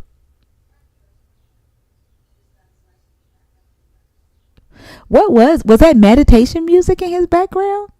It sounded I like don't it know what it too. was, but it was irritating as hell. I didn't like it. Someone Maybe in I the was the only one. someone in the comments asked, "What is the JEPD?" Here it is, right here, y'all. The transformations wrought by ancient biblical interpretation belong in any account of the Pentateuch's origins. Much more, in fact, that the anonymous redactors of the hypothetical document scholars called JEP, or JEPD, the anonymous interpreters of the 3rd and 2nd and 1st centuries BCE, changed utterly the whole character of the Pentateuch, as we have observed all along. No less formidable, however, has been the activity of modern biblical scholars over the last 2 centuries. They have succeeded, at least for those attentive to the arguments, in utterly undoing the work of those ancient interpreters and returning the Pentateuch to the disparate fragments from which, by their account, it started. So I want to give y'all like a breakdown of it. And the way this book breaks it down, it breaks it down by story. For example, it'll take the Adam and Eve story and it'll tell you which parts came from the Yahwehist, which parts came from the Elohist, from which parts were written by the Deuteronomists, or which parts were written by the priestly source. And so the documentary hypothesis is that the Pentateuch was written by 4 different groups. One group being the monotheists who worshipped Yahweh. The second group being the Elohists. Sorry, y'all, my stomach. The second group being the Elohists in the north, who were polytheistic. And then you have the Deuteronomistic writers who came during the time of King Josiah and the religious Reformation. And then you have the priestly source. Those that were writing with a focus on sacrifices, Sabbath rituals, and things like that. And so that's what the JEDP is. Okay. I hope that made sense. Like, in order for me to explain it, I would have to kind of like pull up a story and kind of show y'all how to recognize it in the book, and that might be something we do later.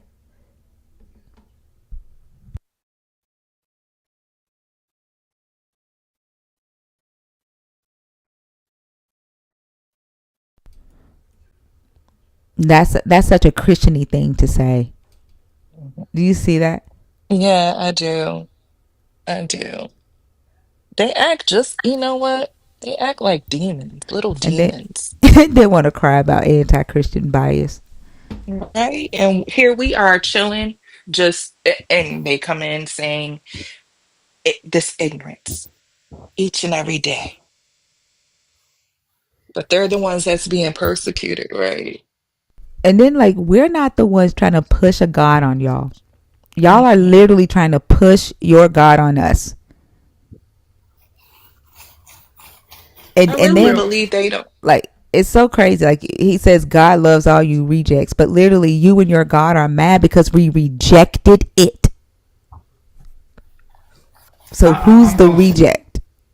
if I can Uh, speak Yeah, I'm out. sorry. No. I don't know who you are yet. I have not introduced you to the stage. Um, like, literally in this situation, your God would be the reject. I really believe that they feel as though that they have the right to force their God on us. Gang belief. Yeah, they just gonna Their jump God. us in. Yeah, they just gonna jump us in. Fucking gang belief. What's up, Mezzo? Hey, Hey, Mezzo. fellas. Glad to see you back, Thinker. I think that guy's a friendly. His bio says atheist in it, but also he might be mocking it. It's hard to tell for sure. The one who said rejects. Um, Oh, I don't know. The one that said God loves all you rejects. Oh. Yeah. I think he Oh, was. okay. I think he maybe was like doing a sarcastic thing. It's always hard to tell. Oh, okay. Yeah. It is. Y'all Yeah. can't be doing that. I'm They know they sorry. can't do that shit. They know we pop off in here. It's a dangerous place for sarcasm.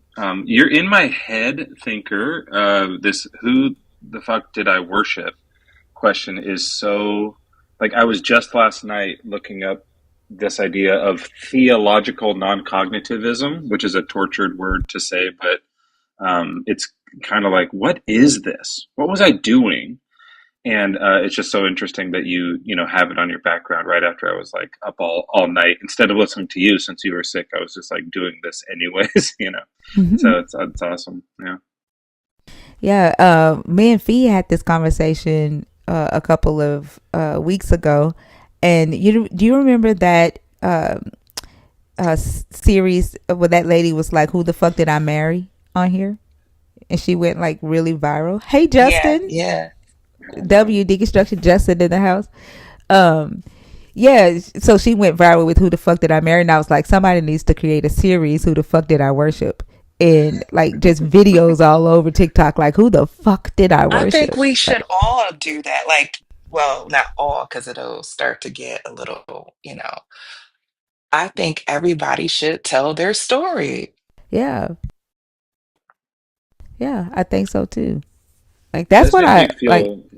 Oh, sorry. Go ahead. I was just gonna say that's what I will hope that people come up here who pick that topic Mhm. would share their story, and then like I'm just interested in knowing like how much do the believers that do or have chosen to worship this God, how much do they know about this God? Like when they say they read the Bible, how much do you really read, and or have you created your own version of the God? Yeah, I definitely feel like disgusted with myself sometimes when I look back and go, I can't believe I used to be so down with this, and it just is so icky, and I didn't know.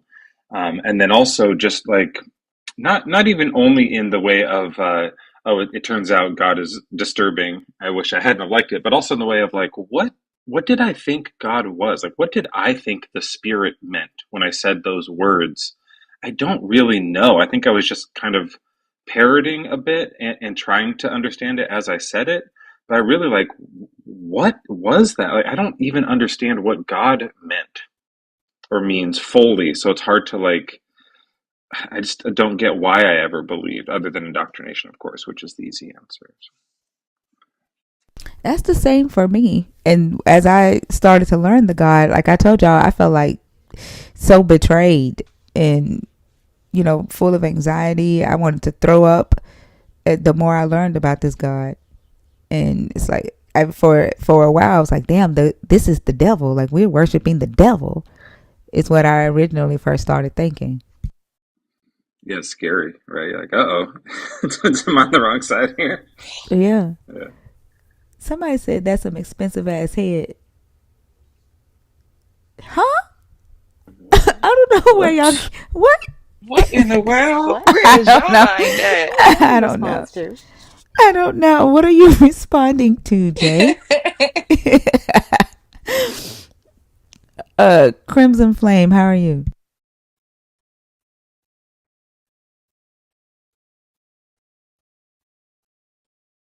Sorry, my mic was off. I'm doing pretty good.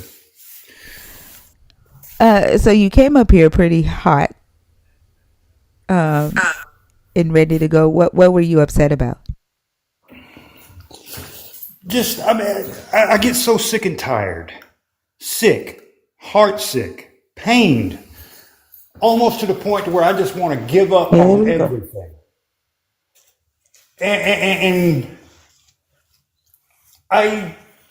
I'm a Christian man, but I'm not out here, and I'm not going to try. I'm not going to tell you what you're doing is right. I'm not going to tell you what you're doing is wrong. But I'm you not going to realize tell you've you already none of done that. that. You've already done that in my comments. Do you remember typing "you're so off" or "you're way off"? Do you remember typing that?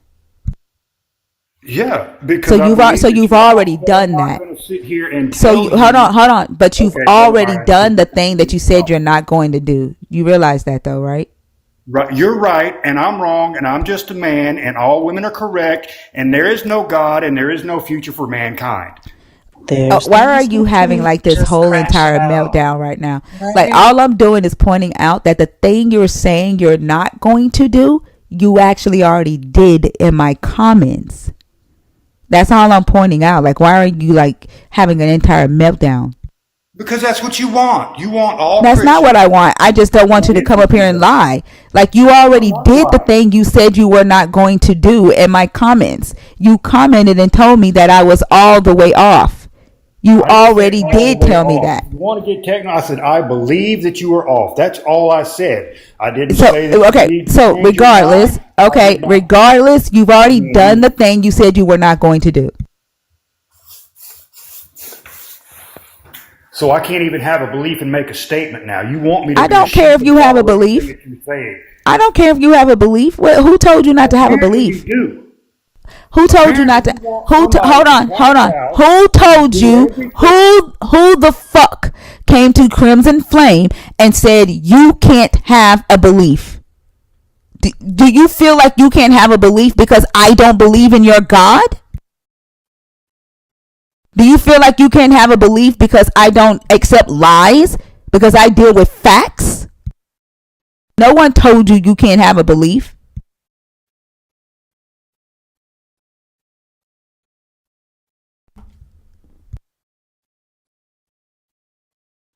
You're on mute.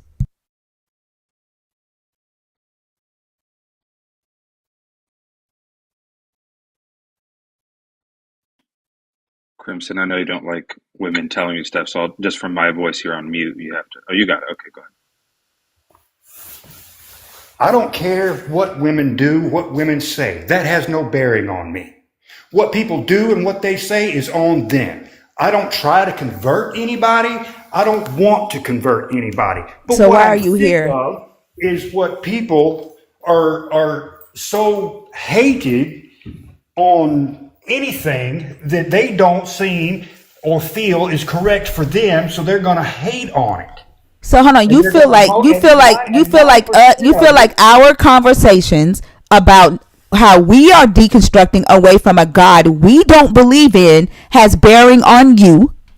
Why are you here?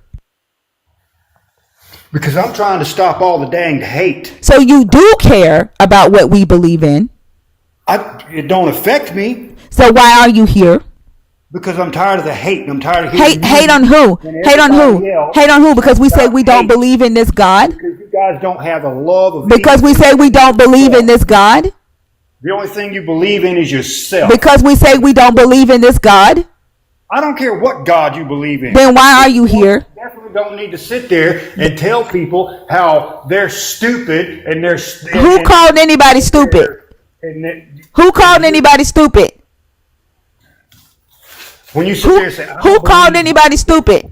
when you sit there and say I don't see how they could even believe in I something didn't like this. say that shit. I didn't say that. So don't put words in Okay, my mouth. you didn't, but I heard it on your panel. So One of what? your little I ain't got programs. shit to. I ain't got shit to do with what somebody else says. Don't put somebody else's I want shit you to see on how me. they can believe I in a didn't God say. as I didn't opposed to fucking talk say it. I about don't want to hear love. you complain about what you heard somebody else say. I didn't fucking say it. Now we have every right to talk about what we believe or don't believe in, just like you have every right to talk about what you believe in. If But you I can't if you because you don't keep like muting it, me. then you don't have to be here. I can't talk about it because you keep muting me. Nobody wants to hear you fucking lie, and you've lied Nobody twice since wants you've to been hear on this you fucking stage. run your damn gator either, but Then you're get here the to fuck listen out. to it. Then get the fuck out. This is my Bye, live. You bye, don't have to be here. bye, Bye. bye, bye. Damn Do you sheep. not know how to leave? Oh, I know how to leave. I'm just going to sit here and aggravate you, you damn sheep. Oh, okay. I'm cool with that. Where's she at? It's okay. I don't get bothered by words like he do.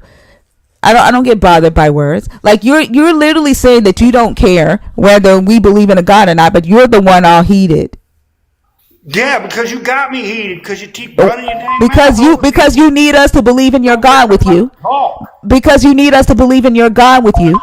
I don't care if you believe in my God. That has no Yes, you bearing on do. my salvation. Yes, you do. You That's can why do you're what you here. want to do. You can go That's fly why. off That's why you're a cliff here. and think you can fly. I don't That's care. that's I exactly why don't you're here. care. But I'm not going to sit here and let you badmouth my God. I'm I can not going to do badmouth your that. God if I fucking want to. And What I'm are you going to going to do defend about my it? God. And But, me okay, then defending my defend your God, if you God. think if Then he's do trying to it. convert you, then Then you do need to get your it. own head examined. Then do it. Then, Defend your supremacy as God. Your slave master as God. Defend your God. Defend your God that militarizes humans against other humans and tells other humans to kill other humans. Defend them.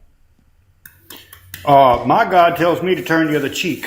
No, My Your God your tells God me also to Well, said to let's turn stone it. tell me children. Well, about it. turn your That's other what my cheek God then, Your tells God me. because you also right said now your you. God also said to stone children. That's the Old Testament. We're no No, longer living your in the Old Jesus Testament. in So you're Matthew not smart 15, enough to your understand that. Jesus in Matthew Because you're so 15 focused told the on reading about Pharisees, a scholar that Your lives so we can Jesus in understand. Matthew 15 is how I know you don't know your God.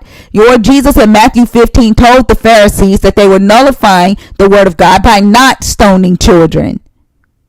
This is how I know you don't know your God.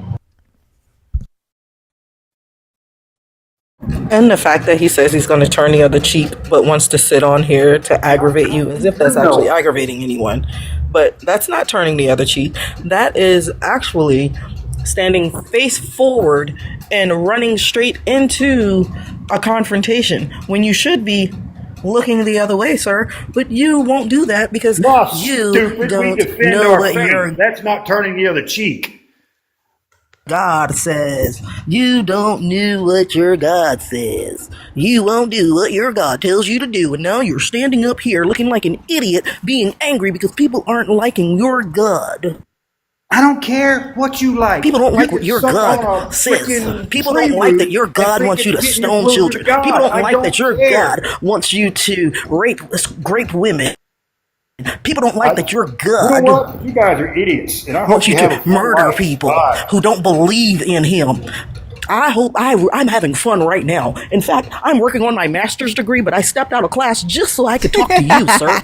Just so I could Oh, talk he's to you, gone. bastard.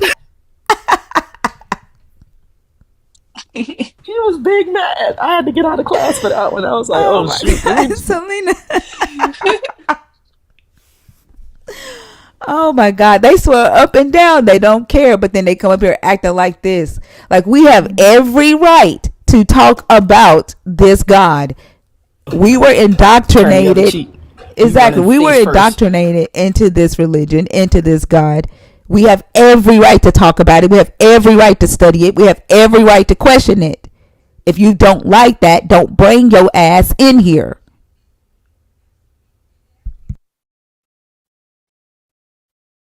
Did anyone see his profile? He looks like Rick Grimes from Walking Dead, like very much like him. I never seen Walking Dead. You know, the main guy, he's like the main character though. He looked exactly like, but like he looked like from like season 9 or something when he was like had been fighting zombies for a long time and was like tired and exhausted from the apocalypse. Then he kept saying, I don't, you women are always right. What?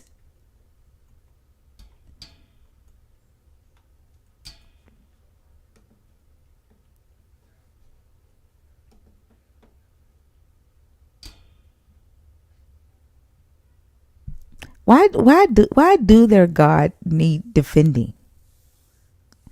Does that even make sense? Like why do they have to defend the God? Because he sucks. I mean, yeah, I mean, no, I know what you mean. That like, if the Almighty Creator of the universe needs defending from our wimpy little butts, then it doesn't really make a lot of sense. But yeah, I mean, when you read it, it's bad. It's bad. I don't know what muskrat ass is doing back in my box. Like I know you got blocked and you created a backup account and you thought that I was going to bring you up, but you are sadly fucking mistaken. If I don't want you in here on your main account, I don't want you in here on your backup, bitch.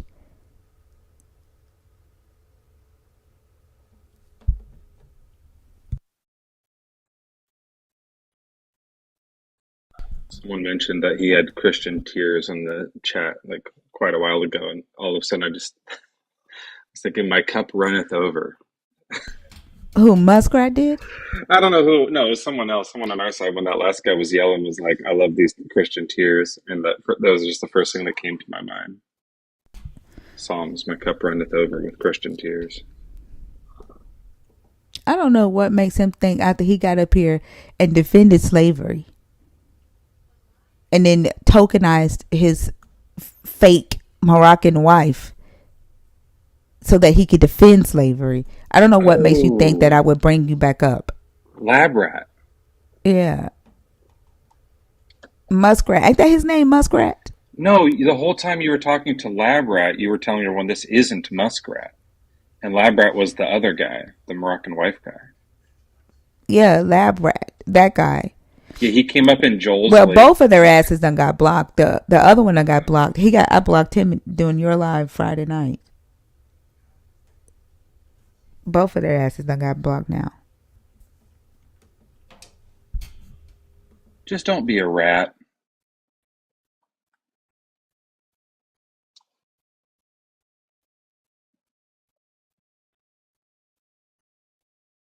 The other guy, he was cool, but he just kept like crossing my boundaries. I told him, like, when somebody gives me 666 coins, leave it the fuck alone. Like, I ain't got nothing to do with you being scared of the number 666. And so he apologized the first time he did it and said that he was joking. He did it again Friday night when Oso got me the 666, and he gifted me more coins and was like, now it's gone. I said, we've talked about this once and you just keep doing the shit. And then I just blocked him. I was like, you just gonna keep doing it because of whatever your beliefs are. And I just blocked his ass. I used to be scared of numbers also. Like when I was younger, I remember like that. I had like a whole thing where like I thought all these numbers were prophesizing my own death that was going to happen when I was 31 years old, and I was fully convinced. And I had like numbers on all these like paintings and stuff that I made. I was like just so wrapped up in it, and yeah, it just didn't happen. Still alive. I could understand them being afraid of 666 because the religion makes them afraid of it. But like my box being at 666 ain't got shit to do with your ass. The first time you did it, I let it slide. Like you did it again after I told you that like that's what I want my box at, and you basically said, well, it makes me uncomfortable, so I'm gonna change it. Get the fuck out. You don't need to be in here.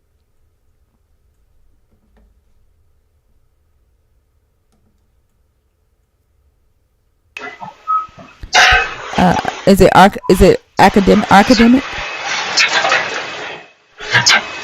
I don't think he came up on purpose. His background too noisy. If you're in the guest request box and you're waiting to come up, can you please comment? I've brought up maybe 5 people and they've been all accidental requests.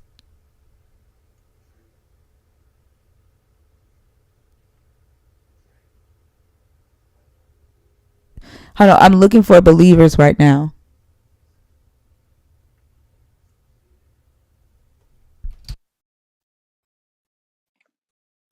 Thinker, I got to tell you, I was editing some audio for our podcast, and there was some clip that you and I were in together. You were on my live, and you were asking about if baby Jesus was already omnipotent. Like we were talking about how if he like when he would like suck the titty, he would suck all the milk out of the titty because he does everything to sure. Like, it was so weird. I don't remember why we're talking about, but it was so Because funny. I want to know, was when he was here, was he subject to humans? Because like he had to have his diaper changed. He had to suck the tit, right? Like, was there no God? Were they without a God while he was an infant? While he was crawling around putting dirt in his fucking mouth, and his mama had to teach him not to eat off the floor? Like, what was happening then? It doesn't quite make sense because so many people will say the reason that he did this was to have a fully human experience so that he could like be like us. But the fully human experience, we don't all have magic. We can't walk on the water. We can't, bring people back to life and stuff like that. So We're also not omnipotent, most of us, or omniscient either, or omni anything. So, like, he either didn't have a human experience, or Hey, y'all, let's get these likes up to 250, please. Thinker has a gift goal of hearts. And also, if you are enjoying the live, please check out Thinker's bio. Send her a tip. Cash App. Thank you. What happened? something changed. Thinker went to a different mode for Mm. some reason.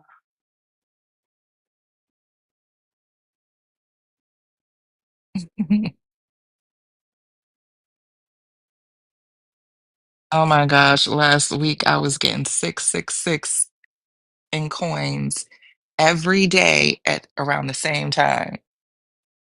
I was like, y'all doing this on purpose.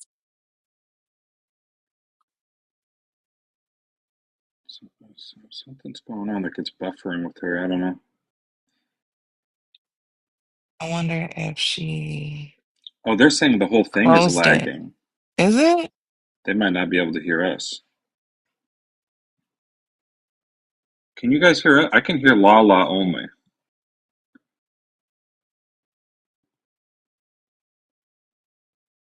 I bet It could be Tinker probably coming just got. back. I Yeah. bet she just got a phone call or something. Or it either shut down and she's coming back. It's done that before. Yeah.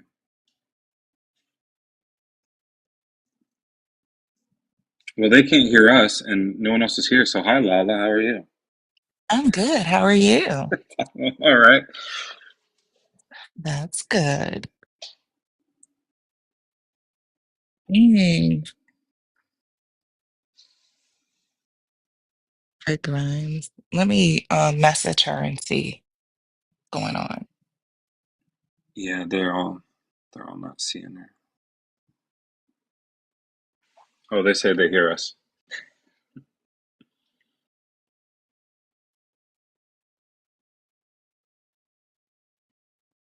I just hear y'all.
What the hell?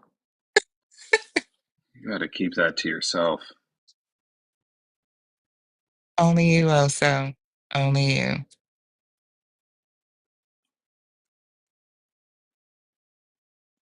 I should give a testimony on Sunday of how God unplugged Thinker's router. They probably will. I hope that it probably is the case that in some churches somewhere they have talked about Thinker, right? Like they've had sermons where it's like, Mm-hmm. I met a heathenistic Jezebel on the internet the other day, and and like they have to go up and like talk about her and all these things that happen. Like for sure, right? There's got to be video of that somewhere. I'm sure it is. Because some of them come off this live heated Yeah. and in their feelings. So, yeah, 9 times out of 10, somebody did it. I don't get in my lives, I don't really get pastors that much.